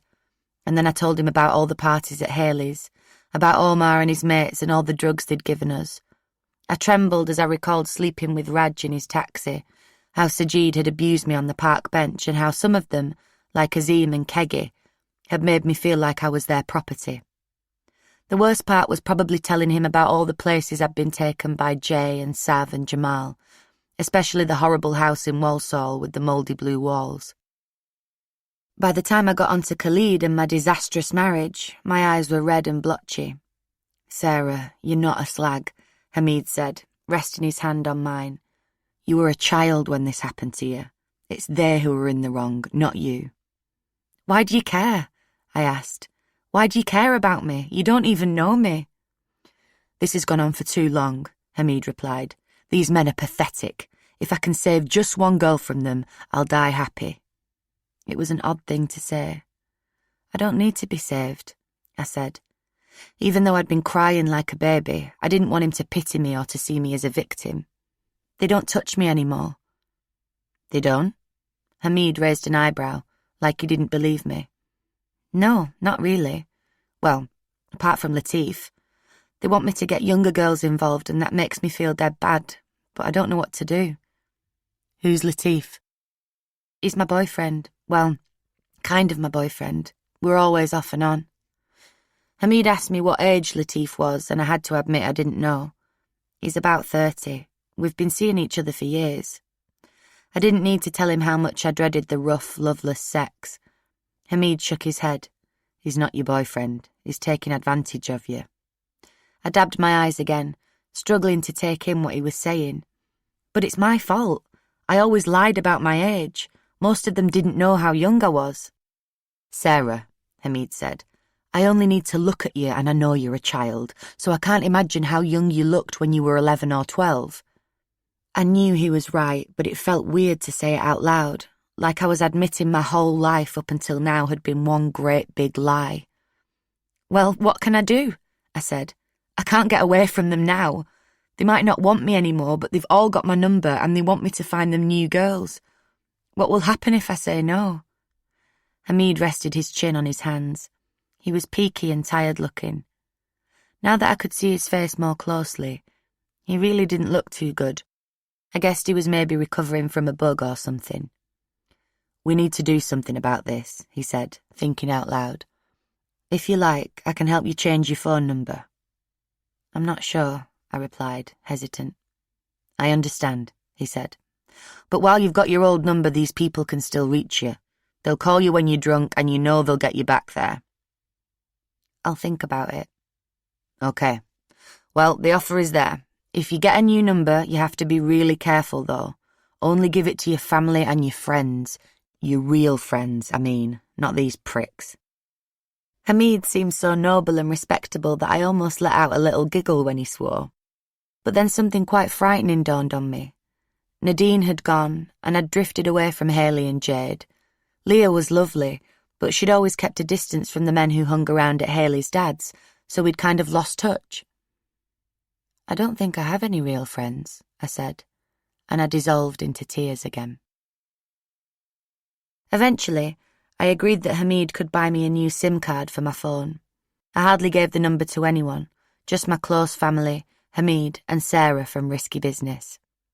I'm not going to pretend I wasn't gripped by fear as I chucked the old one in the bin. I held it in my hands for a few seconds before I dropped it into the bin bag in Mum's kitchen.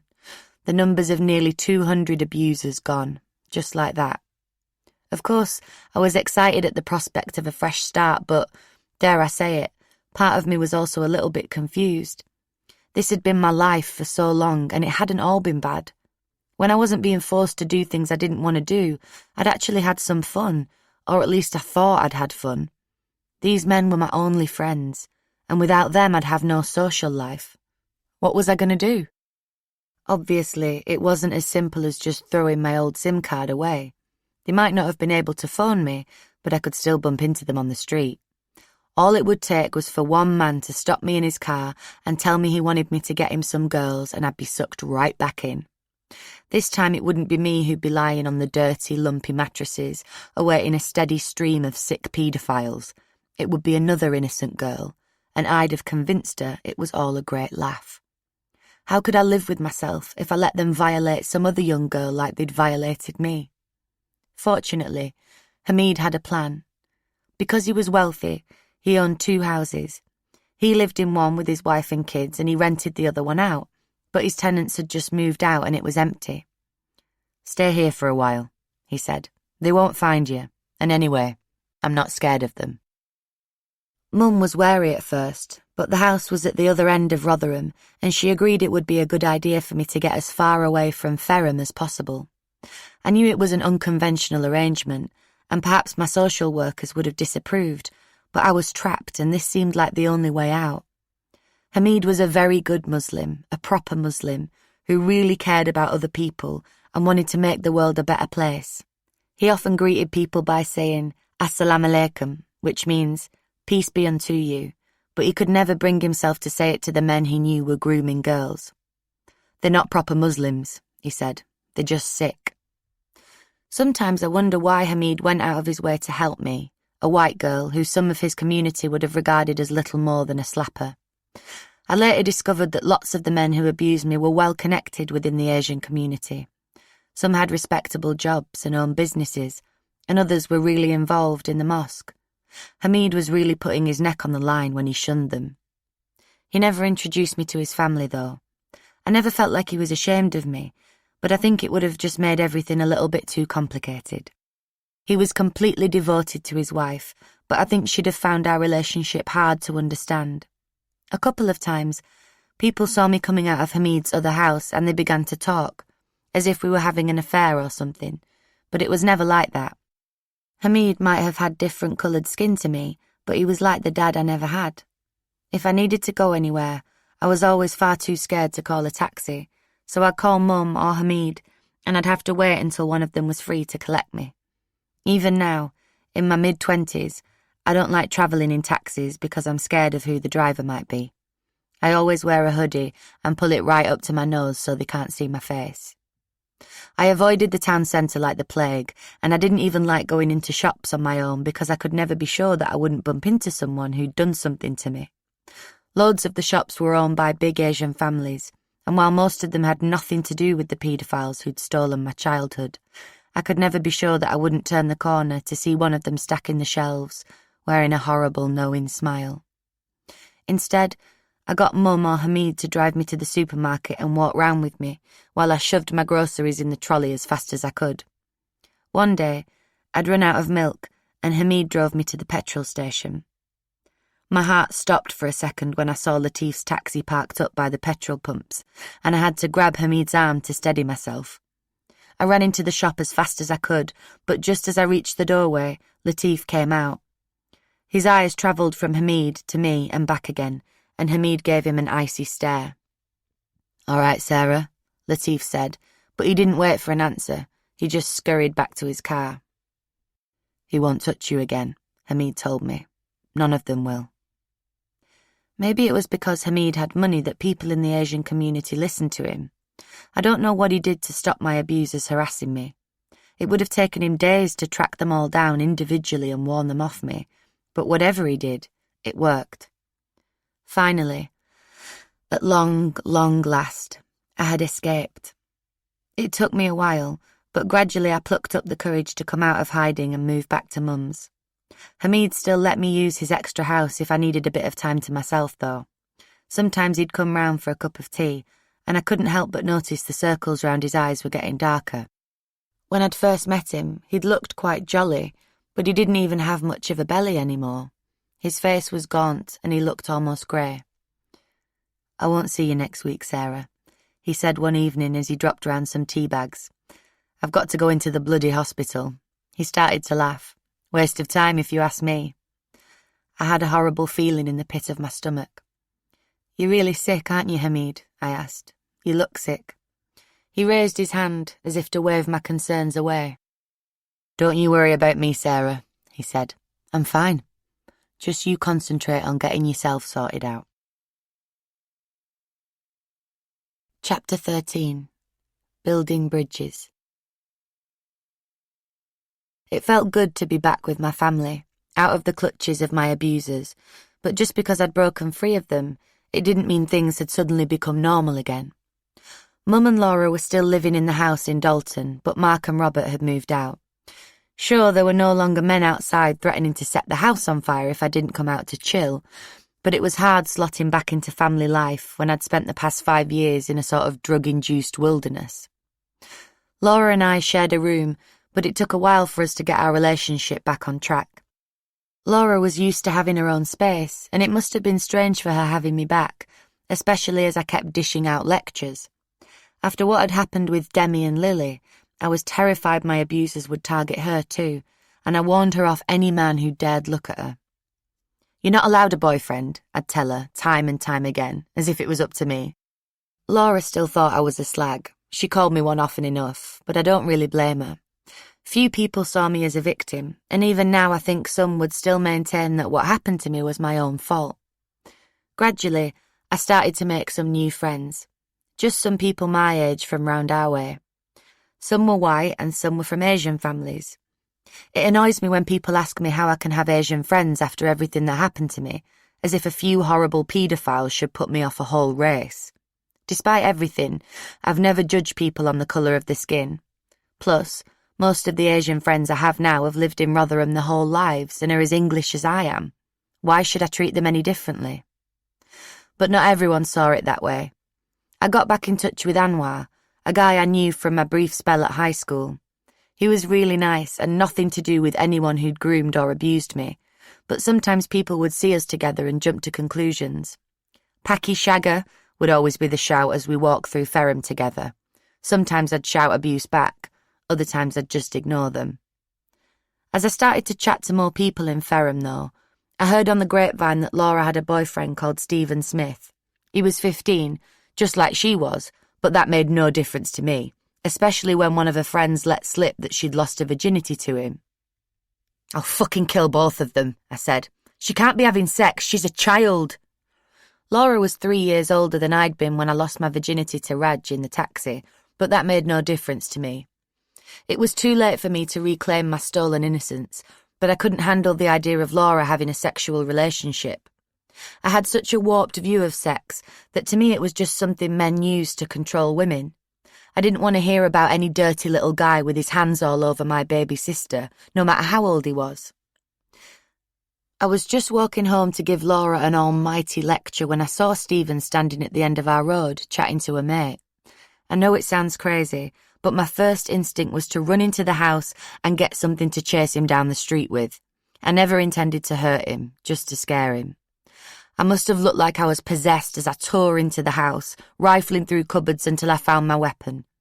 Laura was watching a film on the couch, oblivious to my rage.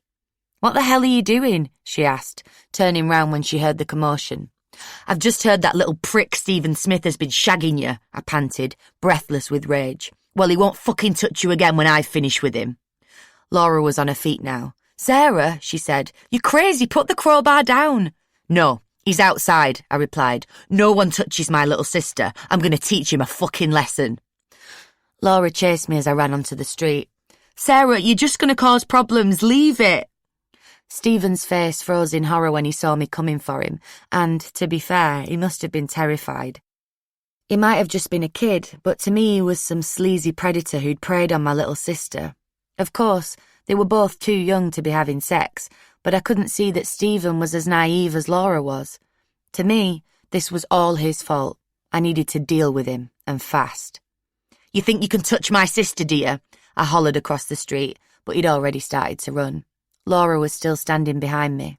"Sarah, this is mad," she shouted. "Like you can talk. How many guys had you shagged when you were 15? Usually, I'd have slapped her for saying this, but I was only focused on Stephen. I raced up the street behind him, but he was too fast for me, and soon he disappeared out of view. Needless to say, it was a while before Laura shared any details about her love life with me. She wouldn't speak to me for days after the crowbar incident, so I texted Hamid to see if I could stop in his empty house for a day or so, until everything calmed down. He replied straight away and told me he'd give me a lift to Asda so I could get some groceries. As soon as I got in the car, I felt my stomach lurch. It had only been a week or so since I'd last seen Hamid, but his face was thinner than it had ever been. He was really jaundiced and his clothes were hanging off him, like they were about 3 sizes too big. He was as jolly as ever, and I tried to make cheerful small talk, but by the time we parked up I couldn't hold my tongue any longer. "Hamid, why were you in hospital the other week?" I asked. "Oh, nothing serious," he replied. His smile didn't fade, not even for a second. "Just a little stomach problem." My eyes travelled from his yellowing skin to his bony arms, and I was far from reassured. "Are you dying?" The words had escaped my mouth before I'd had a chance to think them through. The idea hadn't even properly formed in my brain yet, but now I'd said it out loud, it seemed all too real. Hamid just laughed. No, don't you worry. I'm going nowhere fast." "Hamid, tell me the truth. You look terrible. You're really sick, aren't you?" He looked away, but only for a fraction of a second. "I'll be fine," he told me. "I'm going back into hospital tomorrow, but after that I'll be as good as new. Why don't you visit me?" There are 3 hospitals in Sheffield, and Hamid told me he was in Weston Park. I didn't really know where it was, but I borrowed some money from Mum for the bus. It was a big greyish-brown building, and it looked more like an office block than a hospital. I hadn't even walked through the entrance when a horrible feeling of dread came over me. All of the signs had something to do with cancer, with arrows pointing towards that did everything from clinical trials to radiotherapy. There was even a wing dedicated to the hospital's own cancer charity. Hamid had texted me the number of the ward he was in, so I went to the reception desk and gave his name to the nurse. I'd chosen not to come during normal visiting hours, as I knew his wife and children would be with him then, and it just didn't seem right to intrude on their time together as a family. "We don't normally allow visitors outside of visiting hours," the nurse said. She paused for a second, "but I think we can make an exception." She led me to Hamid's room, where he was sitting up in bed. He looked even worse than he had done when we'd gone to Asda in the car. There were a few other patients dozing in beds around him. "Why don't I let you two have some time together in private?" the nurse said. "There's a spare room you can use." We spent the next hour or so in the little side room, eating the grapes and chocolate that people had given Hamid.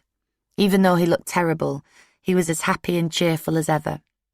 "How would you like a job, Sarah?" he said, popping a grape in his mouth. He explained that one of his friends owned an Indian restaurant in town and he was looking for a waitress. Of course, he made it clear that his friend wasn't connected to anyone who'd abused me. "I'll give it a go," I agreed. "Sounds good." The idea of having a purpose in life, not to mention having money of my own to spend, appealed to me.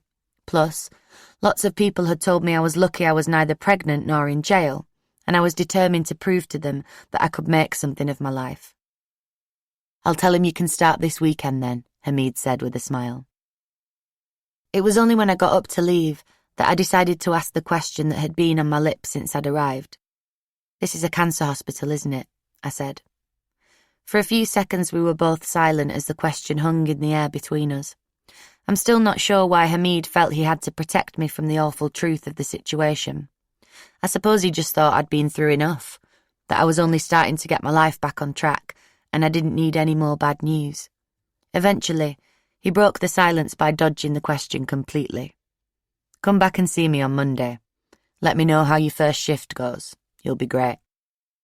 I nodded and turned to walk away, so he wouldn't see the tears in my eyes. I liked working at the restaurant. The owner was really nice, and having something to do took my mind off things. It was hard work, and I often had to be there until quite late at night, but it meant I had some money so I could go and hang out with my friends. Laura had been doing shifts in a hairdresser's salon, but she'd also signed up for college, so I decided I'd give it a go too. I enrolled in a business course, but I only lasted a few days. Juggling work and studying just seemed too much, plus I just wasn't used to sitting down and learning as I'd missed so much school. Mum did her best with me, and most of the time we got on well. My shifts at the restaurant meant I didn't have as much time on my hands as I used to, but I still kicked off sometimes, mainly if I'd been mooching around the house all day. Even without Coke, I could get really angry, especially when I'd been on my own for too long and I'd had time to think about everything I'd been through. Phil and Kate had washed their hands of me now that I was an adult. I'm sure they were both over the moon that they didn't have to deal with me anymore. Instead, I was supposed to pick up the shattered pieces of my life by myself. I was never offered counselling, because then the authorities would have had to acknowledge what had happened to me. I just had to get on with it. I was still looking over my shoulder at every turn, frightened of who I might see as I walked down the street. I didn't like leaving the house alone, and I still refused to go into town unless Mum was with me. Whenever I did see one of my abusers, I'd usually put my head down and shuffle past them as quickly as possible, hoping they wouldn't make a nasty comment. One day, I was walking through Ferrum when I saw Raheem across the street. He didn't look much different, except his beard was now flecked with grey. He'd sort of drifted away from Amir, and it must have been at least 3 years since I'd last seen him. I was on my own and I could feel my heart starting to beat a little faster. I saw a flash of recognition cross his face and I suddenly felt vulnerable and exposed, like I was 11 again and we were back in the school playground where Nadine was bullying me into giving him a blowjob. But out of the corner of my eye, I could see there was a woman walking next to him, her face obscured slightly by her black hijab. I doubt he'd have tried to speak to me while he was with his wife, but I wasn't taking any chances. I pulled my hood up and walked a little faster, pretending I hadn't seen him. Still, I couldn't help but wonder, does she know? Does she have any idea what her husband has done to me as I drag my feet down the street, weighed down by the horrible memories inside my head? Of course she didn't know, and even if I told her, she'd never believe me in a million years. Every day, Keggy's words still rang in my head. No one will ever believe you, because everyone knows you're a massive slag. Despite what Mum and Sarah and Hamid said, it was still hard for me to accept that none of this was my fault, and everywhere I turned, something reminded me of my past life. Plus, some of the guys were harder to avoid than others. I was waiting for the bus to Sheffield one afternoon, as I'd planned to visit Hamid in hospital, when I caught sight of Amir walking towards me. The sweat prickled on the back of my neck. I'd never done anything with him, as he'd always been with Nadine, but he'd watched so many others groom and abuse me. "All right, Sarah," he said, before I could turn away. "I haven't seen you in ages." He looked dirty and unshaven, like he hadn't been home in days, and when he stood next to me he smelled of old sweat and alcohol. He tried to talk to me, but I only mumbled a few one-word answers before my bus came. I was relieved, but still the unsettling thought swirled around my head. Who has he got his hands on now? Surely some other young girl has fallen into his trap. Every time I visited Hamid, he looked thinner and weaker. Still, he assured me he was getting better. "I'll be home soon," he'd grin. "I can't wait to get out of here." I pushed my doubts to the back of my mind and tried to get on with life as best I could. Slowly but surely, Laura and I started to get closer. We'd often find ourselves giggling on the sofa together as we watched a film, or gossiping as we shared a takeaway. Plus, she had loads of mates, who soon became my mates too. Laura had stopped seeing Stephen Smith, and now she thought the crowbar incident was a great laugh. "I can't believe you chased Stephen Smith with a crowbar," she'd giggle. "All my mates think you're mental." I also started going out a bit more with some of the new friends I'd made. Sometimes I went to house parties, but they weren't like the parties at Hayley's dad's or any of the other houses I'd been taken to. People would still get wasted, but nobody expected me to have sex with them. It was still hard to get my head around it all. It was so different to what I was used to.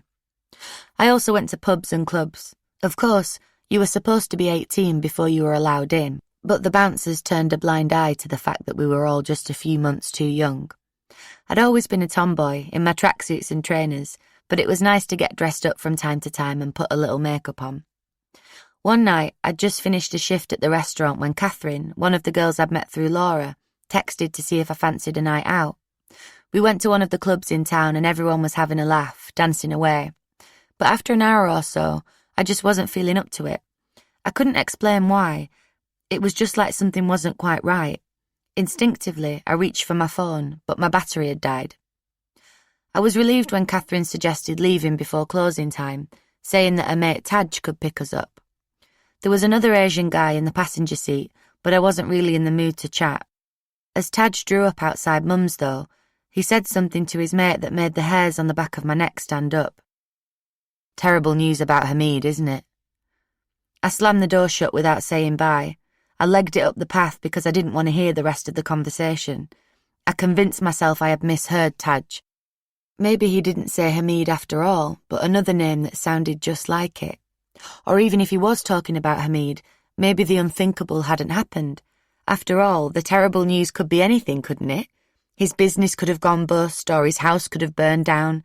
He couldn't be dead. He just couldn't. Mum was drinking with some friends, but when I opened the door, her expression changed. "How come your phone is off, Sarah?" she said. "Hamid's brother has been trying to get hold of you all night." Dread clawed at my insides. "The battery's dead. What's wrong? What's wrong with Hamid?" Mum bowed her head. "I'm afraid he's passed away, Sarah. I'm sorry." The next few minutes were a blur. Everything seemed to happen in slow motion. I grabbed Mum's ashtray and slammed it against the wall. I was crying, but only because I was so angry. Hamid was only 43. I had seen him getting sicker and sicker, fading away before my eyes, but still it didn't seem real. Why were my abusers allowed to walk the streets and grow old with the families when the man who had saved me from them was gone? One of my mum's friends was speaking to me. I think she was trying to calm me down, but I wanted to punch her. How could she ever understand what this felt like, what any of it felt like? I raised my hand and I could hear people gasping. My fist was clenched, but I froze. Suddenly, I could see Hamid, peaceful, caring Hamid, as if he was standing right in front of me. I imagined him shaking his head, telling me to stop. "What are you doing, Sarah?" he'd have said. "You're a nice girl. There's no need for this." Suddenly, my insides were churning, so I dropped my hand and ran upstairs. I locked myself in the bathroom and vomited, shock cascading through my veins. When I went back downstairs, everyone was quiet. "I'm sorry," I said. "I shouldn't have done that. It won't happen again." Chapter 14. Ashtiak.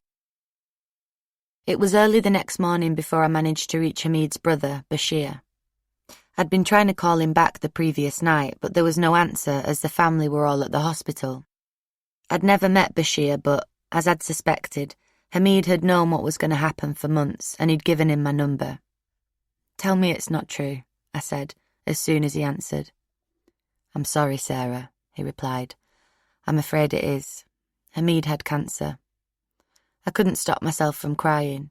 Of course, I'd known that Hamid had cancer, even though he'd refused to tell me. I wondered if he had already known he was living on borrowed time when he decided to rescue me that fateful night in the shop below Sav's flat. But I suspected I wasn't the only girl he had saved. "He asked for you shortly before he died," Bashir went on. "He told me to look after you." The funeral was a few days later, as it's an Islamic tradition to bury the dead as soon as possible. It was only then that I realised how many lives he had touched. There were far too many mourners to fit into the mosque, so the ceremony was held in one of the local fields. I had some spare money from my shifts at the restaurant, so I went to one of the Asian clothes shops in Rotherham and bought myself a new red and green sari. I still had my hijab from when I lived in Dewsbury with Khalid, so I wore that too. I went along on my own and stood apart from the other mourners, my hijab covering most of my face. I couldn't really see what was going on because of the crowds. There must have been at least 500 mourners, probably more. I'd wondered if I might be the only white person there, but there were loads of others, proof that Hamid treated everyone with respect, regardless of what colour the skin was. I'd stopped practising Islam when I'd left Khalid, but I've always believed in God and the afterlife, so I tried to join in as best I could with the prayers. There were so many people it was hard to see or hear anything, though. I overheard one man saying he'd come all the way over from the States. I'd known Hamid for just a year, but he felt like such a huge part of my life. Even now, 6 years later, I still think of him loads. I can't even imagine what my life might be like now if I hadn't bumped into him in the shop that night. If there is a heaven, which I'm sure there is, I know he will be there. Over the next few months, I tried to get on with my life as best as I possibly could. Working in the restaurant gave me a focus, which was good.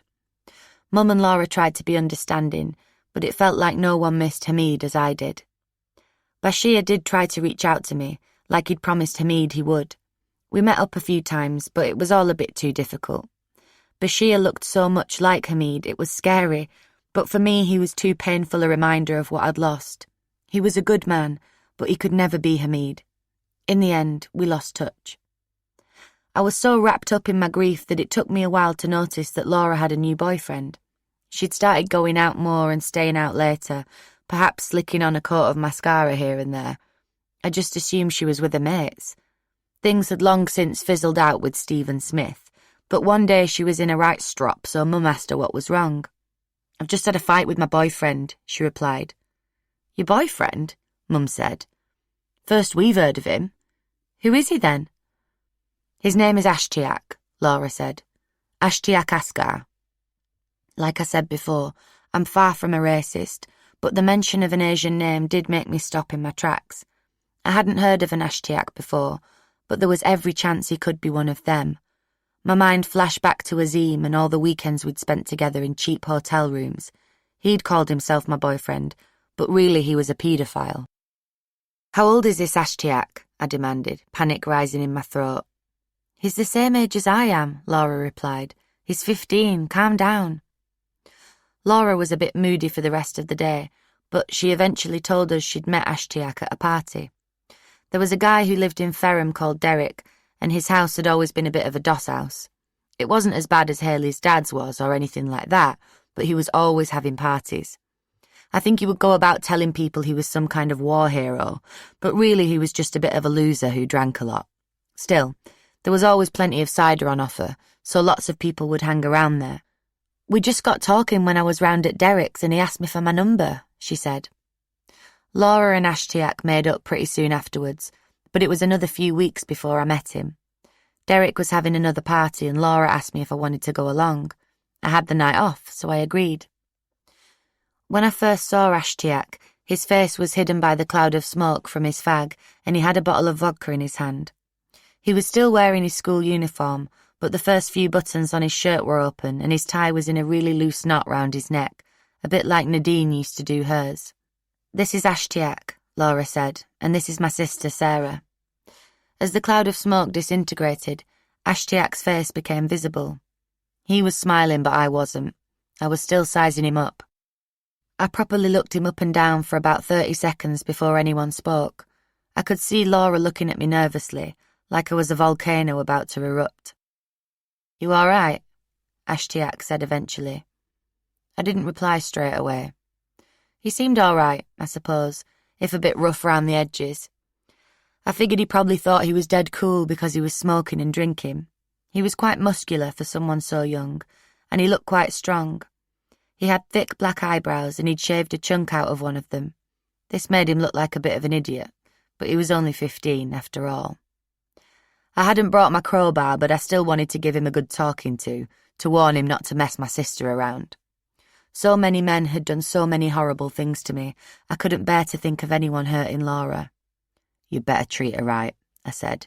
"If you don't, I'll kill you." Ashtiak started laughing as he slid his arm around Laura. "Relax, I will." He turned to my sister, and with a huge grin he said, "She's safe with me." Thinking of it now, I almost want to vomit. "So what do you think?" Laura asked as we walked home. "He's so fit, isn't he? And he's so nice." "He seems all right," I said. "You like him then?" "Yeah, I do," she replied. "Don't give him any shit like you did with Stephen Smith." We were both a bit tipsy, so we started giggling. As it happened, Laura and Ashtiak's fight was far from a one-off. Over the course of the next few months, they fell out more times than I can remember, but they always made up. Maybe, looking back, the warning signs were there, but it's easy to say that now.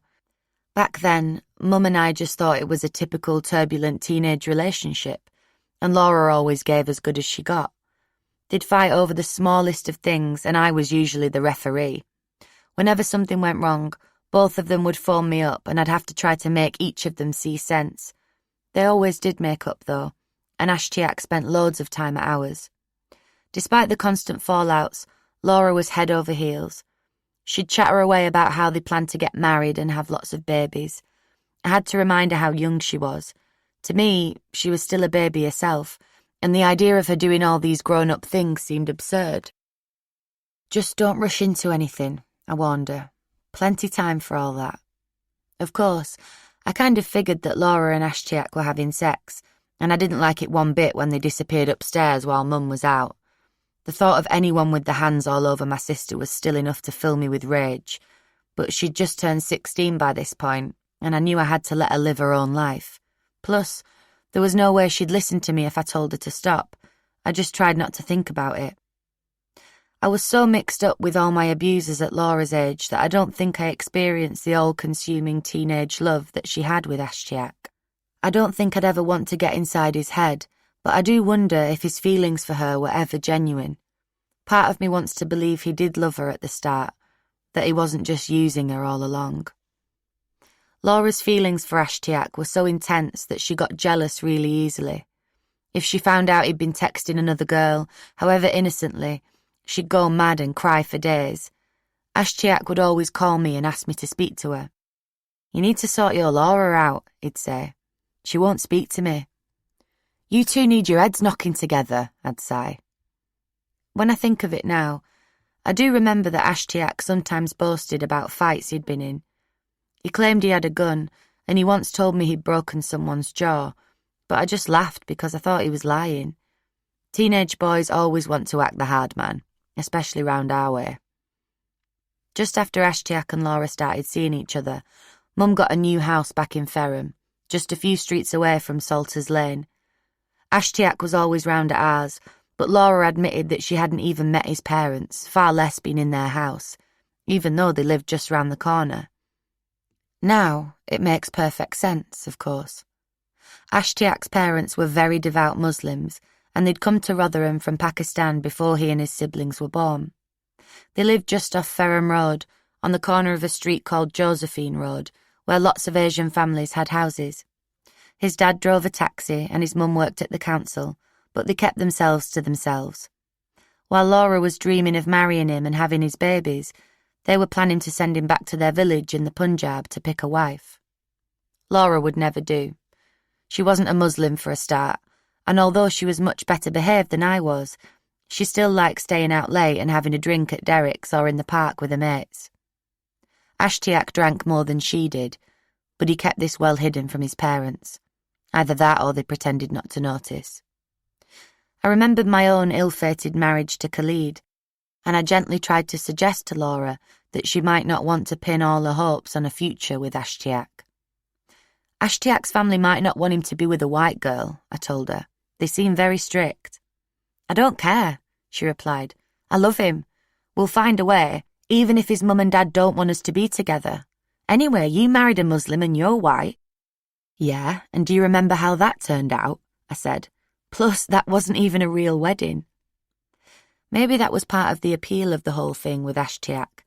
To most 15-year-old girls, the idea of loving someone you're not supposed to must seem dead romantic, like something out of a film, but hardly anyone stays with someone they meet as a kid. I reckoned it would fizzle out soon enough, and Laura would forget all about him. If only that had been the case. One night, shortly before my 18th birthday, I came home from the restaurant to find Laura sitting at the computer in tears. "What's wrong with you?" I asked. "It's Ashtiak," she sobbed. "He's been cheating on me."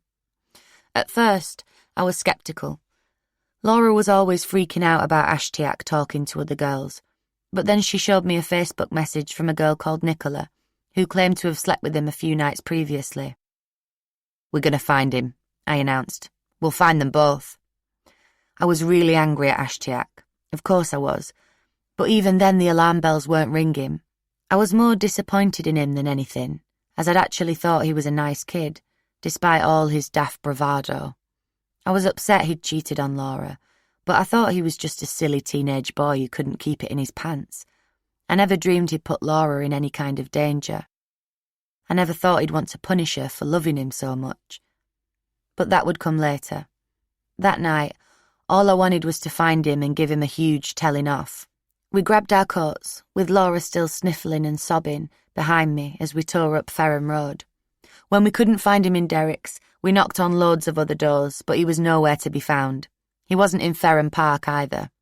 I think we'd been out for about 2 hours when we eventually gave up. I'll make sure I give the little prick a right talking to when I next see him, I told Laura. Don't you worry. I don't know why he did it, she replied.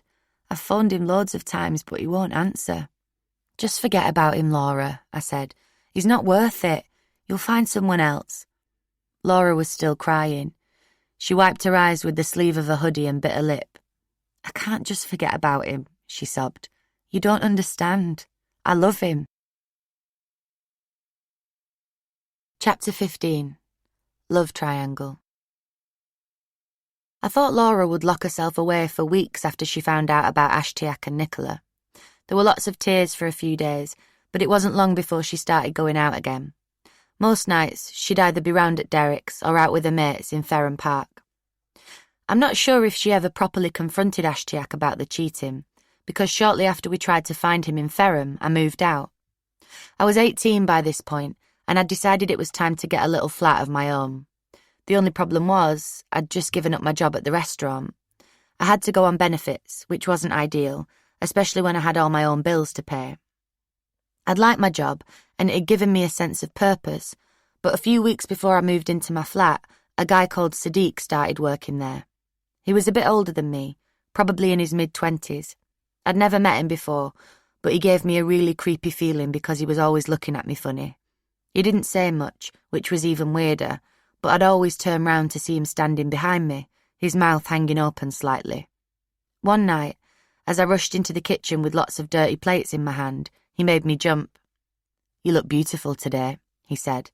He'd been standing behind me, but I hadn't realised. Don't do that, I snapped. You scared me. I shuddered as I walked from the kitchen back into the restaurant. I recognised the look on Sadiq's face. It was the way Raheem and Azim and Latif and all the others used to look at me, except we were both adults now. I convinced myself that I could almost see the sick thoughts running through his head. The next night, he asked me what I was doing after work. Want to come chilling? He asked. My mate is having a party. He has weed. My heart felt like it was about to burst out of my chest. Just leave me alone, I said. Don't even talk to me. Sadiq looked bewildered as I tore off my apron and ran in to see the owner in his office. I told him I wasn't coming back. He was confused and asked what was wrong, but I mumbled an excuse and practically ran home. I felt really bad, as the owner was Hamid's friend, but the thought of facing Sadiq at work every day made me feel sick with dread. It sounds drastic, I know. Sadiq wasn't that much older than me and we were both adults, so I guess there was no harm in him asking me out if he fancied me. But something about him reminded me of the men who'd manipulated and abused me for so long, and I just couldn't face him. The chances are he was harmless, but it was a chance I wasn't willing to take. It was only then I realised my abusers hadn't just stolen my childhood. They were threatening to steal my future too. Sarah from Risky Business still kept in touch with Mum and me, and she told me I could go to the police if I wanted, though she was never pushy. I did speak to a really nice police officer, a lady called Layla. She was a British Pakistani and she was absolutely disgusted when I told her what I'd been through. She encouraged me to take things further, but I just couldn't face it. The men who'd groomed and abused me were out of my life now, but the thought of facing them in court was just a bit too much. One day, I promised Layla. I'm just not ready yet. I was so wrapped up in what was going on in my own life that it was a few weeks before I realised Laura was seeing someone else. It was plain to see that the new guy was just a rebound. She was still head over heels for Ashtiak. I don't think Laura could ever bring herself to ask about Nicola. It was almost like she was in denial. If she didn't say it out loud, it hadn't happened. She couldn't bear to think of him with another girl. I think she convinced herself that Nicola was lying and Ashtiak would come running back to her, full of apologies. He didn't, of course. Not then, anyway. So Laura decided to do what thousands of teenage girls across the country do every day. She'd make her ex-boyfriend jealous by getting with his friend. Ishak Hussain was 4 years older than me. He'd been at my primary school and everyone called him Zach. His family was huge and mega rich, at least compared with everyone else in Ferrum. He had dozens of uncles and cousins, and they owned tons of shops and houses in Rotherham, as well as loads of stuff back in Pakistan. There was even a rumour they had their own airline. Despite this, I'd always thought he was a nice guy. He'd always chatted and said hello to me, even when I was being really badly bullied. Like lots of Muslims in Rotherham, Zach liked to drink and go to parties, but I suspect his parents didn't know much about this. They'd arranged for him to marry a girl called Mariam. She was a Muslim too, and she'd been in his class at school. I knew her a bit, and I thought she was really nice, but I always wondered if they actually really liked each other, or whether it was just convenient, because it was the worst-kept secret in Ferrum that Zach couldn't keep it in his pants. As well as Mariam, the word on the street was that he was also seeing a white girl called Faye, who was the same age as Laura. It was on the morning of his wedding that Zach and Laura first caught sight of each other. Zach was 21 and she was 16, so their paths hadn't crossed. But she knew who he was because he and Ashtiak had recently started hanging around together. Lots of people said Ashtiak idolised Zach, and even Laura admitted that he wouldn't stop talking about his cool older friend. Zach was standing outside one of the family shops, dressed up to the nines in all his wedding gear, but he couldn't stop looking at Laura. She was looking at him too, but neither of them said anything because his dad and loads of his uncles were there. A few weeks later, Laura was walking down Ferrum Road when she bumped into him outside a chip shop. "Hey," Zach said, "I recognise you. Were you outside the shop the other week?" "Yeah," Laura replied. "Nice clothes, by the way." Zach just laughed.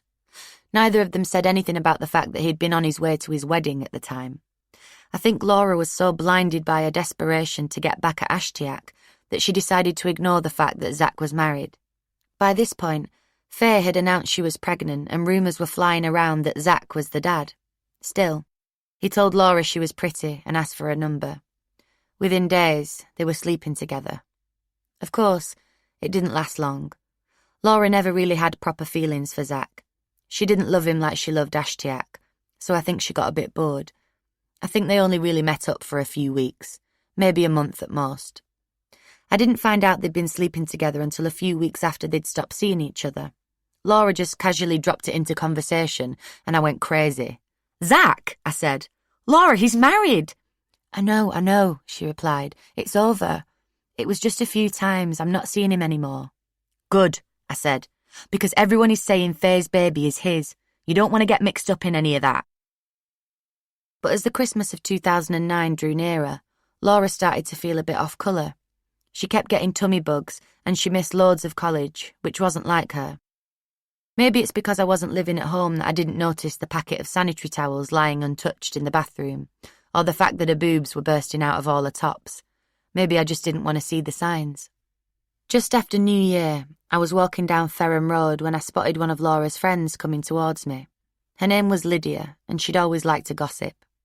"Hey, Sarah," she said. "Well, who would have thought it?" I looked at her, confused. "What are you on about?" "Oh, haven't you heard?" she replied. "Your Laura's pregnant." "Is it true?" I'd burst into Mum's without so much as a hello. Laura was sitting on the couch, and I could tell she had been crying because her eyes were all red. She'd told Mum she was pregnant earlier that day, and the news was somehow already halfway around Ferrum. She didn't answer my question, though she didn't have to ask what I was referring to. "I've just heard from bloody Lydia that you're pregnant," I said. "Please tell me she's lying." Both she and Mum didn't say anything for ages. I just stood there, bubbling with rage. "Yeah," Laura whispered eventually. "It's true." I just stood and shook my head in disbelief. My mind flashed back to all the pregnancy tests I'd taken, probably about 15 in total. Even though loads of the men had used condoms, there were times when I'd been so out of it I had no way of knowing for sure. And every time my period was a day or two late, I'd get a sinking feeling in the pit of my stomach. I'd been so scared that this would have been me, crying on the couch as I tried to figure out what to do with my unplanned baby. Yet it was Laura instead. "You fucking idiot," I said. I take it you'll be getting rid of it." Laura was still crying, but there was a steely determination in her eyes. "No, I'm not getting rid of it. I'm keeping it." Looking back, I can't believe I tried so hard to persuade my sister to destroy the little life growing inside her, because without that baby I fear our family would have shattered into 1,000 pieces at a time when we needed something to live for. But then, no one could have predicted the tragedy that awaited us. At that moment, to me, an abortion was the only option. "You can't keep it," I cried in disbelief. "You can't have a baby, you're only a baby yourself." But once Laura had made her mind up, there was no telling her. "It's my baby," she said, looking me straight in the eye, "and I'm keeping it." "This is a joke, right?" I replied. "Is it Zach's?" Laura didn't answer for a few seconds. I think part of her really wanted to believe the baby was Ashtiak's, but simple maths dictated that there was no way the father was anyone but Zach. "Yeah," she said. "Zach's the dad." "You were crazy," I told her. I was pacing the living room floor like a madwoman now.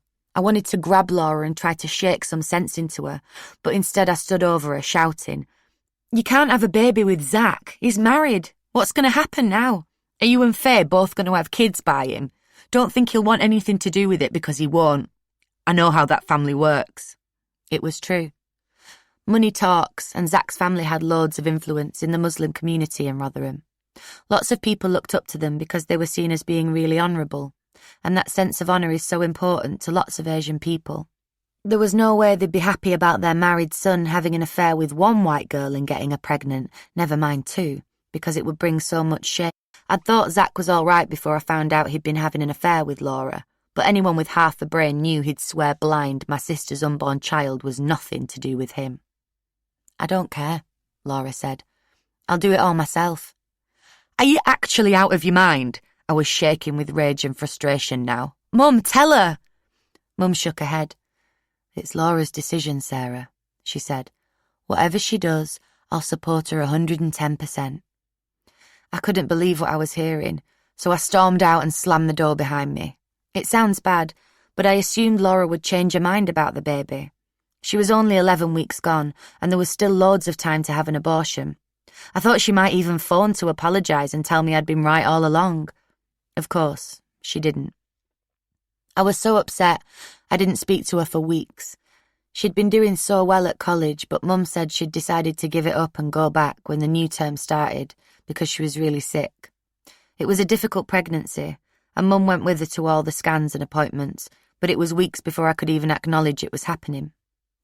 While we weren't speaking, Ashtiak got back in touch. He wanted to speak to Laura before he went off to Pakistan, and he came round to visit her. He knew she was having Zach's baby, but he still wanted to make up. They were just friends, though. Mum and I were certain he'd come back with a wife, but I think his visit made Laura hope they'd get back together one day. However, the sad truth was that if Ashtiak had been reluctant to introduce Laura to his family before, he would be even less keen now his friend had got her pregnant. I think it was a whole 2 months before I started to accept that Laura wasn't going to have an abortion after all. She was getting bigger by the day, and at her 20-week scan she found out she was having a little girl. She and Mum went shopping for loads of girly stuff straight away, and soon there were little pink dresses all over the house. I realised I had to swallow my pride and pick up the phone. Laura answered, and I took a deep breath. "I get that you're keeping the baby," I said. "So I'm here for you. We can fetch her up together." I could almost feel her grinning at the other end of the line. "I've decided on a name. What do you think of Alicia?" I could almost feel a lump forming in my throat. It's beautiful. It was a stressful time too, though. Laura was still being monitored by social workers because they were scared she'd fall prey to the same men who'd groomed me. She had to have loads of assessments done, and so did Mum. She got different social workers from me, but they were just as snooty. Eventually, though, they agreed that she was fit to raise her little girl. Laura's due date was the 23rd of June, and a few months before she gave birth, Ashtiak came home. We were all surprised to learn he wasn't engaged after all. At least if he was, he wasn't admitting it to anyone. He told Laura his parents had encouraged him to pick a girl to marry, but he hadn't found one he liked. He was supposed to be at college, but he wagged it all the time to come round to Mum's and watch DVDs with Laura. I don't think they were sleeping together again yet. Laura was way too big and uncomfortable by this point, but they were acting as if they were a couple, and Laura had that lovesick look in her eyes again. I had liked Ashtiak, but I was a bit more guarded now I knew what had happened with Nicola. Be careful, I told Laura, but it was pointless. She'd do what she wanted, like she always did when it came to Ashtiak. Ashtiak was paying Laura loads of attention, but to Zach it was like she didn't exist. He hadn't bothered to get in touch to see if she needed anything, and the word in Ferrum was that he was claiming the baby had nothing to do with him, just like I'd predicted. He's scum, I said to Mum and Laura. He'll know all about it the next time I bump into him. As it happened, I didn't see Zach until a few days before Laura was due to give birth. I was walking down Ferrum Road with some mates, eating a takeaway, and he was walking out of one of the petrol stations. I could see that he'd seen me, but he was looking at the ground. My mates knew I was desperate to give him what for, so they kept shouting his name. They must have called out about 10 times before he eventually looked up and walked over. I remember what I was eating really clearly. Doner meat, chips and mayonnaise out of one of those little white polystyrene boxes. Zach couldn't look at me. He started making small talk with one of the other girls. Before I'd even had time to think, I'd smashed the carton in his face. The chips fell to the ground one by one, but the stringy doner meat clung to his hair and his cheeks. Stunned, Zach rifled through his pockets, searching for a hanky as big gloops of mayonnaise ran down his face. I could hear my friends giggling, but I wasn't laughing at all. Zach's mouth was hanging open in shock. He and his family were used to people falling at their feet. I don't think he could quite believe I'd had the guts to empty my dinner over his head. We just stared at each other in silence for about 30 seconds, as if we were each daring the other to speak first. Finally, Zach cracked. "Do you realise how much you've just disrespected me?" he said. He was speaking in barely more than a whisper, but I could tell he was really raging. I wasn't scared of him, though. "How much I've disrespected you?" I laughed out loud. "Yeah, well, what about my sister? Haven't you disrespected her?" "I don't know what she's told you," he said, "but the baby's not mine. I haven't fucking touched her." "Oh, fuck off, Zach. Everyone knows the baby's yours," I replied. "Laura doesn't need you, don't you worry about that, but you could at least try to be there for your child." Zach was barely listening. He kept going on and on about how the baby wasn't his, and I was getting more and more angry. I think I reached out to slap him because he grabbed hold of my arms. "You've disrespected me," he said again. "You fucked it." His face was still covered in mayonnaise as he tore off back up Ferrum Road, picking bits of doner meat out of his hair. Chapter 16. Alicia. A few days after I confronted Zach, Laura went into labour. It was a gorgeous day and she'd been round at Mum's friend Donna's, playing in a big inflatable pool in the garden, when a contraction started. Mum knew it would take a while for the baby to arrive, as first babies often take the time. But around midnight, Laura was in a lot of pain, so she drove her to Rotherham District Hospital, the same place we'd all been born. It was a difficult labour, lasting over 24 hours, but Mum was by Laura's side throughout. In the end, the baby was in quite a lot of distress, so the midwives told Laura they'd have to use forceps to deliver her. Alicia eventually arrived at 11 p.m. on the 23rd of June 2010, one of very few babies born on their due dates. Laura was exhausted, but Mum says my little sister had tears of joy rolling down her face when a little girl was placed on her chest for the first time. "She's the most beautiful baby in the world," she said proudly, and Mum couldn't help but agree. Auntie Annette and Donna were in the waiting room, and they soon phoned me to tell me the good news. I was over the moon, but I didn't meet my niece until the next morning. Mum drove me to the hospital first thing. I'll never forget the moment I first laid eyes on her. She was lying in a little cot next to Laura's bed, and she had piles and piles of black hair. There were some little scratches on her face from the forceps, but to me she was perfect. Laura had already dressed her in a little pink baby grow and a matching hat. I'd been so determined that Laura should have an abortion, but as I stood gazing at this beautiful little girl, tears rolling down my cheeks, I couldn't believe that such a thought had ever entered my head. Writing this now, my mind flashes back to when we were kids, and I remember how Laura used to play with all of her prams in the back garden of our first house on Salters Lane. She was born to be a mum, and I'm so glad she got the chance to be one. if only for a short time. It was a few minutes before I picked Alicia up. Laura was crying and we both just sat there in tears for ages. It was one of the most special moments of my life. Eventually, I took Alicia from her cot and held her in my arms. I couldn't believe how cute she was, with her tiny fingers and toes and a little button nose. I felt the most overwhelming rush of love for her, almost as if she was my own child. Little did I know that one day I would be bringing her up as if she was my own child. All I knew then was that I'd do anything to protect her. I stroked her head, and I thought about how Mum must have felt the first time she held me, how her heart must have swelled with all the hopes and dreams she had for me, only for scores of horrible men to abuse me like I was a piece of rubbish.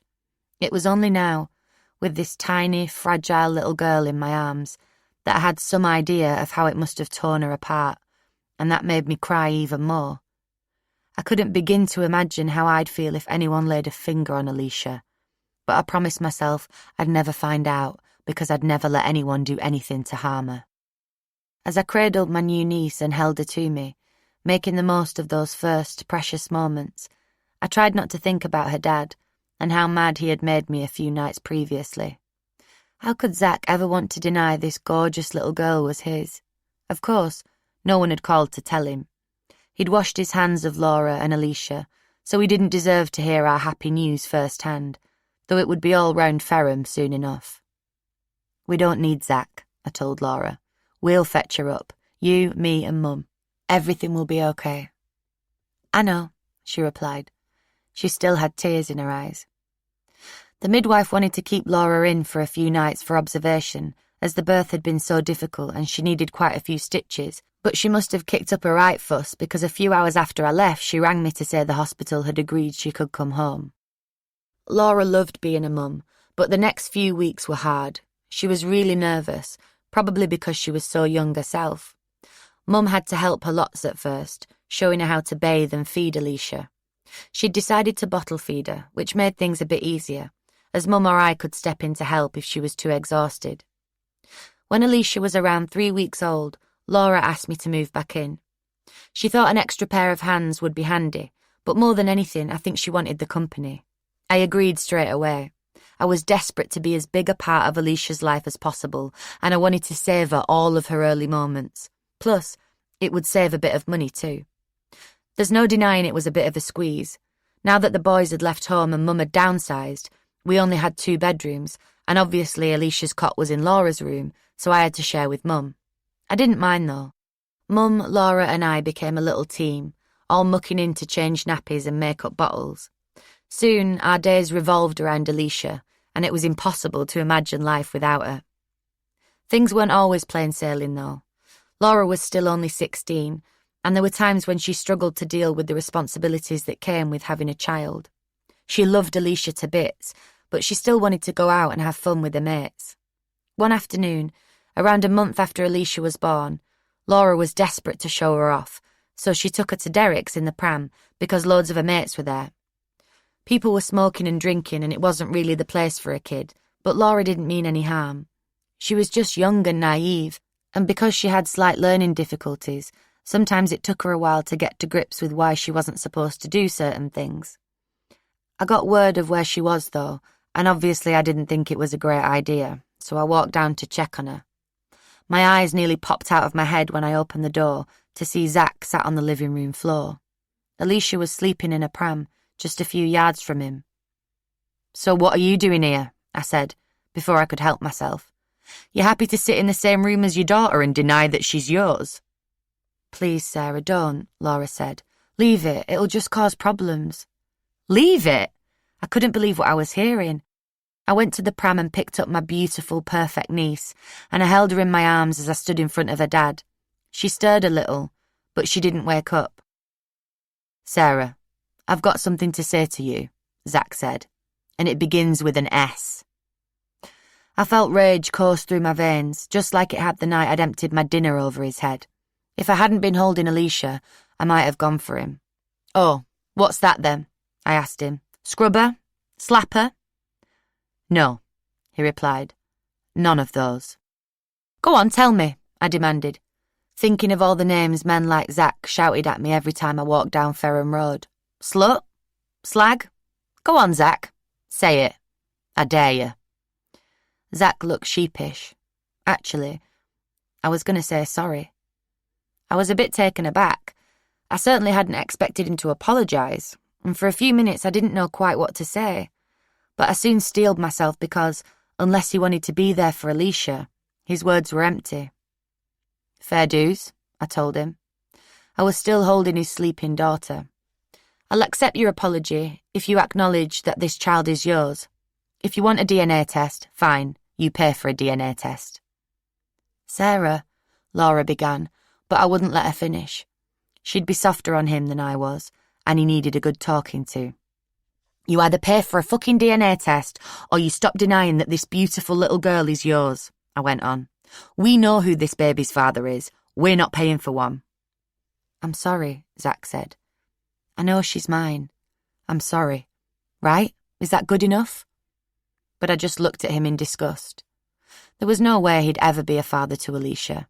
When he looked at her, his eyes were empty and cold. He didn't even look like he wanted to pick her up. I'm taking Alicia home, I told Laura. She shouldn't be here. There might have been a point when Zach and his family would have scared me, with all their money and influence and power. But those days were long gone. I think by then I was almost past caring. I'd been through so much that I wasn't bothered anymore. I didn't see why Zach should be allowed to treat my sister and my niece like shit and get away with it. So I wheeled Alicia out of Derek's and took her home to Mum's. I can't remember if I told Mum that Laura had taken Alicia to Derek's, but someone did, because she went mad and gave Laura a massive lecture about how it was no place for a child. Derek was way over 30, but all the girls that went round there were Laura's age. I don't know if he ever touched any of them, but he definitely gave them all booze, and I've heard that he's now banned from having kids in the house. It was all just a bit weird. All things considered, Mum was right to have reservations about Laura going round there, especially with Alicia, but Laura couldn't see what the problem was. She went in a right strop and stormed out, taking Alicia with her. We were frantic. We had no idea where they were, and Mum ended up phoning the police. I felt really bad because it was only when I saw her crying over Laura and Alicia that I realised how much I must have put her through when I disappeared all those times. Thankfully, it didn't take the coppers too long to find her. She'd stayed overnight with a woman called Ruby, who lived a few streets away. We were just glad both Laura and Alicia were safe. Still, because Mum had phoned the police, social services had to get involved again. The social worker was called Anne. She wasn't as bad as Phil or Kate, but I think she scared Laura a bit because she gave her a huge row for taking Alicia to places like Derek's. And you can't go to Ruby's either if you're with Alicia, she told her sternly. We've assessed her house before and it's not suitable for a child. I think Laura was a bit scared Alicia would be taken into care because the social workers had been the ones who took me off to the kids' home, so she started to toe the line a bit after that. Soon, she didn't have much energy to go out anyway, because she'd started back at college. She found it tough, balancing the sleepless nights with studying, so sometimes Mum would do Alicia's night feeds so she could get some rest before her classes. I thought it was important she got a break from time to time, so sometimes I'd watch Alicia for a few hours to let her go out with her mates. She was easily pleased, really. Loads of teenagers today expect the world on a plate, but Laura was never happier than when she'd saved up a couple of quid for a bottle of cherry Lambrini. We did make a big fuss of her on her 17th birthday, though. Mum looked after Alicia, and Auntie Annette and I made cocktails before taking her into town clubbing. Most times, though, she'd come home early with Ashtiak in tow, and she seemed to be at her happiest when they were snuggled up on the sofa watching a film. It didn't take a genius to work out they were sleeping together again. But while Laura was back to dreaming about their wedding day, I could see that Ashtiak was having his cake and eating it. It was plain to see that Laura was mad about him, so he knew he could say a few nice things here and there, and he'd get what he wanted from her. But she loved him so much that she wouldn't give him any shit, even if he messed her around.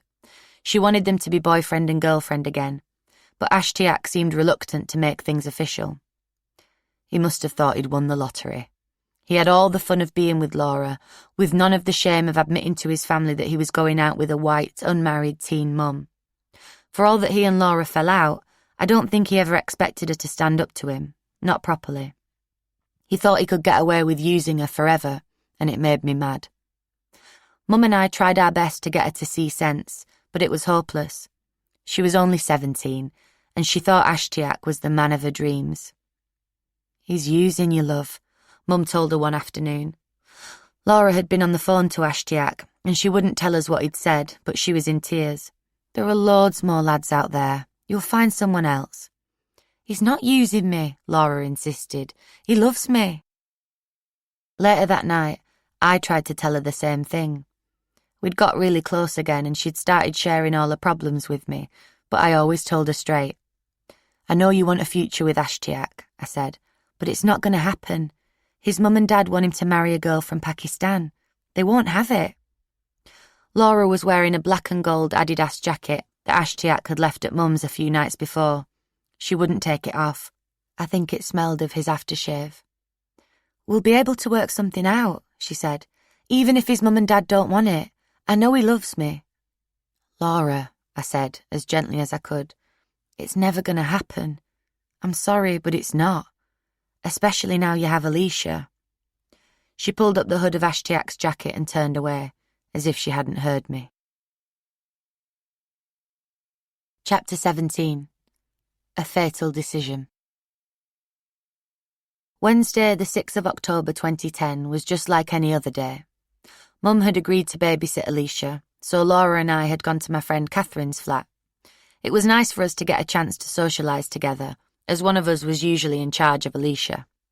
It wasn't a party really, as there were only 5 of us: Laura, Catherine, Anwar, his friend Kaleem, and me.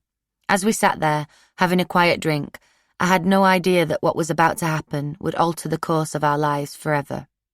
Thinking about it now, it's like it happened just yesterday. We'd just been chatting, having a bit of a laugh, when Kaleem's phone buzzed and his expression changed.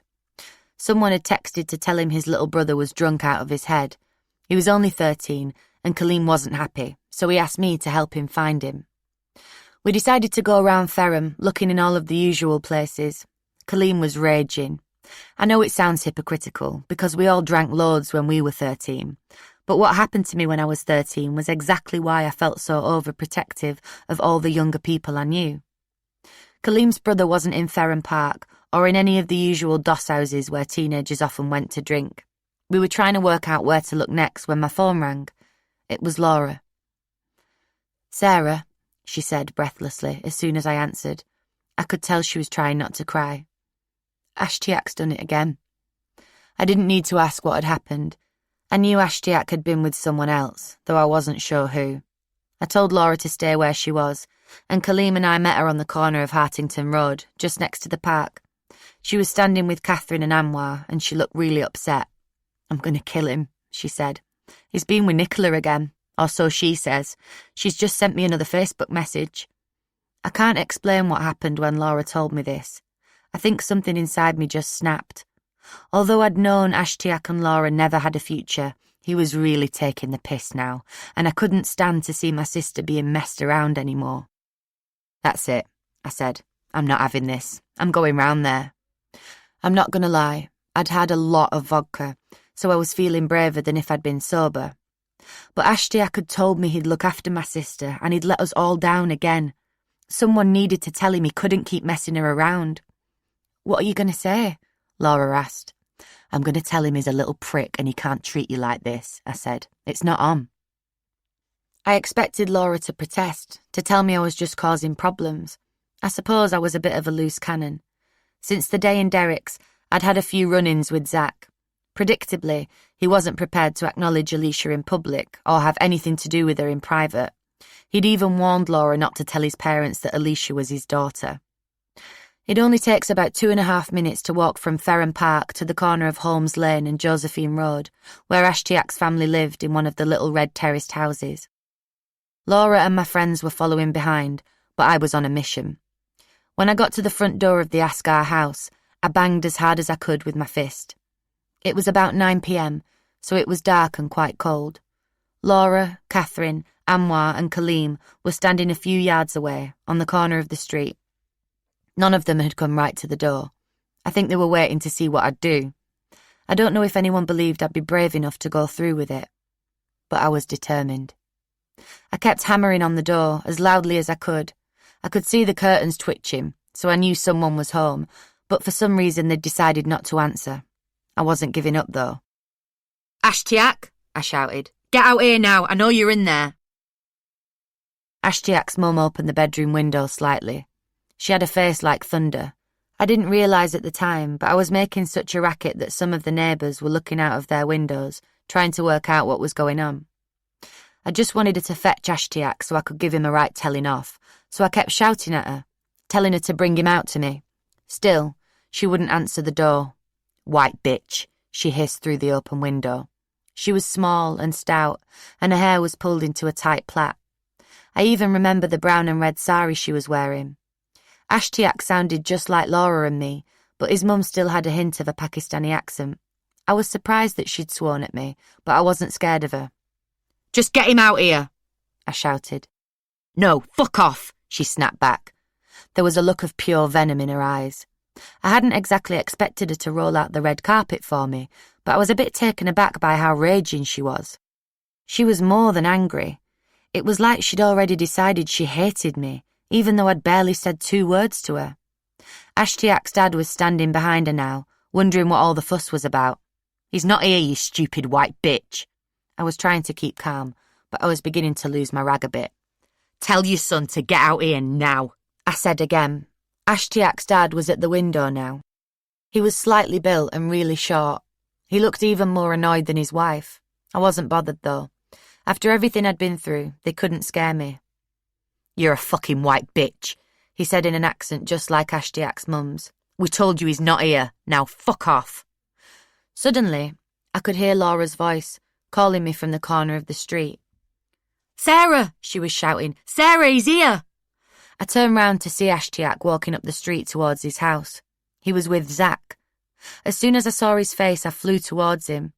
I tried to slap him, but Zach moved him out of my way. "Whoa," Zach said. "Whoa, calm down, Sarah." I was far from calm, though. I tried to slap Ashtiak again, but he ducked out of my way just in time. "Fuck you," I said. "You really are a fucking prick. I thought you were all right, but I was wrong. How can you treat my sister like this?" I'm not sure when Ashtiak's mum and dad came out of the house, but by the time I turned round, they were on the street. His mum was holding a slipper, which seemed a bit weird. Laura was trying to talk to her, but she was calling her a white bitch too. "You don't understand," Laura kept saying over and over. "I love Ashtiak." Every time she said it, Ashtiak's mum got more and more wound up, and she was shouting at Laura in a mix of English and Punjabi. By now, most of the neighbours who'd been watching from behind the curtains were out in the street. Some of them were white, but loads were Asian. I think some of them were enjoying it. They probably thought it was more entertaining than what was on TV. Now, I realised how shameful such a public spectacle would have been to Ashtiak's family, especially as lots of the neighbours were people they'd see at the mosque. I suppose it didn't help that Laura and I had been drinking. It was funny that they seemed so protective of their so-called honour, when really they were all behaving in a way that didn't seem honourable at all. "Shut up, shut up!" Ashtiak's mum's voice was getting louder and more high-pitched. She was chasing Laura down the street with the slipper now. I turned to look at Ashtiak, just to see what his reaction was, as part of me really wanted to believe he'd stick up for Laura, or at least tell his mum not to be so nasty to her. But he was nowhere to be seen. Like a massive coward, he'd fled the scene, unable to cope with the fact that his lies had caught up with him in a very public way. Zach was gone too. "I love him," Laura said again. "I really love him." Ashtiak's mum was still waving the slipper at my sister, as people nudged each other and pointed. "Dirty white bitch," she replied, shaking her head. "You should learn to keep your legs closed." I didn't think Ashtiak's mum could go any more mental, but then Laura said something that made her really freak out. The two of them were standing next to a row of parked cars, just outside the Asghars' house.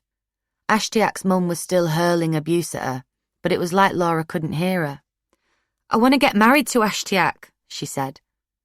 It was only then that I noticed she was wearing Ashtiak's black Adidas jacket, as she pulled it round her body to protect herself from the biting October air. "He's the only man I want to be with. I want to have babies with him." Ashtiak's mum didn't react for a second. She just stood there, holding the slipper in mid-air, shocked into silence as she no doubt contemplated the thought of her precious son being married to a white girl who sometimes got drunk in the park and already had a baby with his friend. She was shaking with rage as she narrowed her eyes and fixed them on Laura. "He'll never be with you," she said. At first, she spoke in barely more than a whisper, but her voice got stronger with every word. "He'll never be with you, you dirty, stupid white bitch." Then she took the slipper and whacked Laura hard on the leg. Laura gave out a little yelp, and it was a second before I realised what was going on. If I thought Ashtiak's mum might stop after the first blow, I was wrong. It was like she was possessed, screaming abuse at Laura as she tried to hit her over and over again. Most of the time she missed, but I sprinted to my sister's side. "Stop it!" I said to Ashtiak's mum, as peacefully as I could. I spoke in Punjabi, hoping she might calm down at the sound of her native language. It was a while since I'd used the words, but I still remembered them. "Sister, stop it!" But she didn't like that one bit. "Fuck off," she replied in English, "white bitch." I grabbed Laura's arm, and without another word we ran in the opposite direction, leaving the neighbours to gasp and gossip behind us. Ashtiak's mum was still in the middle of the street, holding her slipper and nursing her shame. "Let's go to Zach's," Laura said breathlessly. "Why not? His parents deserve to know about Alicia." I didn't attempt to stop her. In fact, I egged her on. Why shouldn't Zach's parents know about Alicia? She was their granddaughter after all, and she hadn't done anything wrong. She couldn't be a secret forever, could she? Zach's family home was just a couple of 100 yards away. They owned so many houses, we didn't really know which one to go to, but we decided to try the one next to their shop first. Laura knocked on the door, but she was much more polite than I'd been when I'd gone to the Ascars. She waited patiently, and Zach's mum came to the door. She was already in a nightie. I'd seen her around before. She was a plump woman, and her 2 front teeth stuck out a bit. She gave Laura a strange look, like she was a piece of dirt she'd picked up on a shoe. She seemed like a right stuck-up cow, but at least she wasn't aggressive like Ashtiak's mum had been. I could see Zach's wife, Mariam, standing meekly behind her mother-in-law. Zach's mum didn't speak great English, but she asked us what we wanted. "I'm sorry to bother you," Laura said. "I've not come here to fight or argue. My name is Laura, and I've got a daughter called Alicia." Zach's mum raised an eyebrow. "She's 3 months old," Laura went on. "Your Zach, Ishak, is her dad. I thought you had a right to know." I put my hand on Laura's arm, ready to haul her out of the way because I was sure Zach's mum would go absolutely mad too. But she didn't. She just stood there, looking at us like we'd just told her we were planning to fly to the moon. Then she said something really weird. "But Ishak has left his family," she replied. "He is now with his wife." Looking back, I wonder if Zach's mum already knew about Alicia and she just wanted to wash her hands of the whole situation. After all, most people in Ferrum knew what had happened. But it seemed absolutely ridiculous. Everyone knew Zach was her son. They were all still living in the same house, for goodness sake. As usual, I couldn't keep my mouth shut. "But Mariam is right there," I said. "Mariam, wasn't it you who married Zach?" I'd always liked Mariam, though I didn't know her very well. She just looked a bit scared and bowed her head, pretending she hadn't heard. I don't really blame her, though. She had always been a good girl, and she was hardly going to start arguing with her mother-in-law, was she? Still, it must have been painful for her, hearing all the things her husband had been getting up to behind her back. The 4 of us just stood there looking at each other for a few seconds, no one knowing quite what to say. "Come on, Laura," I said eventually. "Let's go home." By the time we got to Mum's, Laura had sobered up a bit and she'd started crying, saying she'd ruined everything with Ashtiak. "Why are you bothered?" I asked her. "He's been totally fucking you about." "I need to apologise," she sniffed. "He'll be so mad. His mum will kill him. She didn't know he was seeing me and now she'll be raging." "Just leave it," I said. "It's done now." But Laura wouldn't let it go. When I think of it now, I do wonder if she was scared of Ashtiak. Had he ever taken their little play fights too far? Had he threatened her when they'd fallen out? I suppose I'll never know for sure. But Laura told me everything, and she never seemed to be frightened of him. On that fateful Wednesday night, it just seemed like she was more worried that they'd never properly get back together now we'd got his mum involved. Laura had no credit on her phone, so Mum let her borrow hers. She paced the living room floor as she dialed Ashtiak's number, but it just went to voicemail. "He's ignoring me," she sniffed. "But maybe he just doesn't recognise Mum's number." "He's the one in the wrong, Laura," I told her.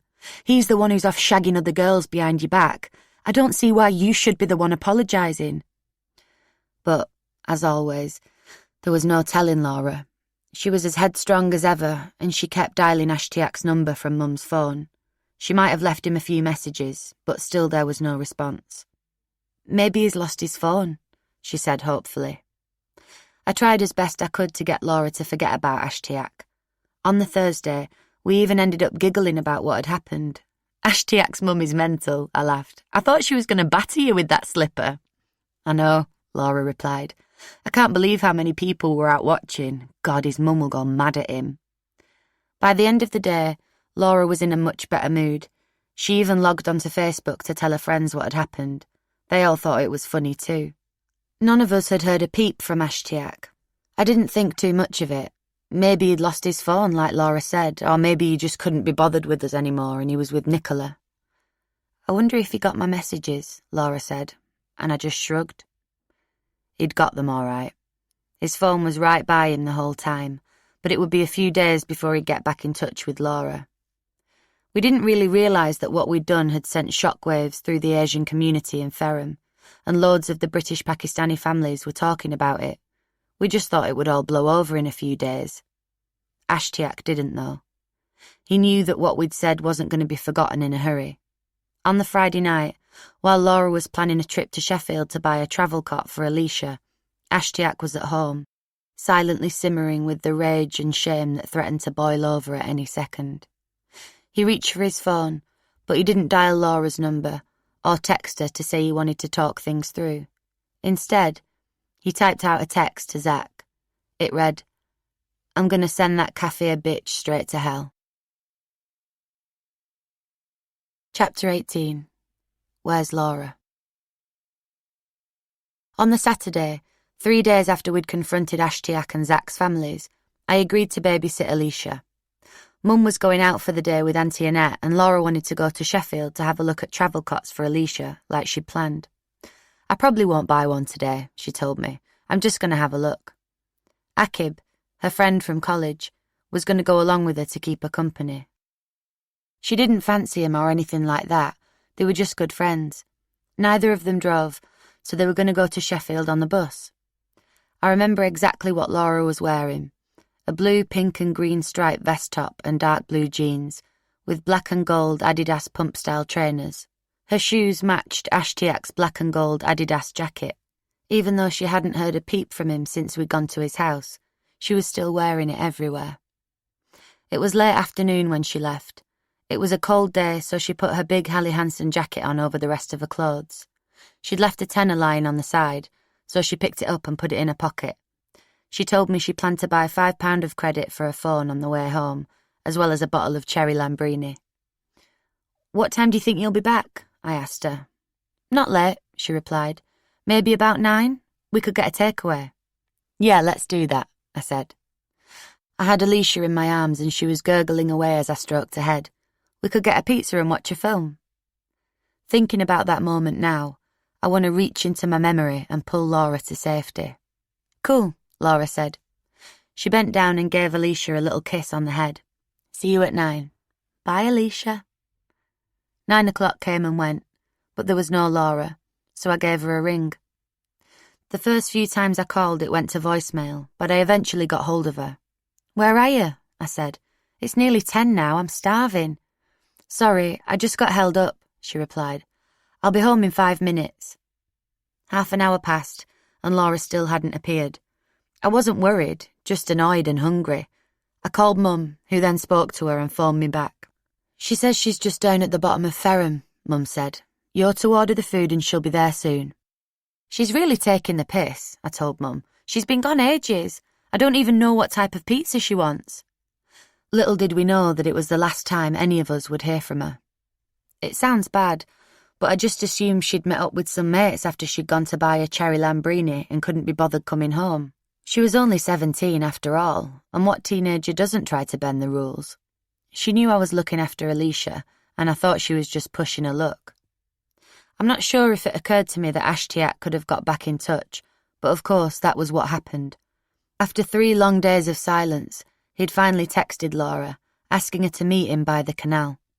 Laura was so in love with him that she would have dropped everything when she got his message, not thinking for a second how strange his choice of meeting place seemed. As midnight edged closer, I was really annoyed with her.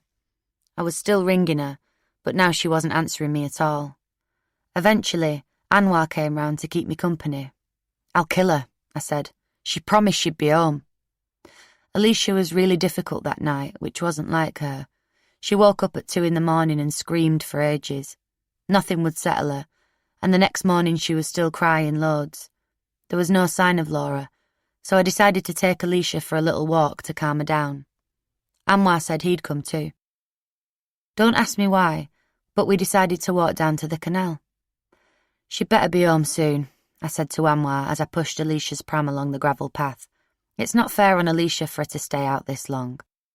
"I bet she's back already," Anwar replied. "She'll probably be really rough." I'd placed my phone on top of the pram so I could play some music while we walked. When we got to a certain point at the canal, it fell to the ground. I kept trying to put it back up, but it must have fallen about another 4 or 5 times. I'd done this loads of times before and the phone had always stayed put. I kept having to stop and pick it up. It was really weird. "Looks like that phone wants to jump in the canal," Anwar laughed.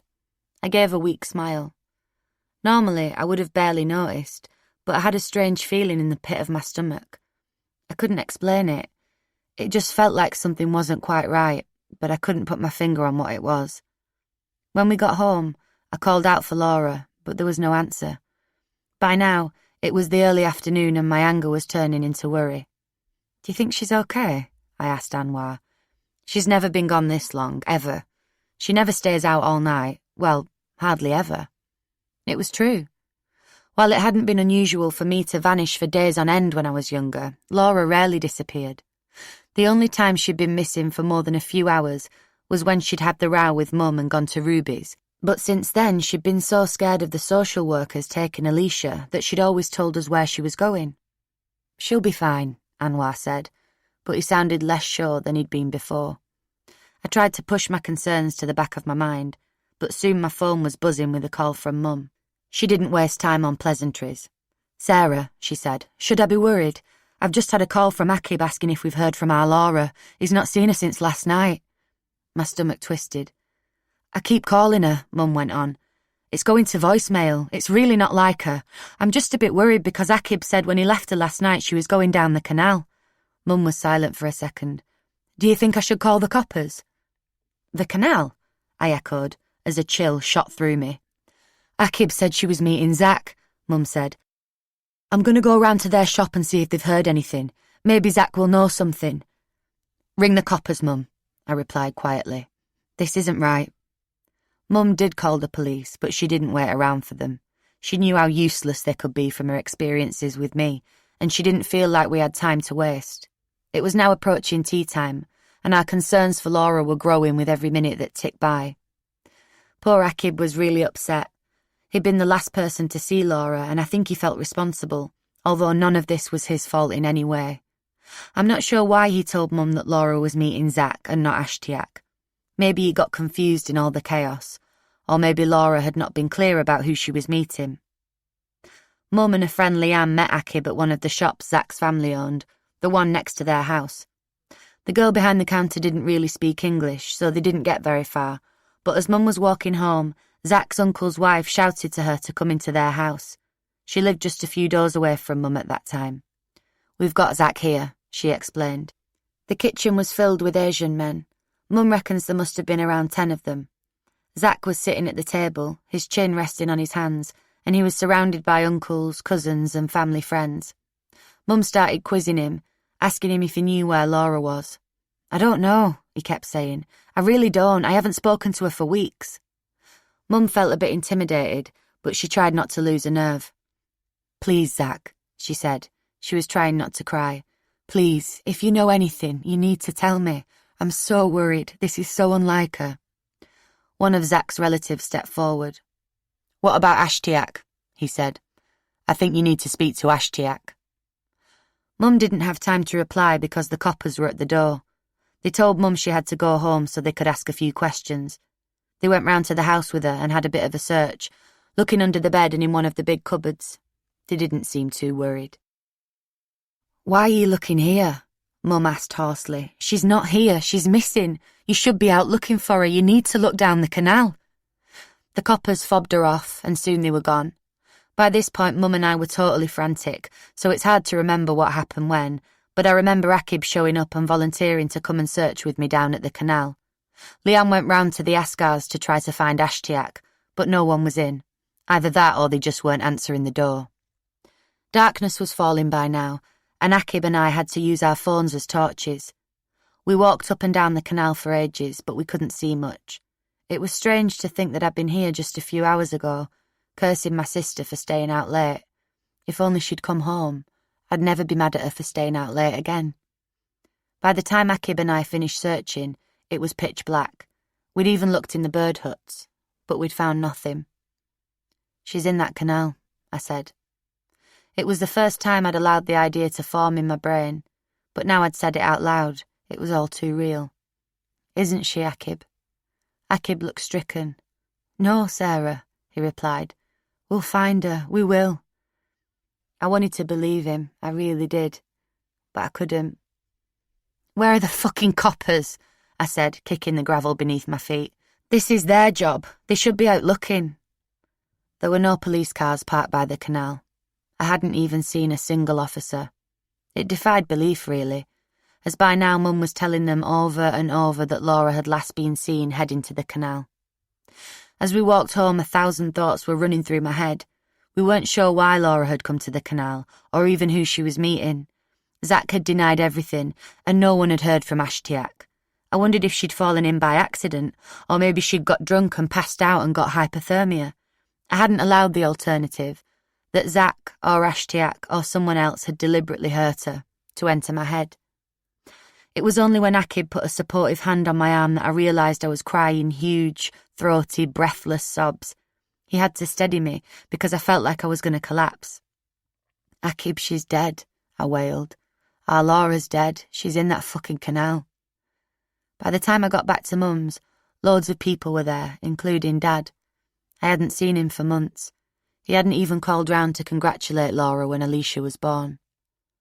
"What the fuck is he here for?" I thundered. "Sarah, calm down," Dad said. "Let's go to Sheffield. Maybe she's there." "She's not in Sheffield," I sobbed. "She's in the canal." People were trying to comfort me, telling me about all these rumours that Laura had been taken to Sheffield and Bradford and even London, where she was being held in a house. I supposed it was a possibility. I'd been bundled into plenty of vans and taxis by strange men and driven all over England, after all.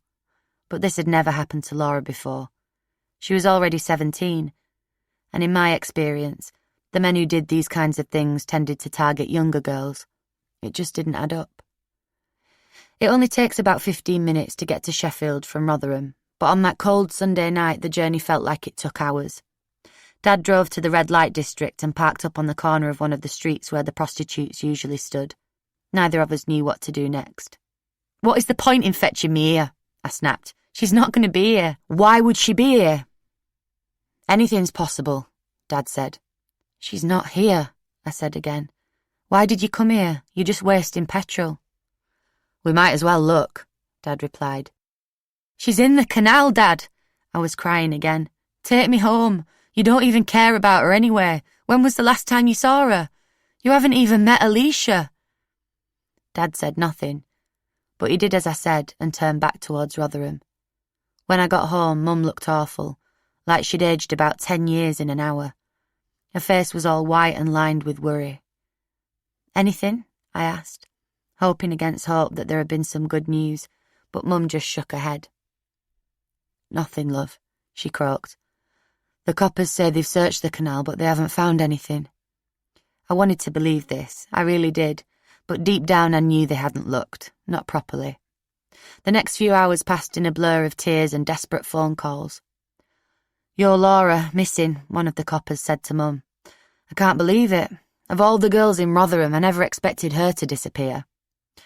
It was a bit of an insensitive thing for her to say, but we all knew it was true. It was always me who'd vanish for days, not Laura. As the hours rolled by, things were looking more and more bleak. At one point, Mum went into Laura's room to get something for Alicia, and she came out clutching my sister's purse. "Sarah, she's left a purse," she said, "and it's got 40 quid in it." Money burned a hole in Laura's pocket, mainly because we didn't always have much of it, and she normally spent it as quickly as she could. The Laura we knew would be desperate to get home and spend it. Nothing made sense. I'm not sure when Sunday became Monday, one day just seeming to roll into the next.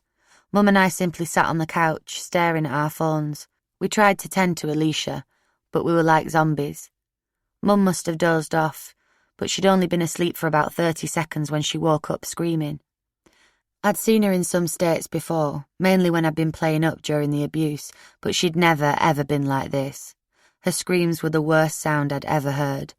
They were shrill and blood-curdling, and they chilled me to the bone. She was in the middle of the living room now, totally hysterical. "It's our Laura," she panted. "She's in the canal. She's telling me to come and get her." I tried to stay calm. "Mum, you've been dreaming," I said. "No, no," she cried. "It's our Laura. She's showing me where she is." Without warning, Mum sank to her knees and I rushed to wrap my arms round her. She was rocking back and forth, sobbing. "She's telling me to come and get her. She's in the canal.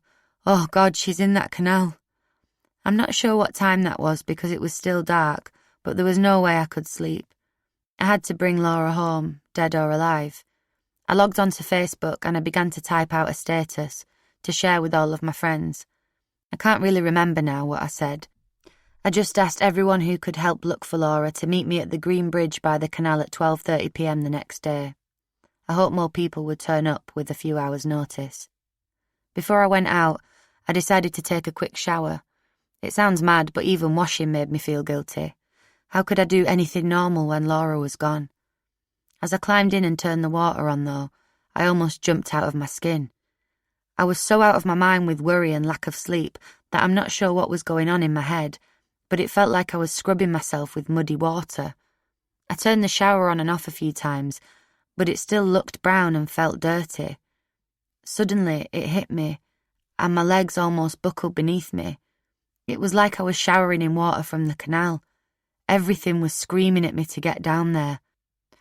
Mum and I agreed that she would stay at home with Alicia while I organised everyone. I couldn't believe how many people showed up. So many of our family and friends had come to help look, but there were loads of Laura's Asian friends too, offering to drive to all corners of the country to try to find her. It was hard not to get emotional when I saw how many people wanted my sister home safe and well. "We'll go to Bradford, London, wherever," one guy said. "We'll ransack houses, we'll do anything." "Let's concentrate on the canal for now," I said. I had to shout so all of the volunteers could hear me. "If you see anything at all, please call me straight away. I will give you all my mobile number. I know exactly what Laura was wearing on Saturday, so if you find any clothing or anything, you have to tell me. Just call me." My voice was breaking, but I managed to keep the tears at bay. "Just find my sister so we can bring her home." I divided everyone up into groups of 2 or 3. For the next few hours we trudged through gravel, mud and swamp together, desperate for clues, but the only thing I remember seeing was a big patch of crushed cherries on the grass. At least it looked like crushed cherries, because there were loads of seeds through them. It stuck in my head because it was really near to where Anwar and I had been walking the day before, when my phone kept falling from Alicia's pram. I stopped absolutely everyone I saw, from bikers to dog walkers to mums pushing buggies. "Have you seen the police here?" I asked them. "Have they come down with the sniffer dogs?" But no one had seen any coppers at all. I'd love to say I was surprised, but given their track record, I almost expected them not to give a shit about my sister. I glanced at my phone every 2 seconds, my stomach somersaulting as I waited for someone to ring me, but the call never came. No one had seen or heard anything.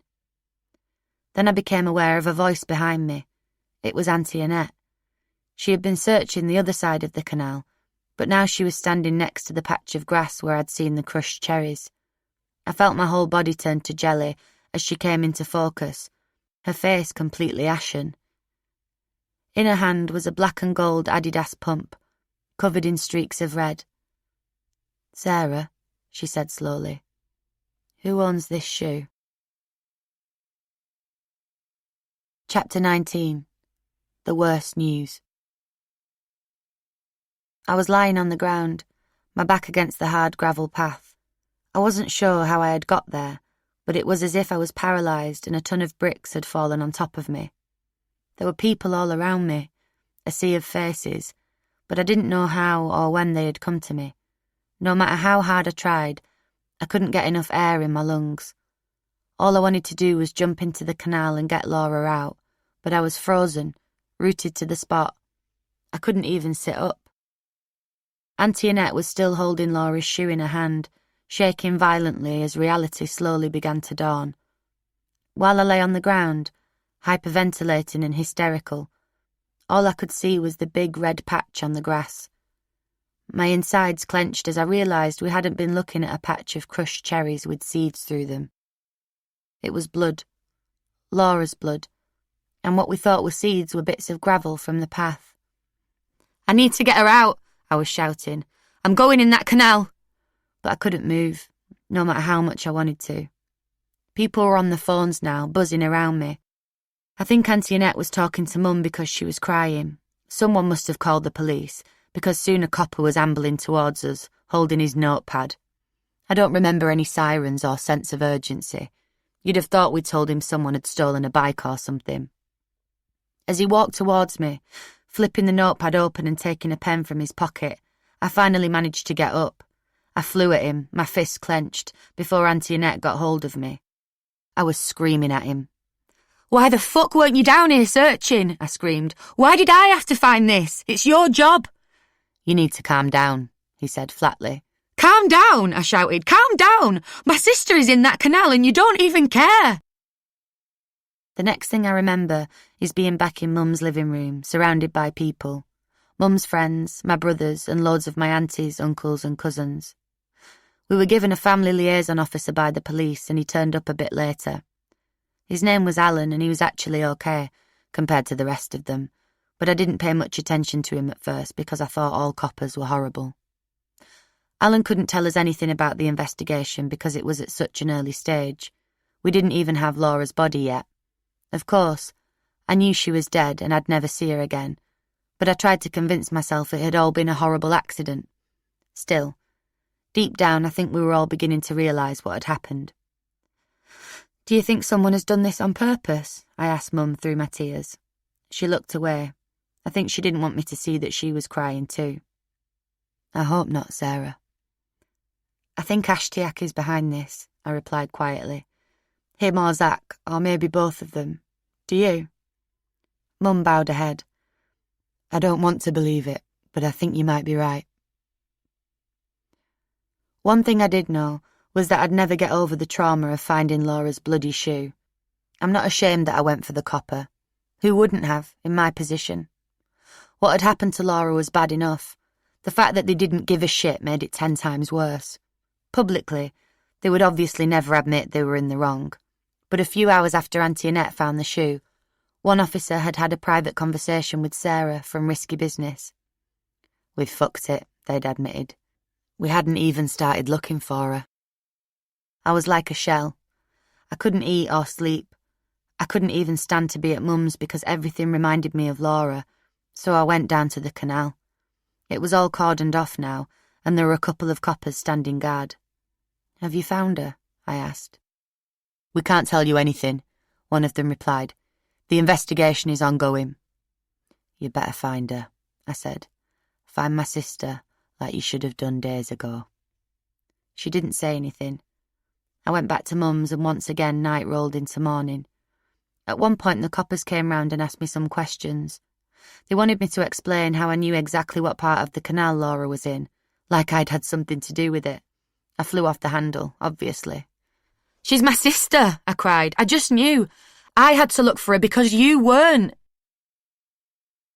Sometime on the Tuesday afternoon, divers recovered Laura's body from the canal. I was round at Auntie Annette's. It was only 5 minutes away from Mum's, and I'd sort of wandered round there without thinking because I was in a total trance. Auntie Annette was desperately trying to get me to eat something. I wasn't hungry or thirsty, but she kept going on about how I needed to keep my strength up, so I eventually agreed she could fetch me a glass of milk and a cheese sandwich. I'd barely taken a bite when someone started hammering at the door. I ran to the door to find Mum's friend Leanne on the doorstep. I didn't think things could get much worse, but one look at her face told me we were about to be plunged into a whole new nightmare. "You need to get home now, love," she said. "Your mum needs to speak to you." I ran all the way home. I think Auntie Annette was behind me, but I couldn't be sure. I burst through the front door. There were loads of people in the living room, but the only face I could see was Mum's. I've never seen such pain in someone's eyes. Words can't describe how haunted she looked. I'd seen Mum in some right states, but the image of her that day will stay in my head forever. She looked like she was dead behind the eyes. I think part of her had died. She tried to speak, but no words would come out. "She's been murdered, hasn't she?" I said hoarsely. I felt my legs buckle beneath me, just like they had when we'd found the shoe, and soon I was falling to the ground. My knees hit the carpet and I was screaming and screaming and screaming, but it was like everything was happening in slow motion. There were people all around me, crying, trying to hug me, but my empty stomach was tightening and bile was forming in my mouth. Before I could control myself, I was violently sick, all over myself and the carpet. As I lay on Mum's floor, vomiting and crying, everything began to sink into place. Someone tried to explain to me that the death was being treated as suspicious, but we didn't know anything for sure. I wasn't interested in the finer details. Someone had wanted my sister dead, and they'd got the wish. I knew in that second who was behind it. It had to be Ashtiak, and maybe Zach too. And the reason? They wanted revenge, because we'd brought shame on their families, of course, by revealing to the whole of Ferrum just what they'd been up to while they were pretending to be good Muslim boys. How the hell could we have been so naive? Why didn't we think that there would be repercussions for what we had said and done? In that moment, the pain was so great that I thought I also might die. I almost wished whoever had done this to Laura would come and take me too, just so the agony of losing her would be over. How could I keep living and breathing when it had been me who'd opened this can of worms? I'd decided to go to Ashtiak's door, but only because I loved my sister so much and I wanted to protect her. She had a beautiful little girl to live for, a little girl who now had to grow up without a mum. Why, oh why hadn't they taken me instead? I found the strength to stand up. I felt dizzy with grief, but I knew what I had to do. I had to find the person who had done this to Laura and make them suffer as much as she had. "I know who's done this," I shouted to no one in particular. "It's Ashtiak, or Zach, or both of them. I'm going to go for them now. I'm going to fucking murder them." I bolted for the door, but loads of people grabbed hold of me, and they had to sit on top of me to stop me getting out. I'm glad they did now, because I really don't know what I would have done if I'd been let out of the house. After about 10 minutes, Dad showed up. He took me into his car and tried to give me a can of lager. I pushed it back in his face. "How is that going to help?" I snapped. Dad shrugged. "I thought it might calm you down." "You really are clueless, aren't you?" I said. "We've just lost Laura and all you can do is give me alcohol." I slammed the car door and went back into the house. Alan was in the house, and he told us a post-mortem would be carried out the next day at a police medical centre in Sheffield. "I know who did this," I said through my tears. "Ashtiak Askar. Make sure you get him, or I will." Bless Alan. He sat with our Laura the whole way through the post-mortem because he didn't want her to be on her own. I suppose he wasn't bad for a copper. Before the police could take things any further, someone had to identify Laura's body. Mum and I knew we could have asked someone else to do it for us, but we had to see her. Dad took us in the car, and Mum's friend Donna came too, but the drive was a blur. The mortuary was in an old building, and I expected it to be really dark and morbid, but the staff had tried their best to make it look as bright as possible. Alan came to meet us. He told us the post-mortem had been carried out earlier that day, but all he could say was that Laura had multiple stab wounds. "I'm afraid we can't tell you any more than that," he explained. I didn't understand. "Why not? What have they done to her?" "I'm not allowed to give you that information," he replied. "I'm really sorry, but I think you might be called as witnesses if the case goes to court, and this could affect your testimony." He paused. "Also, it's probably better that you're prepared for this. As part of the post-mortem, we had to shave Laura's head." Laura was lying on a table, covered by a sheet. All we could see was her face. Her bald head had been covered, but of course we weren't allowed to know why. Mum fell to the ground as soon as she walked into the room. Somehow, she found the strength to get back up and go to her side, where she collapsed again, with her arms around my sister's cold, lifeless body. "My baby," she sobbed. "My baby." I just stood there for a few seconds. I didn't want to move, because the closer I got to Laura's corpse, the more real it would become. Mum was hysterical, and I recognised her cries straight away. They were the same guttural, piercing sobs I'd cried the night before. I was shaking, but the tears hadn't started flowing again yet. I was just so angry. Eventually, I summoned the courage to walk across the room to my sister. I'd love to say she looked peaceful, like she was just sleeping, but she didn't. There was a big gash under her eye, and I knew instantly it was a stab wound. It broke my heart to think her lovely long hair had all been shaved off. I couldn't begin to imagine why we weren't allowed to see her head. I inhaled sharply when I saw that her beautiful button nose was all wonky, like it had been broken. It was only then that the tears came, thick and fast. Our Laura never gave in without a fight, and she'd have fought for her life with everything she had. "Laura," I wailed, "what have they done to you?" I wrapped my arms around her and Mum, and I cried for a long, long time. I'm not sure how long we were there for, but after a while, Alan gently told us it was time to go. I bent down and kissed my sister's cold, soft cheek. "I love you, and I will find the scum that did this to you," I whispered to her, "and I will make them pay." Later that night, Alan told us that Ashtiak had been arrested. We weren't surprised. The coppers had questioned him on suspicion of assault to begin with, before rearresting him in connection with Laura's murder. A short while later, Zach was picked up and arrested on suspicion of murder too. They were both bailed, which made us mad, but we had no control over anything. As a family, we were in limbo. The only thing that kept us going was Alicia. She still needed to be fed and clothed and cuddled, and that meant we couldn't fall apart. After the arrests, Mum was in such a state the doctor gave her some sedatives, but she only took one. They made her feel really out of it, and she decided she had to be alert so she could tend to Alicia. I turned to weed. It had been a while since I'd touched coke or fet or pills, but in those first dark days I needed a spliff or two to get me through. I never smoke weed now I'm a mum, but back then it felt like I'd explode with anger and grief if I didn't have something to calm me down. What was worse was that we couldn't even grieve for Laura properly. The police still had her body, and we couldn't organise a funeral until it was released to us. "When will we get her back?" Mum sobbed to Alan.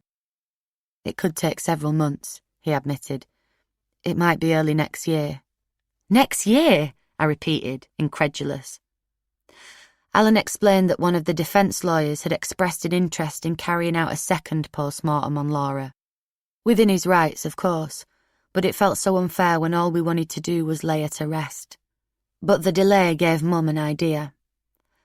"I want to see her again," she said, "and I want to take Alicia. She needs to say bye to her mummy." It was around a week later that the three of us travelled to the mortuary again. As tactfully as he could, Alan told us this would have to be our last visit. As Laura's body had undergone so many examinations, it hadn't been frozen, so it was starting to deteriorate. He didn't want us to see her decomposing before our eyes. Alicia looked lovely. We'd dressed her in a purple coat and a pink hat, which had a little flower on it. She obviously sensed something was wrong because she was a bit unsettled. It was so hard to think that Laura would miss all of her daughter's milestones. She'd never see Alicia's first steps or hear her first words. She'd miss her first day of school, and she'd never meet her first boyfriend. How could anyone with a shred of humanity in their body put us through this pain? One of the staff members at the mortuary had been put in charge of looking after Laura, and she was really nice. "I think you will have to say your final goodbyes today," she said softly as we walked in. Alicia was in my arms, and Laura was laid out on the table, like before, under a sheet with her head covered. "But don't you worry. I will make her look really pretty." I had to catch my breath as I caught sight of Laura's wonky nose and the wound next to her eye. Although I'd seen her before, it still made my stomach churn. Mum and I looked at each other, neither of us knowing quite what to do. Eventually, Mum took Alicia and placed her next to Laura, but she screamed the place down. She was only 3 months old, but it was like she just knew something terrible had happened. Mum then passed Alicia to me, and she kissed Laura on the cheek and told her she would always love her. Then it was my turn. I knew it was the last time I would ever see my baby sister's face, but it was so surreal, so hard to take in. I still wished they'd come for me instead, and that it was me lying lifeless on that cold slab instead of Laura. In time, I'd slowly begin to realise that none of this was my fault. But as I gazed at my sister's dead body, there were 1,000 if-onlys running through my mind. If only I'd kept Laura away from Ashtiak. If only we hadn't found out about him and Nicola. If only we hadn't got drunk and decided to tell his and Zach's families exactly what they'd been up to. I didn't yet know the circumstances surrounding Laura's death, or who had dealt the blows that had killed her. There were lots of things the coppers were still trying to work out, and Alan said he couldn't tell us anyway, because the investigation needed to be top secret so Ashtiak and Zach could get a fair trial. It seemed ridiculous that we had to think of their rights at a time like this, but we'd have done anything to get justice. The hate inside me was eating me up, but I'd already promised Laura that I'd see her killer, or killers, punished. But this was our final moment together, and I couldn't let it be about them. "I'll look after Alicia, I promise you," I wept. "I will love her like she is my own. I will make you proud of her. I won't let you down." Then I lowered my head and kissed my sister's freezing cheek for the last time. A few days later, we got another visit from Alan. Ashtiak and Zach had been in court, though none of us had the strength to face them yet. 2 other men had been arrested in connection with Laura's murder too, but the charges against them had been dropped. "It's as good an outcome as we could have hoped for," Alan said slowly. "Ashtiak and Zach have both been charged with murder." Chapter 20. Abusers in the Dock. In time, we were told that Ashtiak and Zach would be tried for Laura's murder the following April at Sheffield Crown Court. Both Mum and I would have to take the stand as witnesses. It was a terrifying thought. How could we find the strength to be in the same room as these men, knowing they'd been accused of taking Laura from us? But we'd just have to do it. I'd promised my sister I'd make her killer pay if it was the last thing I did. We just had to get justice. Until then, we could only wait, but life would never be normal again. Laura's death had been on the front page of the local newspapers, and loads of people had laid flowers for her down at the canal. In the end, a second post-mortem wasn't required, so Alan told us her body could be released to us for the funeral in early December. Soon afterwards, he had to go off on sick leave, so we got a new family liaison officer called Karen. She was really nice and helped explain the court process to us, because obviously Mum and I didn't have a clue why we weren't allowed to know certain things about the case until after we'd taken the stand. Karen told us that the more we knew about the circumstances surrounding Laura's death, the more likely it was that our evidence could be affected. We were only allowed to talk about what we'd seen and heard ourselves, and we couldn't speculate on anything else, like how Laura had died or what injuries she had.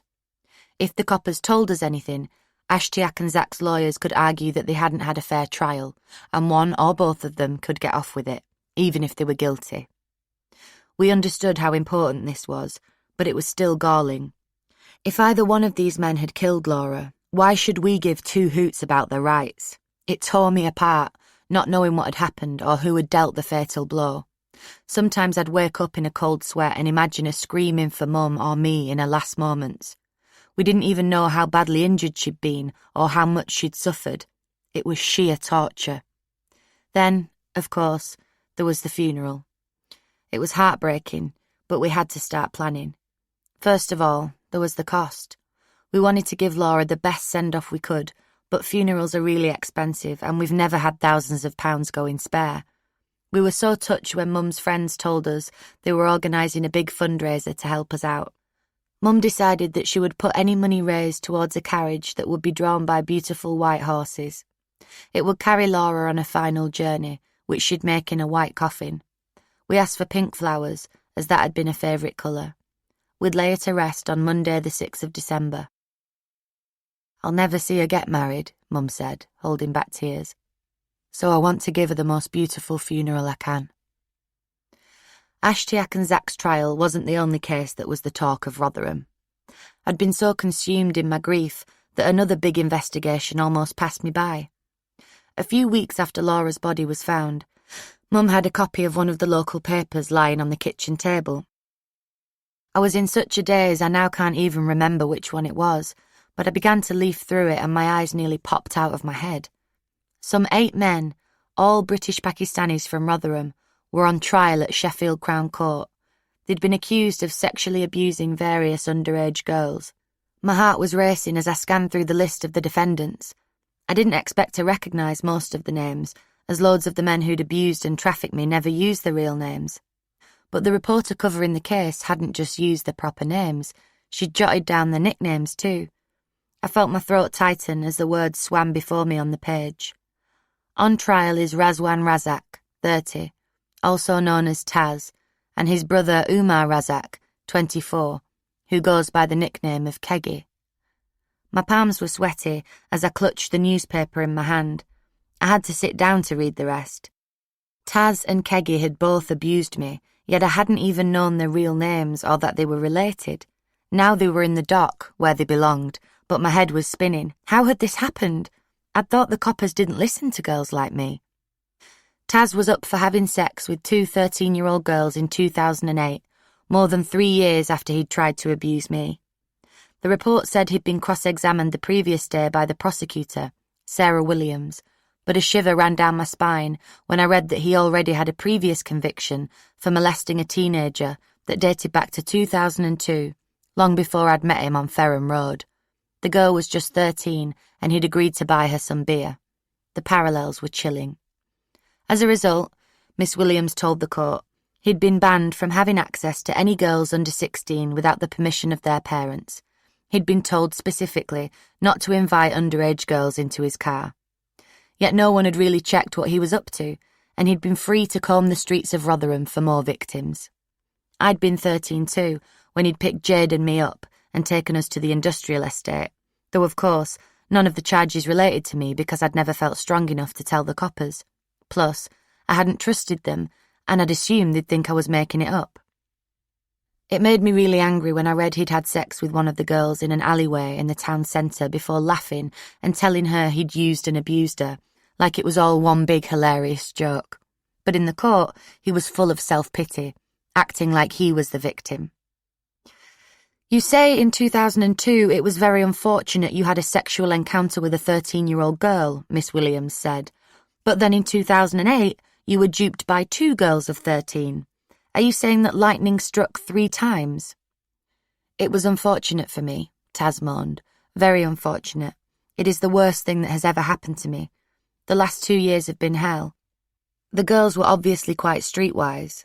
I looked at the way they were acting, the things they did and the way they were dressed. They were smoking and drinking, and they were out until after 11 at night.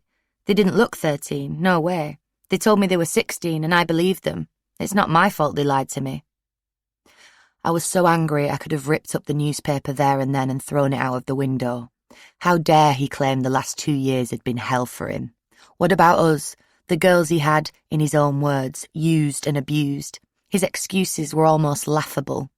I certainly hadn't looked like an adult when he'd picked me up, and I'd have put good money on the fact that these other girls hadn't either.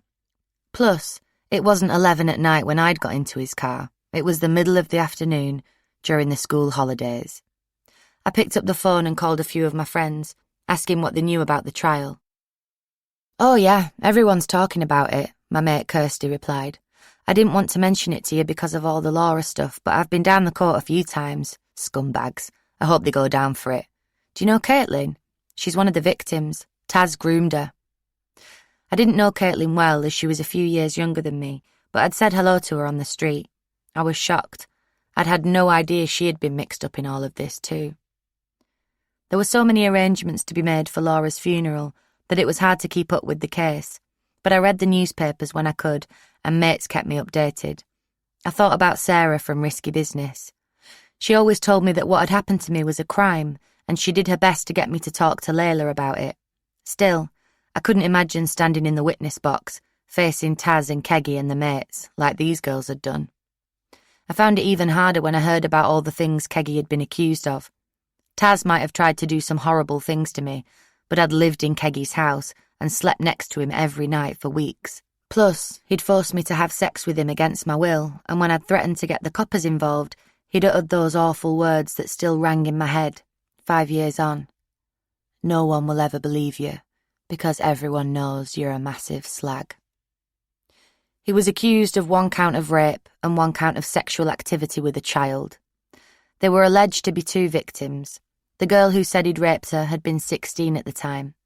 I genuinely thought I was going to throw up when I read that a nurse who'd examined her estimated she'd been raped around 50 times, although of course she couldn't tell if it was Keggy who was responsible. The younger girl had been just 12 when Keggy started grooming her. He met her in an alleyway near the Primark store in the town centre. A few months later, when she was 13, he tried to force himself on her, tearing her clothes from her before she somehow managed to fight him off. Of course, he denied everything, telling the jury he'd only ever met up with her for a fag and a chat and the occasional kiss and cuddle. I knew he was lying through his teeth. The trial went on for ages, and the day it all finished I was a bit preoccupied because it was just before the fundraiser for Laura. I hadn't even realised it was all due to finish until my mobile started buzzing with a call from Kirsty.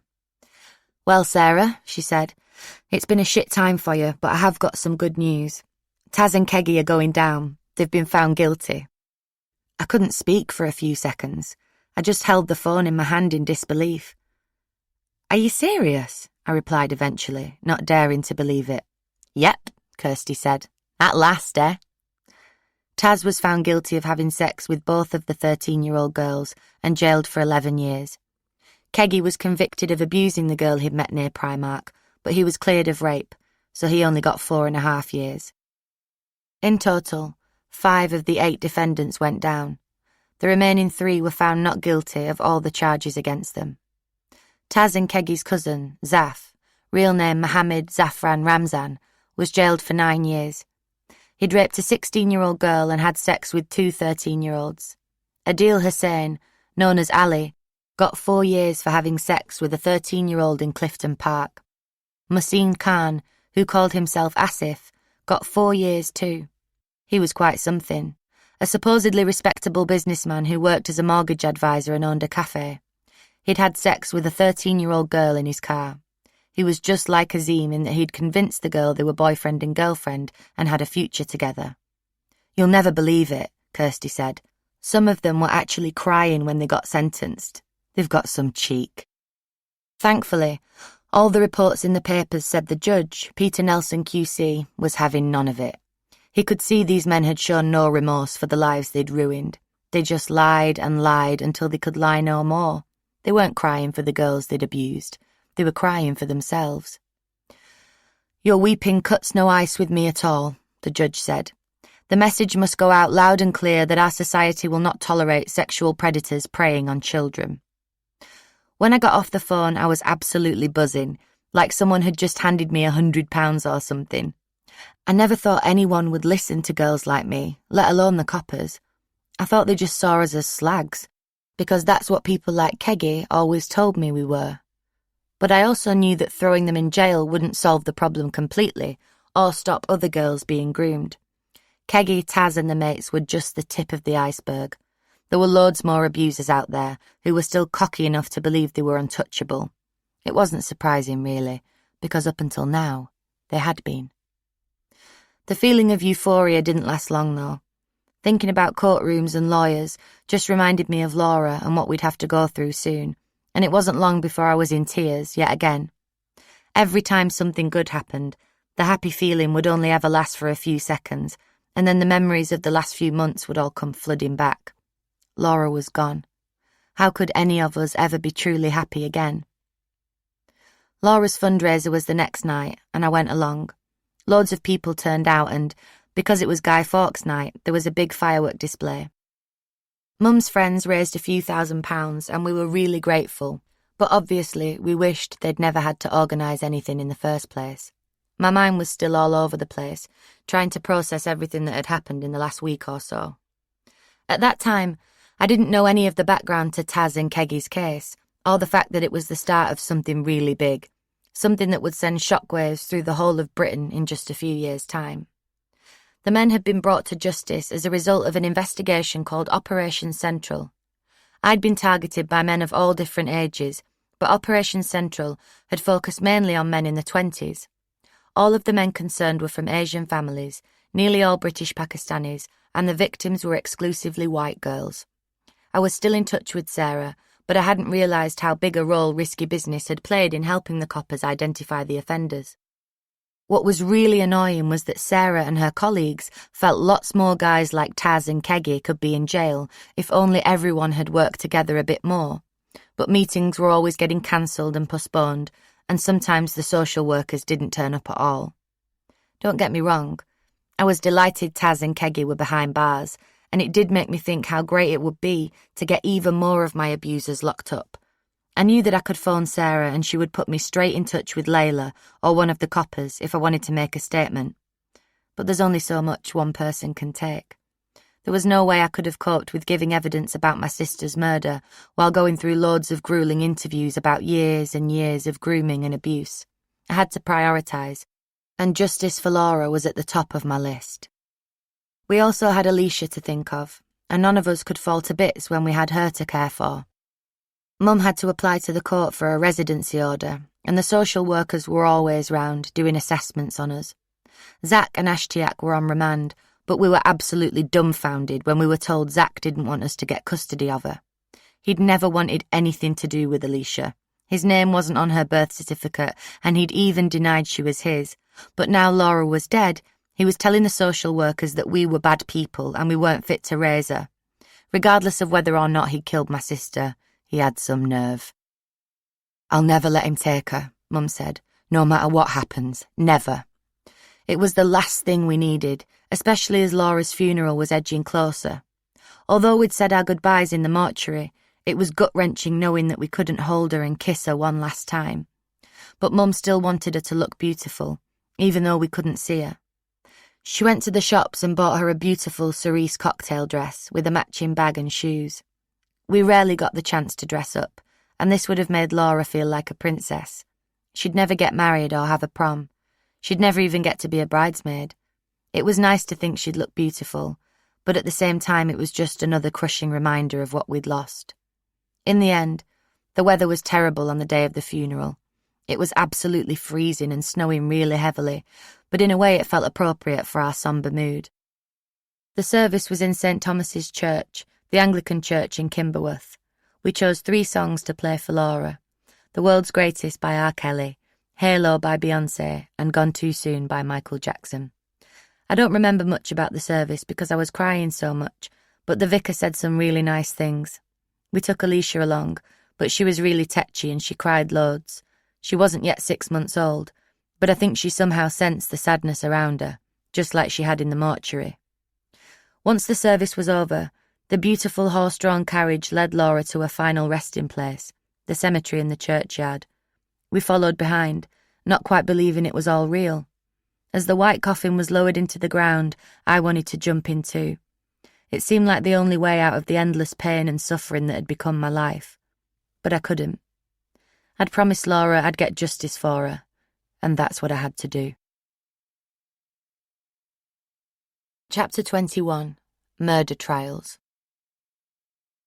Somehow we managed to get through the next few months. Alicia's first Christmas should have been a happy time, but without Laura it was pretty bleak, and the first part of 2011 was all a big blur too. The trial began in May. On the first day, Karen, our family liaison officer, came to collect us early in the morning, and she drove us to Sheffield Crown Court, the same place Taz and Keggy had been tried a few months earlier.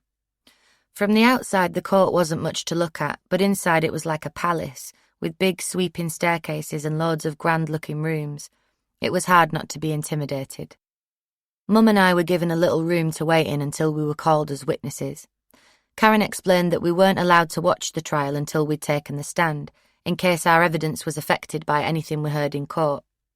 Mum's friend Donna came along to support us, and lots more of our family and friends were in the public gallery. The room had a kettle and a TV, but of course none of us felt like watching it. We did make endless cups of tea though, and while we drank them and paced around the room, Nicholas Campbell QC opened the prosecution case against Ashtiak and Zach. He told the jury that texts showed Laura had met Ashtiak at the canal on the night she disappeared. We'd only been told after we'd given evidence that he was the one accused of stabbing Laura to death. The case against Zach seemed less solid, but the prosecution claimed he'd provided a decoy by luring one of Laura's friends away, so she was alone when she met Ashtiak. They'd wanted her dead, Mr. Campbell said, because we'd brought shame on their families by revealing Laura's relationships with both of them. He told them all about the texts Ashtiak had sent Zach after we'd gone to the Hussein and Asghar family homes, including the one where Ashtiak called Laura a kafir bitch and said he was going to send her to hell. He'd also told Zach that he wanted to make beans on toast. Apparently, it was a reference to spilling blood he'd got from some film called Four Lions, which was set in Sheffield. Hussein was to tell police he was trying to keep secret the existence of his child with Laura, Mr. Campbell said. His attitude angered her, and she threatened to grass to his family. It became clear that Asghar was just as keen that his parents didn't find out about his relationship with Laura. The evidence of the texts that have survived reveals how much grief Laura Wilson caused. It was a few days into the trial before we were called to give evidence. Karen told us Mum would be first, then me. "Good luck," I whispered, holding back tears as a court usher came to take Mum down the long corridor into the room where the trial was being held. Mum later told me she was so overwhelmed that her legs went to jelly and she couldn't stand up. The judge, Lord Justice Nigel Davis, said he didn't normally allow people to sit down while giving evidence, but he made an exception because Mum was so shaky. I don't remember how long Mum was gone. I just remember someone calling me and telling me it was my turn. I can't remember who escorted me into the courtroom. I'm not even sure how my legs carried me there. Ashtiak and Zach were sitting in the dock, both with their heads down. It was the first time I'd seen them since the night we'd gone to each of their homes, but they'd swapped the scruffy jeans for smart suits. I didn't yet know who was supposed to have done what to Laura, but at least one of them had to be guilty, and I wanted them to look at me and see the pain written all over my face. But as I took the oath, neither of them met my eye. Laura had got some passport photos taken shortly before she died, and I'd found some of them in Mum's house. They were small enough to fit in my purse, so I'd taken one with me to court. My palms were sweaty, but I clutched it the whole time I was being questioned. It was my way of feeling like Laura was with me. The lawyers asked me all about Zach and Laura, and how Zach had tried to deny Alicia was his. Then they moved on to the night we'd gone to confront the Husseins and the Asghars. I actually felt quite calm when I spoke, because I knew I was telling the truth. I had nothing to hide. I didn't break down while I was giving evidence. Karen had told me the defence lawyers would make me feel like a liar, so I was prepared for that. Even when some of the jurors started crying, I kept my nerve. Thankfully, Lord Justice Davis made me feel at ease. I knew the hard part would come afterwards because, once I'd taken the stand, the police could finally tell me all about the case. Karen took me into another room in the court and told me as much as she could about the prosecution case, how Mr. Campbell would argue that Ashtiak had killed Laura by stabbing her, but that Zach had helped plot to kill her. Then she passed me a diagram, gently explaining how it showed where all of Laura's injuries were. At first I just held it in my hands, staring at it blankly. I was shaking violently, but I couldn't make sense of it all. Of course, the diagram didn't show Laura's actual body, but there were loads of arrows everywhere, pointing to where she'd been hurt. I felt exactly as I had done the day we'd found her shoe. This time I was sitting down, but I could feel my legs turning to jelly and I was pretty sure I'd never be able to stand. As calmly as she could, Karen told me that Laura had been stabbed over 40 times. Most of the wounds were to her head, explaining why they'd had to shave all her hair off for the post-mortem. Then, There was the wound under her eye, the one I'd seen in the mortuary. She had a broken nose too, didn't she? I asked quietly, and Karen nodded. Laura also had loads of gashes to her hands. I couldn't get enough air in my lungs as I realised that she'd have got these injuries while trying to grab the knife from Ashtiak. She had lots of bruises too. She'd fought for her life with everything she had. But Ashtiak had been determined to finish her off. He'd also stabbed her in the chest and back. She'd still been alive when he'd thrown her in the canal, but he'd kept stabbing her, just to make sure she stayed under the water. As a final insult, he'd slit her throat. I couldn't take any more. I'd been frozen to the spot a minute earlier, but suddenly I found my feet and I was in the middle of the room, screaming. I'd always known that hearing about Laura's injuries would tear me apart, but her death had been so much more brutal than anyone could ever have imagined. I'm not sure what happened next, but I was out in the street, standing in front of the court building. It was almost summer, but the fresh air chilled me to the bone and I was shivering like crazy. I hadn't said bye to Karen or told Mum where I was going, but I couldn't go back into the court, not now I knew what Ashtiak had done. If I walked back up those steps, I was sure I'd run straight to the dock and pull him out, so I could do to him what he'd done to my sister. I think I jumped on a bus back to Rotherham, but I was in such a state I can't be sure. I ended up hiding in some woods near Mum's house. I just sat behind a tree and cried and cried and cried. I imagined how hopeful Laura would have been when her phone buzzed with a text from Ashtiak, asking to meet up after days of silence. She loved him so much. Did she think he'd texted her because he wanted to get back together? Perhaps she'd hoped he wanted to tell her everything was okay, that it didn't matter that we'd confronted his family, because all that mattered was them. Nothing could have been further from the truth. My mind wandered to the attack itself. What had he said to Laura before he'd pulled out the knife? My insides clenched violently and I felt sick. Maybe I was sick, I can't be sure. It broke my heart to think of my baby sister, distraught and terrified as she fought for her life, and God, she fought hard. What must have been going through her head as a childhood sweetheart turned on her in the most vicious way possible. I didn't want to think of her last moments, but they kept creeping into my mind. There was no point in beating around the bush. This was no painless death. She'd have suffered. I could only hope that, once Ashtiak had tossed her in the dirty water like a piece of rubbish, it was over quickly. I couldn't believe I'd ever trusted Ashtiak, or thought he was all right.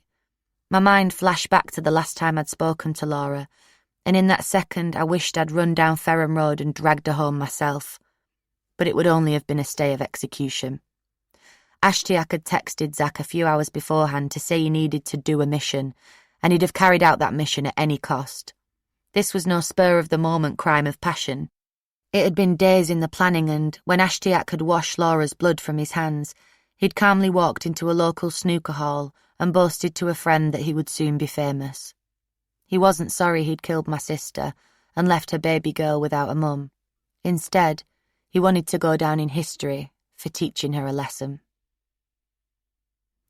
I thought I'd never be able to walk back into the court and look at Ashtiak in the dock, knowing what he'd done, but somehow I managed it, although I could feel the hatred bubbling up inside me every time I looked at him. I despised Zach too. I still didn't know if he'd been involved in Laura's murder, but he'd still put us through the mill by denying Alicia was his, then claiming we weren't fit to raise her. It was like we were pawns in a sick game. The prosecution case lasted several weeks and there were lots of witnesses. One of them was a taxi driver called Shahid who turned up to help look for Laura when I'd organised the search at the canal. It turned out that he was possibly the last person to see her alive, because she'd got into his car and asked to borrow his phone to call Ashtiak. I can't remember what she said, he told the jury, but it was about meeting up for definite, down the canal. After 3 long weeks, Ashtiak was due to begin his defence. Though the evidence against him seemed so overwhelming, we weren't sure what that defence would be. The prosecution closed its case just before lunchtime, and Mum and Donna were standing in the corridor when one of the lawyers defending Ashtiak brushed past them. He was speaking to a colleague and he sounded stressed. "You need to get the Askar family back now," he said. "Ashtiak is changing his plea to guilty." It was horrible for Mum to find out about Ashtiak's guilty plea in the way she did. Mr. Campbell told us later that he thought it was really unprofessional of Ashtiak's lawyer to speak about it openly in the corridors where anyone could listen in, no matter how frazzled he was. The plea messed the whole case up too, because the judge decided Zach couldn't get a fair trial now the jury knew Ashtiak was guilty. So Zach would be tried again in November, with a whole new jury, and Mum and I would have to take the stand and relive the worst hours of our lives yet again. Ashtiak was placed on remand, but he wouldn't be sentenced until the trial against Zach was over. It was like the nightmare would never end. Don't get me wrong, I was glad Ashtiak had admitted killing Laura, but he'd known he was guilty all along. Why didn't he just hold his hands up at the start and save us weeks of trauma? We weren't stupid. We didn't think for a second that he'd suddenly been filled with remorse for his crime. It didn't take a genius to work out that his barrister had told him he'd get a more lenient sentence if he changed his plea, so that's what he did. The hatred I felt for him was eating me alive. For Alicia's sake, we had to make things as normal as possible while we waited to go to court again. It made me really sad, because the first year of her life should have been so special. Laura would have beamed with pride when she took her first steps and cut her first tooth, but they were bittersweet moments for us. We did have a first birthday party for her, with lots of family and friends and presents, but without Laura it felt a bit hollow. We spoke to her about Laura as much as we could. We told her that her mummy loved her very much, but a bad man had taken her away. We didn't want to keep anything from her. We knew she'd never be able to remember Laura, not properly, so we showed her lots of pictures and talked about her all the time. When she's older, we'll have to tell her who her daddy is, Mum said. But that can wait. One night, just before the start of the second trial, Alicia woke in the night, screaming. She'd only really begun to talk, but she was crying for Laura. "I want my mummy," she wailed as Mum tried to soothe her. "My mummy, where is she?" Mum thought her heart might break as she had to explain to Alicia that her mummy wasn't here. Like I said before, I've never believed death is the end, and I think Laura visited Alicia that night. It was comforting to know she was watching over us all, but it made me so angry that she couldn't be there for Alicia like she'd have wanted to be. The second trial started in the middle of November, and Mum and I had to take the stand again. I suppose giving evidence was a little less daunting now we'd done it before, and there were fewer questions as the case only related to Zach. But the fact that there was only one person in the dock instead of two didn't really change anything. Laura was still gone. The only difference was that Zach didn't change his plea at the last minute. Instead, he took the stand in his own defence. Mr. Campbell quizzed him on all the texts that he and Ashtiak had exchanged in the days before Laura's murder, but he insisted he was not involved in any plan to kill her. Now that he was giving evidence under oath, he couldn't deny the fact that he'd slept with Laura, but still he tried to shrug off any responsibility for Alicia, telling the jury he was still not convinced he was her father. "I heard rumours she was sleeping with Ashtiak," he said. "I was actually doubting the baby was mine." Zach's family had hired a big-shot barrister to defend him. His name was Simon Choker, and he'd travelled all the way up from London for the case, but even he couldn't deny Zach was a total tosser. "Mr. Hussain is an unfaithful philanderer whose attitude to women totally stinks," he told the jury. "But although he's guilty of many things, he's not guilty of murder." The jury went out on the 1st of December. They took just a few hours to find Zach not guilty. I burst into tears as I watched his family smile and hug when the verdict was announced. It was like we were invisible. Zach might have been acquitted, but we were Laura's family and nothing would bring her back. Zach's dad had even sent a limo to collect him from court. He was still grinning from ear to ear when he climbed into it and sped away back to Ferrum. Now that Zach had been cleared, Ashtiak could be sentenced, and Karen took us back to Sheffield Crown Court 3 weeks later, on the 21st of December. The city was ablaze with Christmas lights and families were huddled together on the street, sipping hot drinks and enjoying the festive season. It was what Laura should have been doing with Alicia, yet we were off to see her ex-boyfriend being sentenced for her murder. It was all so hard to take in. The court was packed. Ashtiak's mum and dad were in the public gallery, of course. They looked about 20 years older than they had done on the fateful night we'd gone to their door and supposedly shamed their family. I didn't feel any sympathy for them as they wrung their hands and choked back tears. To think they were embarrassed by the idea of their precious son going out with a white girl. Now he'd really given them something to be ashamed of. Zach wasn't there, but loads of his family were, which kind of pissed me off. What did this have to do with them? Zach had been found not guilty, so there was no need for them to come along. I know they didn't think much of our family, but they needed to let us grieve. Some of them were even playing on the phones when the judge came out, which I thought was really disrespectful, both to him and to Laura. But as soon as Lord Justice Davis began to speak, I was kind of glad they'd come along. "I take the view you came under the influence of Mr. Hussain, who is something of a mentor to you," he told Ashtiak. "He seems to have regarded girls, white girls, simply as sexual targets. He does not treat them as human beings at all. You got into that mindset yourself. You no doubt once had feelings for Laura, but treated her with contempt in the latter stages." Ashtiak had timed things well. As he was a few months shy of his 18th birthday when he killed Laura, Lord Justice Davis had no choice but to give him a more lenient sentence. He jailed Ashtiak for 17.5 years. Ashtiak burst into tears as he was led down to the cells. But he wasn't crying for Laura. He was crying for himself. Chapter 22. A New Life. After Ashtiak was sentenced, all of the national newspapers wanted to speak to us. Before the trial, none of them were really interested. After all, it's a sad fact that in this country, a couple of women are murdered by a current or former partner every week. Unfortunately, in any given year, hundreds of families will feel the pain that we felt when we lost Laura, and it's shocking that these deaths are so common that few of them make national headlines. But all of the local papers were covering the trial, and the big papers in London must have caught wind of it because loads of reporters turned up at court. The case was even on BBC News. What made Laura's death unique, it seemed, was the fact that Ashtiak had apparently killed her for bringing shame on his strict Muslim family. The press latched onto this, and soon everyone was calling her murder Britain's first white honour killing. Of course, Mum and I had known for months that this was the reason why Laura had been murdered, but we didn't know loads about honour killings in general. Neither of us felt strong enough to speak about Laura's death in the days after the sentencing, especially as Christmas was just a few days away, and we had to concentrate on making things as normal as possible for Alicia. But a little bit later on, Mum was asked to take part in a BBC Panorama programme about honour-based violence, and she agreed. That's when we started looking into the issue a bit more. We found out that experts estimate that up to 12 honour killings occur in the UK each year. In most instances, the victims are female relatives of the killers, and the crimes are generally committed after the woman is deemed to have brought shame on the family.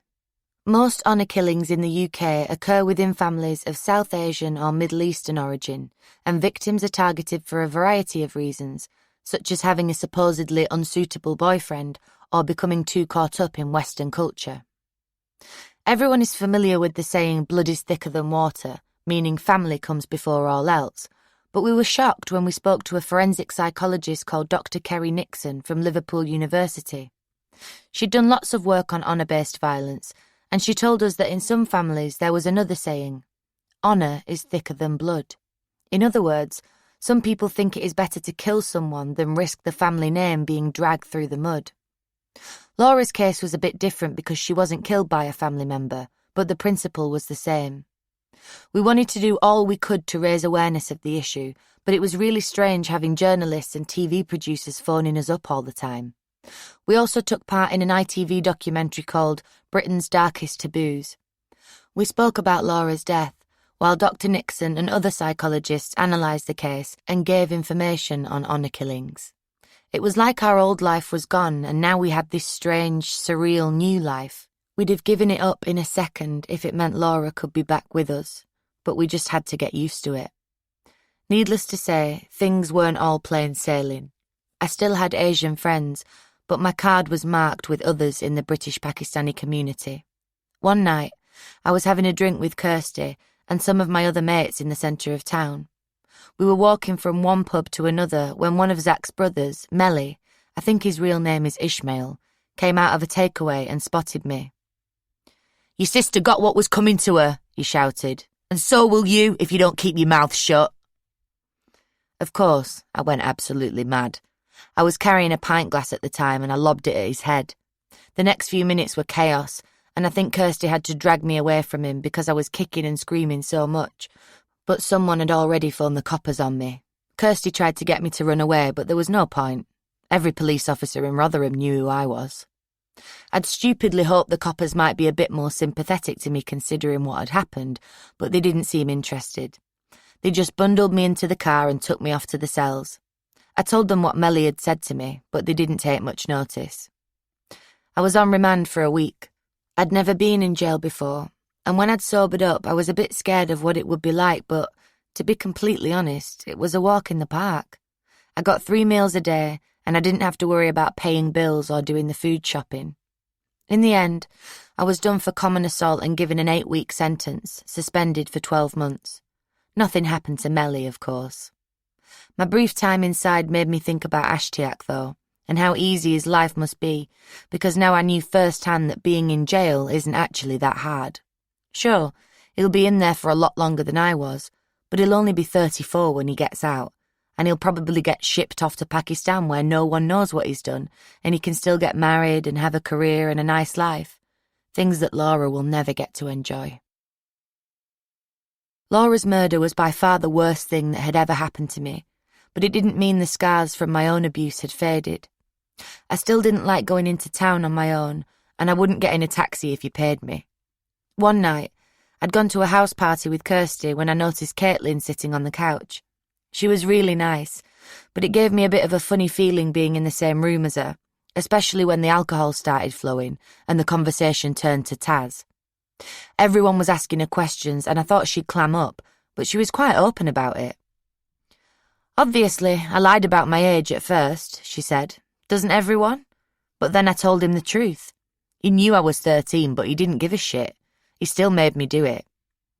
I didn't know what to say. What could I say?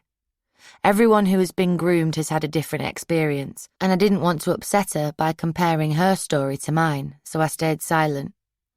"I don't think he got long enough," she went on. 11 years? I bet he's out in half of that. It's shocking."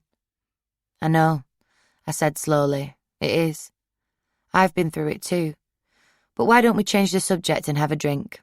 We've got better things to do than waste time talking about him." After all these years, it was still hard to talk to virtual strangers about what had happened. Taz and Keggy might have been in jail, but I still had a niggling feeling in the back of my mind that I wasn't a victim like Caitlin, that no one would believe me, and what had happened to me was all my fault. It was easier just to talk about other things. If it hadn't been for Sarah from Risky Business, and perhaps Hamid, I'm not sure I'd have even realised that what had happened to me was wrong. Throughout all the years of abuse, Sarah was the only professional who really had any faith in me and didn't see me as a waste of space. That's why I was absolutely fuming when we heard Risky Business as we knew it was to be shut down.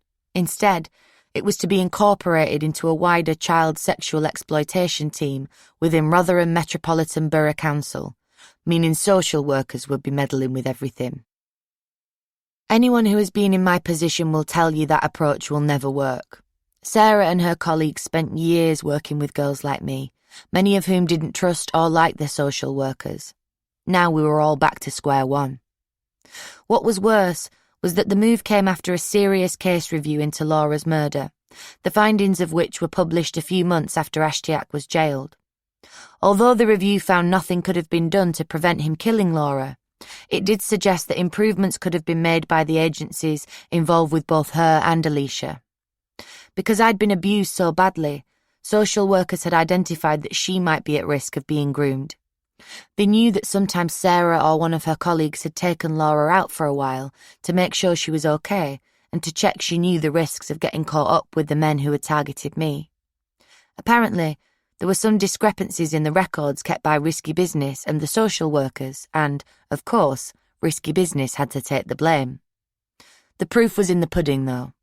After Operation Central, the coppers started a new investigation, called Operation Tsar, in a bid to get more abusers jailed. Risky Business was critical to the success of Operation Central, because the girls trusted Sarah and her colleagues so much.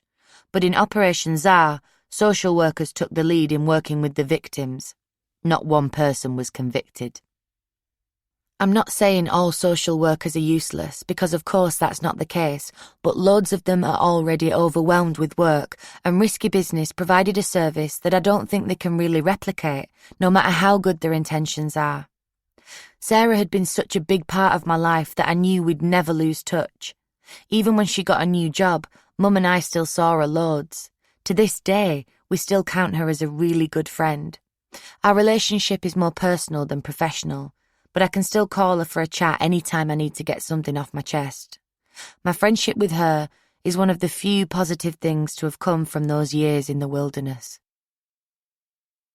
Sarah always told me I could make something of my life, but it was hard to focus on anything in those first few months after the court case had finished.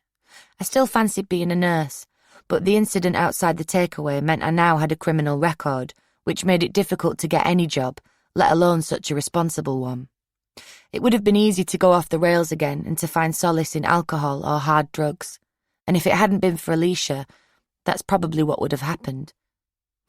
When I said goodbye to Laura in the mortuary, I promised to love Alicia like she was my own. As Mum and I struggled through those first dark months after the court case, she really was our salvation. We had to be okay because she needed us to be. Without her, I'd have probably drunk myself into oblivion every night, but because of her, I had a reason to get up in the morning. I had to be there for her. As the months rolled by, Alicia grew into an amazing little girl. Mum and I would sit for hours with her, doing jigsaws and playing her favourite game, Junior Monopoly. She was so polite and sweet, and I'd just about burst with pride every time a stranger told me what a lovely little girl she was. Thankfully, Zach didn't succeed in convincing the social workers that we weren't fit to look after her, and Mum got a permanent residency order. She decided to move shortly after Laura died because the house now had so many bad memories. I moved into my own flat, but I visited every day. All of the happy moments were tinged with sadness because Laura wasn't there, at least not in the way she ought to be. But I still think there are lots of times she's here with us in spirit. One day, Mum and I dressed Alicia up in a chef's outfit, and she looked so cute we had to take a photo. Some people might laugh, but if you look really carefully, I think you can see Laura in it, sitting on one of the toy boxes, leaning forward and smiling at Alicia. We knew things would get difficult when she started nursery, because most of the other kids live with their mummies and daddies. She was bound to ask questions, so we continued to talk about Laura as much as we could. "Can I call you Mummy?" she asked me one day as she sat on my lap. I think she'd just turned 3. My eyes filled with tears. Alicia was like a daughter to me, and I couldn't imagine loving her any more if I'd given birth to her myself. But I had to be firm. "No, darling," I said. "I love you more than anything, but I'm your auntie, not your mummy. Your mummy is in heaven and she's watching over you. If you look up into the sky, she's the brightest star you'll see." The next summer, we scrimped and saved enough money to take Alicia to Gran Canaria on holiday. Robert had some money put aside, so he helped pay for Mum and Alicia, while I had just enough money for my own fare. As soon as she got off the coach, she squealed with delight. The night sky was really clear and there was a huge, shining star beaming down on us. "Look," she cried, "it's Mummy, she's followed us." A few weeks later, Alicia started in the reception class at school. Mum went to pick her up one day and the teacher asked to speak to her. Like most people in Rotherham, she knew all about Laura and what had happened. "I thought you might want to know this," she said. "It's really quite sweet. Alicia has been telling all her classmates about how her mummy came to visit her last night. She said her mummy gave her a kiss and told her she had to say goodbye." Chapter 23. Truth at Last. August 2014 was always going to be a difficult time for us because it marked what would have been Laura's 21st birthday. Had she been here, we'd have no doubt been celebrating in style with a few bottles of her beloved cherry Lambrini. Instead, we had to toast her with a glass by her graveside. It had been a tough few months. About a year previously, I'd started seeing an old friend. I'd known him for about 4 years, and he was from a British Pakistani family, although needless to say he had never been involved in grooming or abusing anyone. He'd always had a bit of a thing for me, but when I first met him, I was far too messed up to hold down a relationship. But somehow, we started sleeping together, and from there we kind of fell into being a couple. We were never dead serious or anything. We were young and having fun, and it was just one of those things. A few weeks beforehand, I'd gone to visit my friend in hospital because she'd just had a baby. But as I was walking out of the ward, I suddenly felt really lightheaded and my legs went from under me. I was taken to casualty, where they did some tests. "You do know you're pregnant, don't you?" the nurse asked me. I could feel the room spinning like I was about to faint again. I'd always taken precautions with my boyfriend. Surely this couldn't be right. Besides, I'd always convinced myself I maybe couldn't get pregnant because I'd never been caught out before. I thought my heart problems had somehow made me infertile. "I'm on the injection," I said. "Are you sure?" "I'm pretty certain," she replied. "Have you missed an appointment?" I was supposed to get the contraceptive injection every 12 weeks. Suddenly, I realised I'd forgotten to go to the surgery a few weeks earlier, and everything fell into place. As the news sank in, I was all over the place, especially when my boyfriend told me he didn't want a kid. I wasn't sure how I felt about it either, to be honest. A baby had never really been part of the plan, as I'd been so focused on Alicia. Sadly, I didn't have much time to mull over my options, though, as I miscarried about a week later. I didn't cry or anything. I just got on with it. I think, deep down, I knew it wasn't meant to be. But a few weeks later, as Auntie Annette and I stood by Laura's headstone, sharing all of the funny memories we had of her, I started to feel a bit weird again. I was having a few glasses of wine at the graveside like everyone else, but I just wasn't enjoying it like I usually would, and I felt a bit queasy. "I think I might be pregnant again," I said to Auntie Annette as we walked home. "I haven't come on my period since the miscarriage." "It was only a few weeks ago," she replied. "Sometimes it can take a while for things to get back to normal." I pushed the idea to the back of my head for a few weeks, but I was still feeling a bit off colour, so I asked one of my friends to buy me a pregnancy test. I had a really strong feeling it would be positive, but it didn't stop my heart hammering in my chest when the 2 blue lines appeared. I wanted to be extra sure it was right, though, so I took about 15 more. They all showed the same result.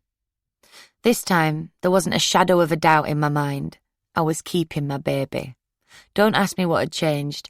I just knew in that moment I was ready to be a mum. I told my boyfriend, but he wasn't very understanding and we had a bit of a row. I wasn't really bothered if he was upset with me, though.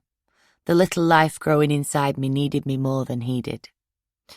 So, I was stressed out enough when I came home from the shops on the afternoon of Tuesday, the 26th of August 2014, to find several journalists camped outside my flat. "Sarah," one shouted, "can we have a word?" "Sarah, what do you think of the J report?" said another. "Was Laura one of the victims?" "What are you on about?" I asked, bemused, as I rifled through my bag for my keys. "The report by Professor Alexis J into child sexual exploitation in Rotherham," the first journalist replied. "It's just been published." Before I knew it, a man with a French accent had shoved a camera and a microphone into my face, and he was trying to get me to say something about Laura. I didn't have a clue what any of them were talking about, so I slammed the door in their faces and ran upstairs to call Mum. "What's this about some report that's out about our Laura?" I asked her. "I've got all these reporters on my doorstep wanting me to talk to them, as if I've not got enough going on." "It's not about our Laura," Mum said slowly. "Well, they do mention her, but it's not about her. It's about all the grooming in Rotherham. I've just started reading it. Maybe you should come round and I can explain. You won't believe it, Sarah. You really won't." Someone had told Mum the report was coming out, so she'd been waiting for it, and she'd started reading it as soon as it had been published online. When I left for hers a few hours later, I had to fight past even more reporters to get out of my front door. They were all shouting my name and thrusting business cards in my face. I was hormonal and confused, and I couldn't really be bothered with them. "I'm not speaking to any of you," I said. But in a few days' time, no one would be able to shut me up. By the time I got to Mum's, she'd just about finished reading the report, all 153 pages of it. The news was on in the background and all the footage was from Rotherham. What the hell was going on? Mum explained that Professor Alexis J. had been commissioned by the council to put together a report about girls being groomed and abused in Rotherham because everyone knew it had been going on for years, but no one had done anything. Professor J was a former senior social worker, but she now worked at Strathclyde University in Glasgow. The council had brought her all the way down from Scotland because they needed someone completely independent to carry out the inquiries. "It's really quite something," Mum said. "Apparently, 1,400 girls have been abused in Rotherham since 1997. Well, that's the number they've given, but they've said it could be more. Can you believe it?" Sadly, I could. "And you know what?" Mum went on. "She's said in the report that all of the guys who were doing it were Asian, but everyone was too scared to do anything because they thought it would make them look racist." My eyes focused on the TV screen and I started to listen to what the newsreader was saying about the story.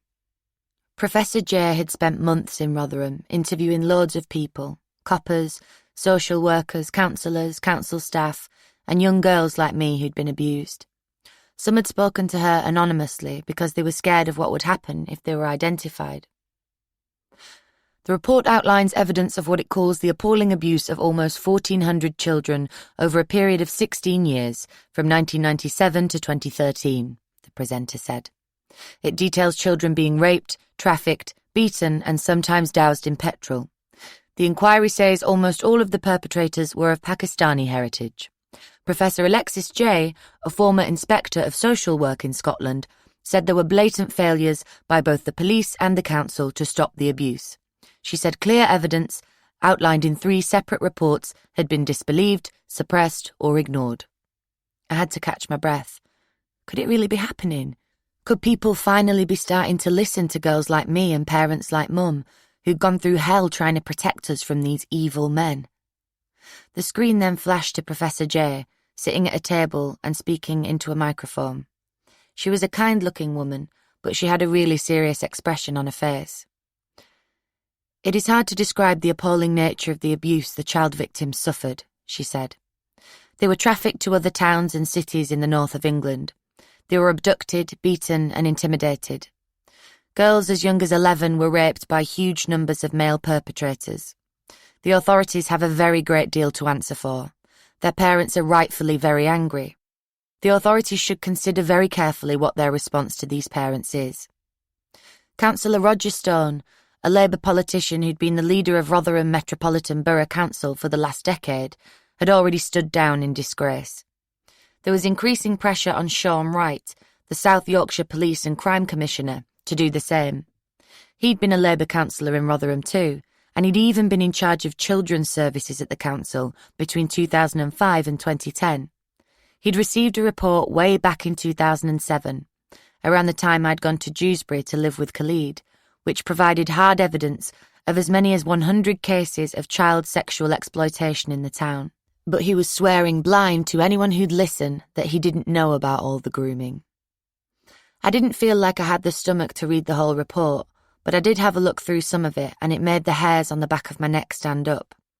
I felt like almost every paragraph could have been a direct reference to me and what I'd been through, though of course Professor J was talking about other girls because I'd never spoken to her. Professor J's investigations proved what Mum and I had suspected for a long time.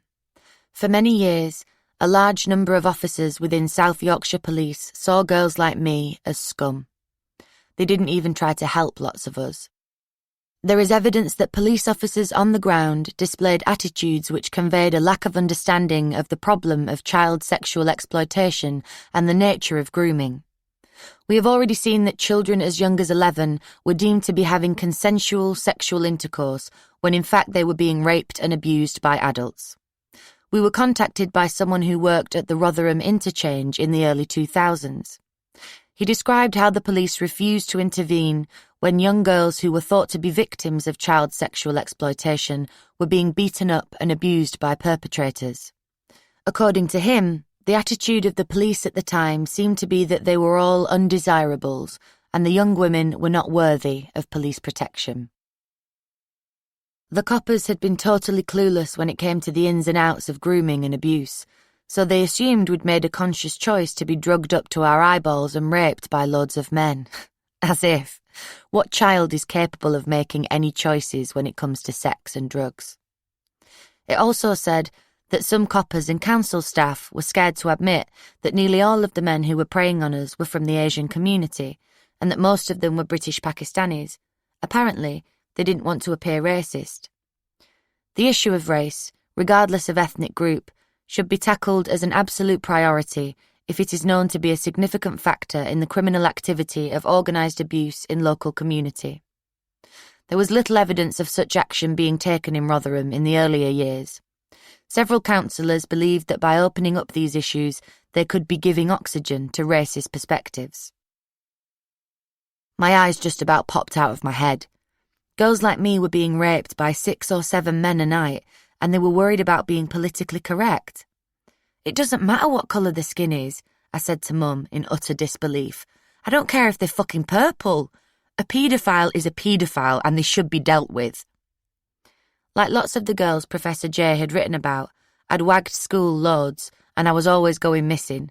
Often when Jamal or Sav or Jay decided to drive me all over the country so I could lie in a horrible smelly room and wait for all their grubby mates to come in and do what they liked with me. Her report also said that lots of the child victims went back to their abusers because they thought it was the only way to protect their parents and siblings. That's exactly what it was like with you, Mum said. You used to climb out that bathroom window and slide down the drain pipe because they told you they'd petrol bomb the house if you didn't come out. But Professor J wrote that many girls like me were so brainwashed that we didn't realise we were victims of abuse. That was true too. There were days when I still struggled with the idea that none of what had happened was my fault, because sometimes when I got free booze and drugs I'd enjoyed myself. All of the girls interviewed were given code names so no one could work out who they were.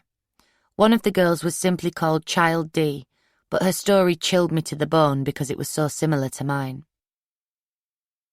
Child D was 13 when she was groomed by a violent sexual predator who raped and trafficked her. Police and social care were ineffective and seemed to blame the child. An initial assessment accurately described the risks to Child D, but appeared to blame her for placing herself at risk of sexual exploitation and danger.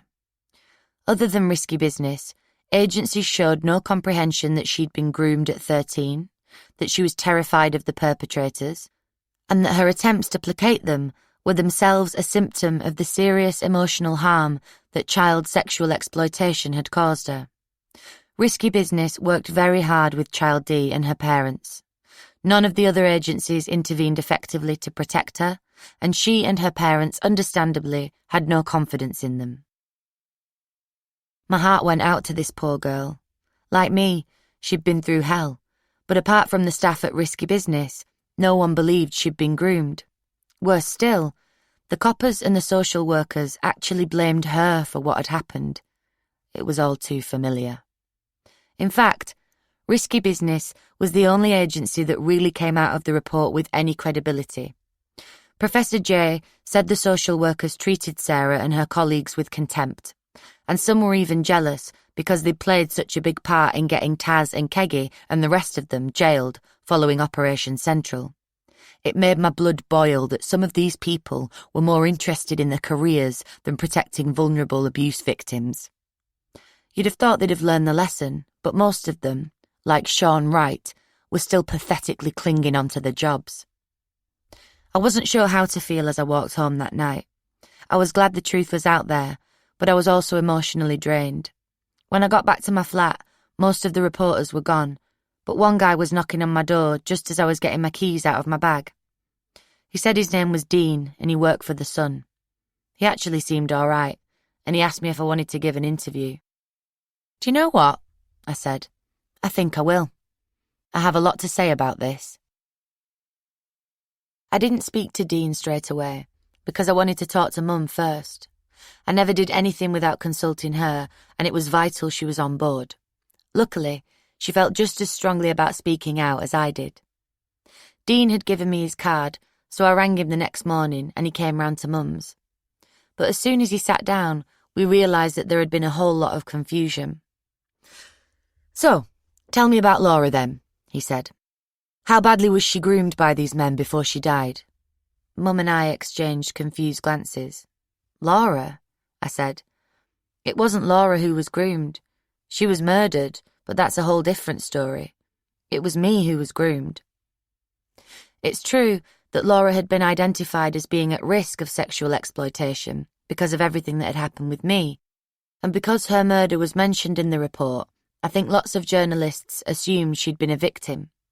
It was easy to see how they'd come to that conclusion, because so many girls in Rotherham had been targeted by these gangs.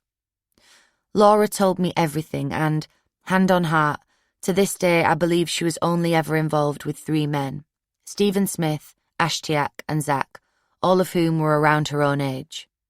We could spend weeks analysing her case, but all I can say is that her experience was very different to mine and to those of the girls whose case files were used in Professor J's report. I spent the next few hours pouring my heart out about everything that had happened. It was tough, but in a way it was good to get it all out, and Dean was really sympathetic. It never stopped, I told him. I was taken in by social services lots of times, and I had social workers who knew what was happening. I was too scared to open up fully about what happened. I was so young. I was being viciously groomed and locked in strange homes with dirty, filthy men. I had no voice to speak. No one listened.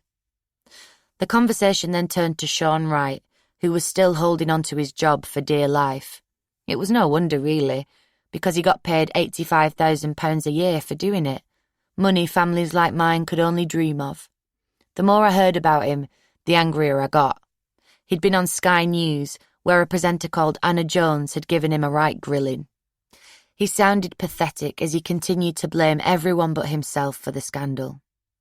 Now the Labour Party had given him an ultimatum: stand down or face suspension from the party.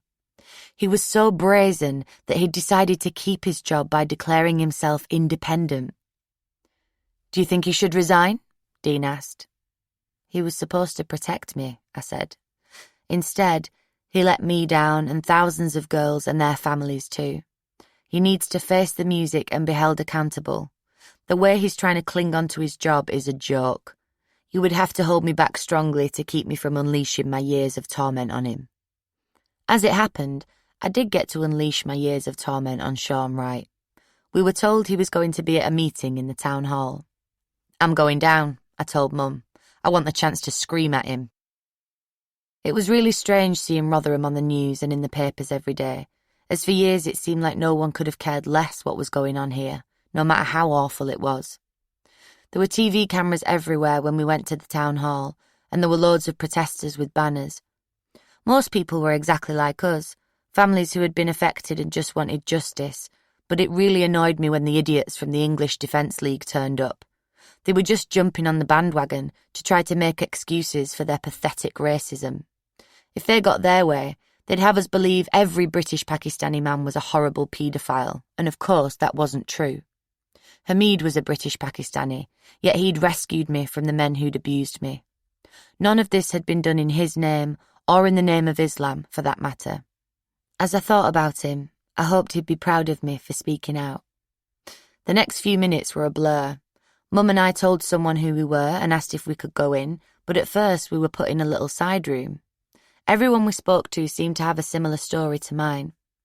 There was a girl around my age who'd had a baby to one of her abusers, and a man who, like Mum, had tried for years to protect his daughter from kidnap and rape. Eventually, we were taken into the main meeting room, and I felt the blood rush to my head when I saw Sean Wright sat at the front of the room, facing everyone. He was wearing a smart black suit, and he looked even more smug in real life. Loads of people wanted their say, and it was ages before the microphone was passed to me. But when I finally got my turn, I really let rip. "How can you sit there and deny everything you've done?" I spat. "How can you do it?" He didn't say a word. He just put his head down and refused to meet my eye. This made me even more angry. "You can't even look me in the face," I cried in disbelief. By now, people were clapping and I was on a bit of a roll. "Can you? Look at all the hurt you've caused to us girls. We've got to live with that, and you've done nothing to support us. I've had to live with this for 12 bloody years, and what have you done? You've still got your job. You should stand down." "Shame on you," one man shouted from behind me, and people started nodding and clapping in agreement once more. but still he wouldn't look at me. Someone from the council took the microphone off me and tried to shut me up, but I was having none of it. "I don't think you're going to get any further responses from the Commissioner," an official-looking man at the front said to me. "Please."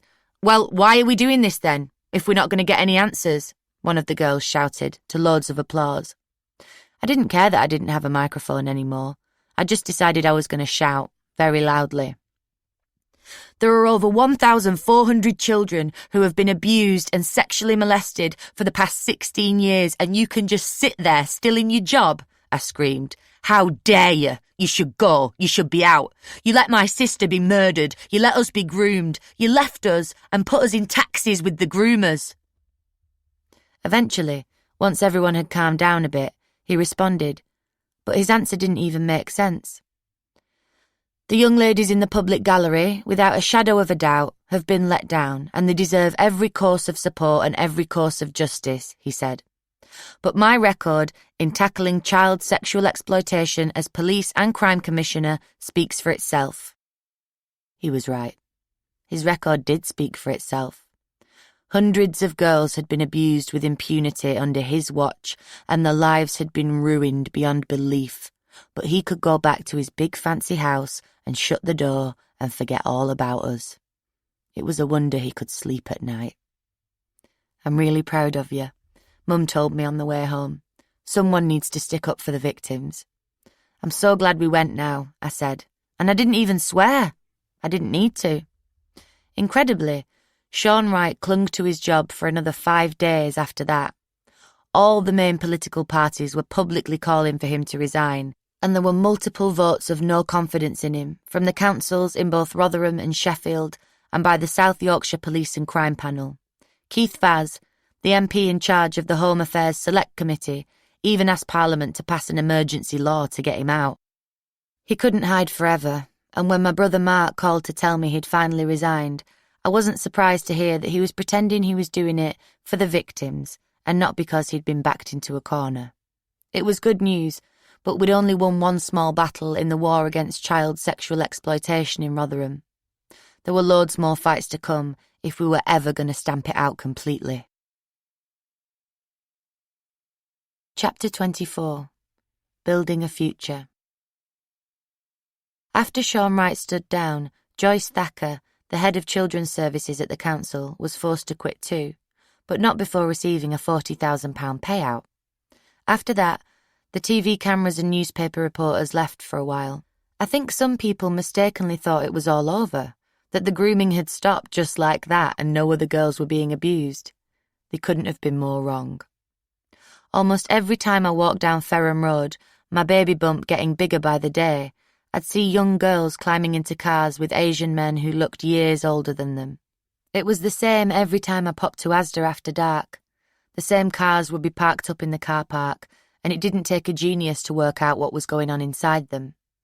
Things as serious as this don't change overnight, even when the eyes of the whole country are upon you.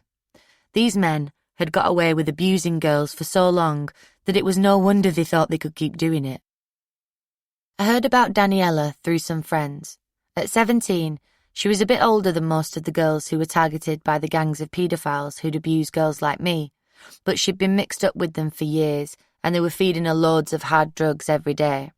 If my own experience was anything to go by, I knew it wouldn't be long before they'd have her out recruiting younger girls, some fresh meat for them to use and abuse.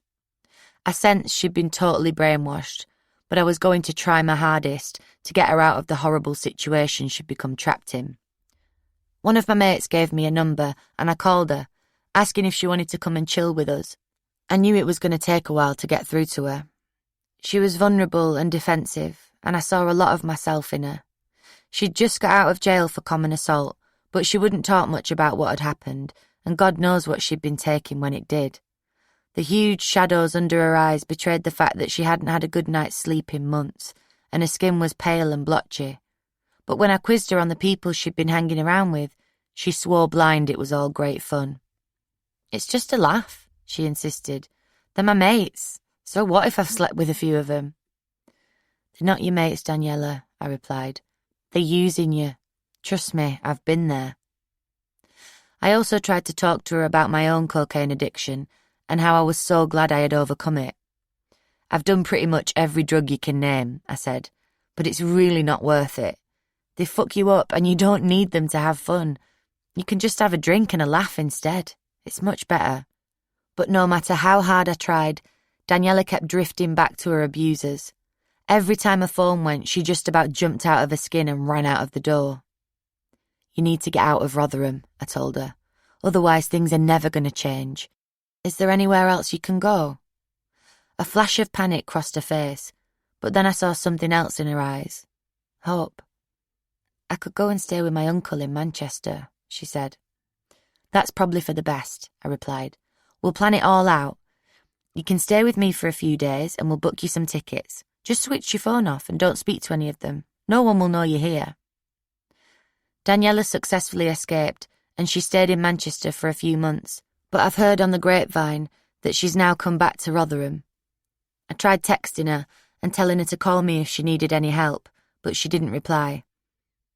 I'm pretty sure she's back in the clutches of the men who made her life hell. I hope she knows I'm still here for her if she ever wants to reach out to me again. But besides Daniela, I knew there were countless other girls in Rotherham I could help. As my pregnancy progressed, Sarah from Risky Business mentioned that another survivor of the abuse scandal had come up with the idea of starting a support group or a charity aimed at helping victims of grooming and abuse. She suggested that I could get involved, and I agreed. "I want at least one good thing to come out of everything I've been through," I said. Sarah was brilliant, as always, and she helped me get chatting to other victims who were also interested in sharing their experiences in a positive way.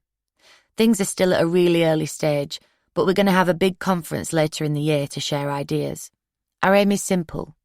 We want to increase understanding of grooming and child sex abuse by speaking to both professionals and young people about what we've been through. I've been to loads of meetings, and I've even met Childline founder Esther Anson, who was lovely. Reaching out to other vulnerable girls has made me even more determined to make sure this doesn't happen ever again. Most people can't begin to imagine what I've been through, but I'm still here, and now I want to help others. Of course, after my picture was all over the papers, the coppers were suddenly interested in speaking to me about the abuse. I was invited to the station to give a video interview, but it was all really overwhelming. I had to try my hardest to remember every tiny detail of every incident, and it wasn't easy because some of them had happened over a decade ago. The coppers I spoke to weren't too bad, but it was still really stressful. In the end, I decided I had to make my baby a priority. It wasn't good for either of us if I was under a great strain, so I put everything on hold. Don't get me wrong, I haven't ruled out trying again. I just want to make sure the time is right and that I'm mentally strong enough to go through with taking the stand if it goes to trial. I know better than anyone how daunting giving evidence in court is. I was glad I'd decided to concentrate on my pregnancy because it wasn't all plain sailing. My heart problems meant I had constant checkups and hospital visits, as doctors and midwives mulled over whether or not to let me go full term or schedule a planned caesarean section. There was one advantage, though. I got to find out the sex of my baby really early, when I was just 13 weeks gone. "Congratulations," the sonographer said. "It's a boy." Mum and I hugged each other with tears in our eyes. A few days later, one of my friends suggested the name Miles, and I loved it. "Miles George Wilson," I said to Mum. "That's his name."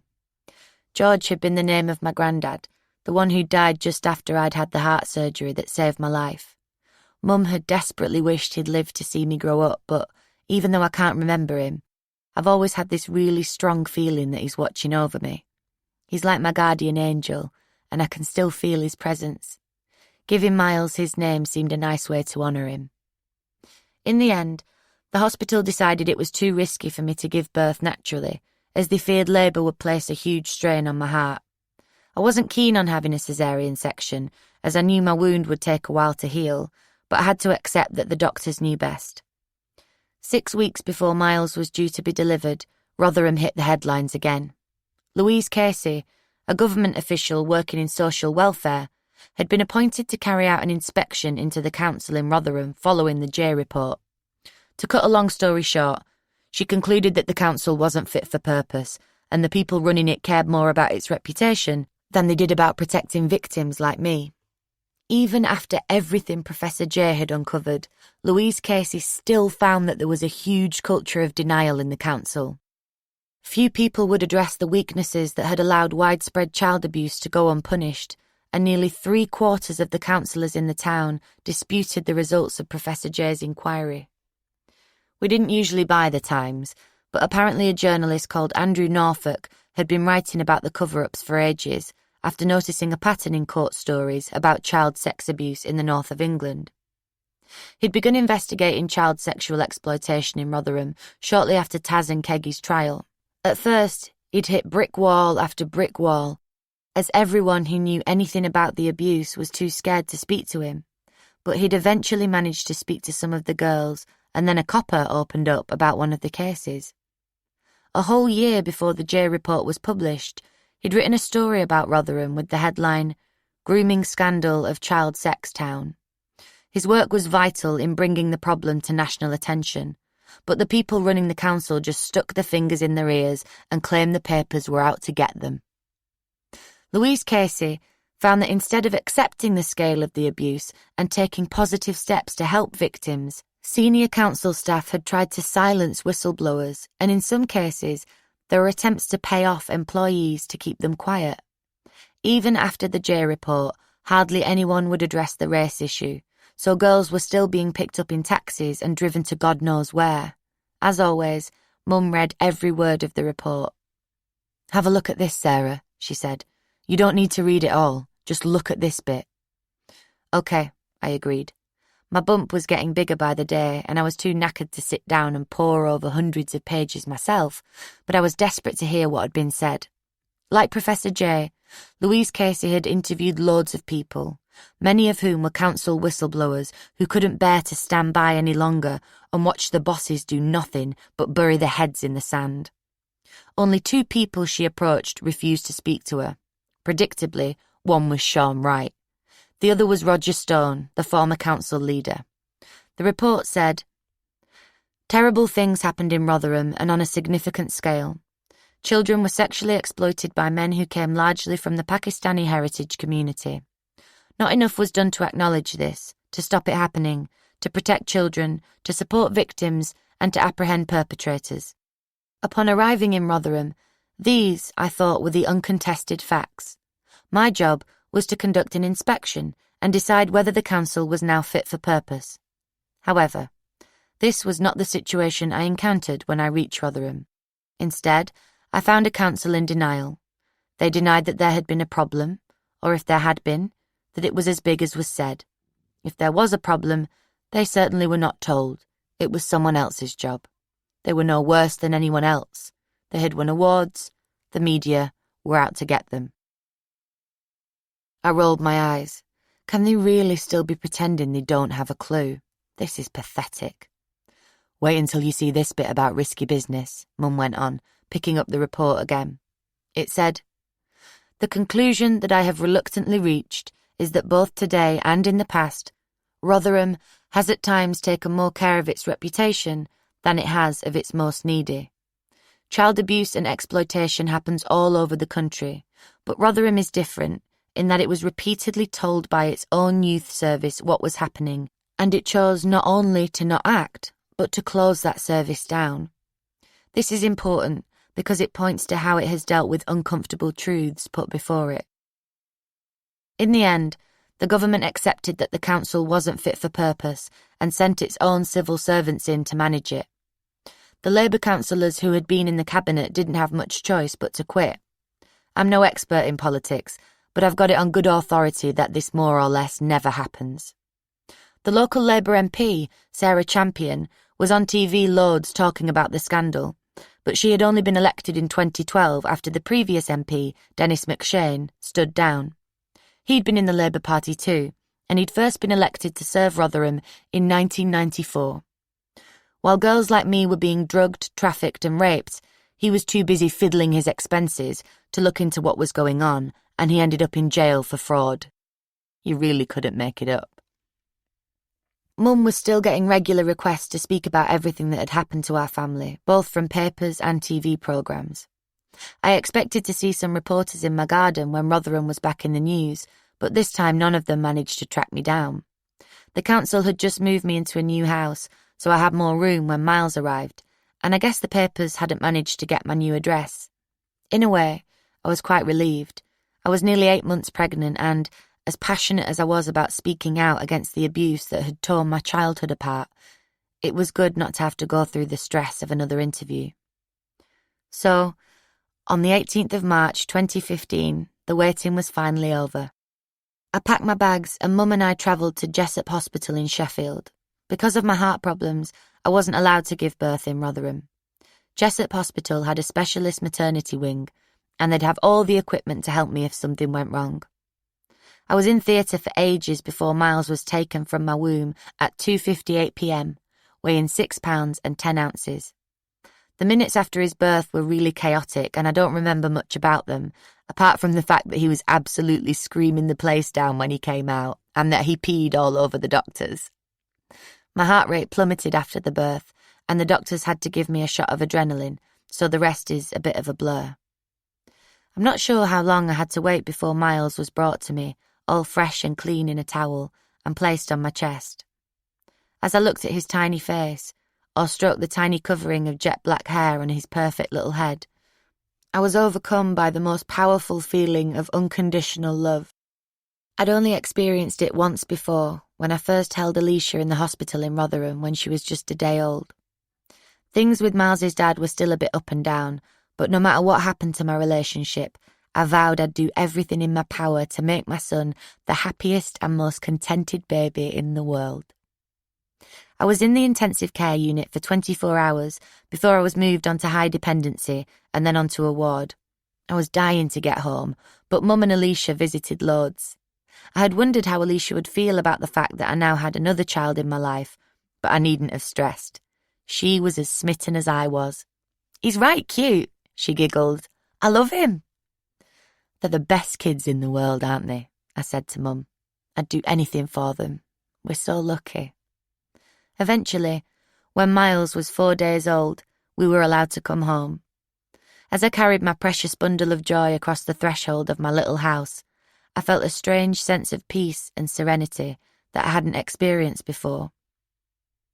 I'd never forget the horrors of my teenage years, and the pain of losing Laura in the most brutal way imaginable would stay with me until my dying day. I'd been through more trauma in my 23 years than most people will endure in a lifetime, but I was still here. I was a survivor. In my darkest hours, I'd been convinced I'd end up in and out of jail, caught up in a life of petty crime or, worse, with an addiction to drugs or alcohol that would eventually claim my life. But none of that had happened because, thanks to everything I'd been through, I'd found a strength deep inside me I never knew I had. Now, my life had the most amazing sense of purpose. Not one, but 2 beautiful children who needed me and depended on me. My abusers might have taken my past, but they sure as hell weren't taking my future. As I closed the door behind me, with my baby in my arms, I finally allowed myself to believe that one long, awful chapter in my life had finally ended, and a new one, filled with hope, love, and dreams, was beginning. Epilogue. When the idea of writing a book about my experiences was first suggested to me, I didn't know how to feel. It was September 2014. The J report had just been published, and I was 8 weeks pregnant. Until then, I'd never seen what had happened to me as being in any way extraordinary, because the most horrific abuse imaginable was a daily reality for not just me, but for hundreds of my peers. It had become so normal that in some areas of Rotherham it was almost an accepted part of growing up. It didn't have to be that way. People were being paid, and paid very generously, to protect us, and they let us down so badly that many of us wondered if what had happened was our own fault. It is only now that most of us are slowly starting to accept that we weren't the ones in the wrong. For that reason, I knew my story had to be told. But it wasn't that easy. I was hormonal and emotionally exhausted, and I naturally feared that the stress of delving into my memory would be too much for my fragile body and the baby growing within it. There were also some emotional conversations with Mum because, until now, even she didn't know about some of the worst episodes of the abuse. However, after months of soul-searching, we decided as a family that I had to go ahead and tell the world what had happened, because girls like me had been silenced for far too long. So, all I've done on these pages is tell the truth. I don't have an election to win or a list of targets to meet. My only agenda has been to give an honest account of what happened to me. The men who pass me around like a piece of meat purely for their own sexual gratification are truly evil. I'll never know why they did what they did, and perhaps I don't want to. But the people who stood by and let it happen are complicit in the same evil, and we need to work together as a society to make sure the horrors of Rotherham are never repeated anywhere again.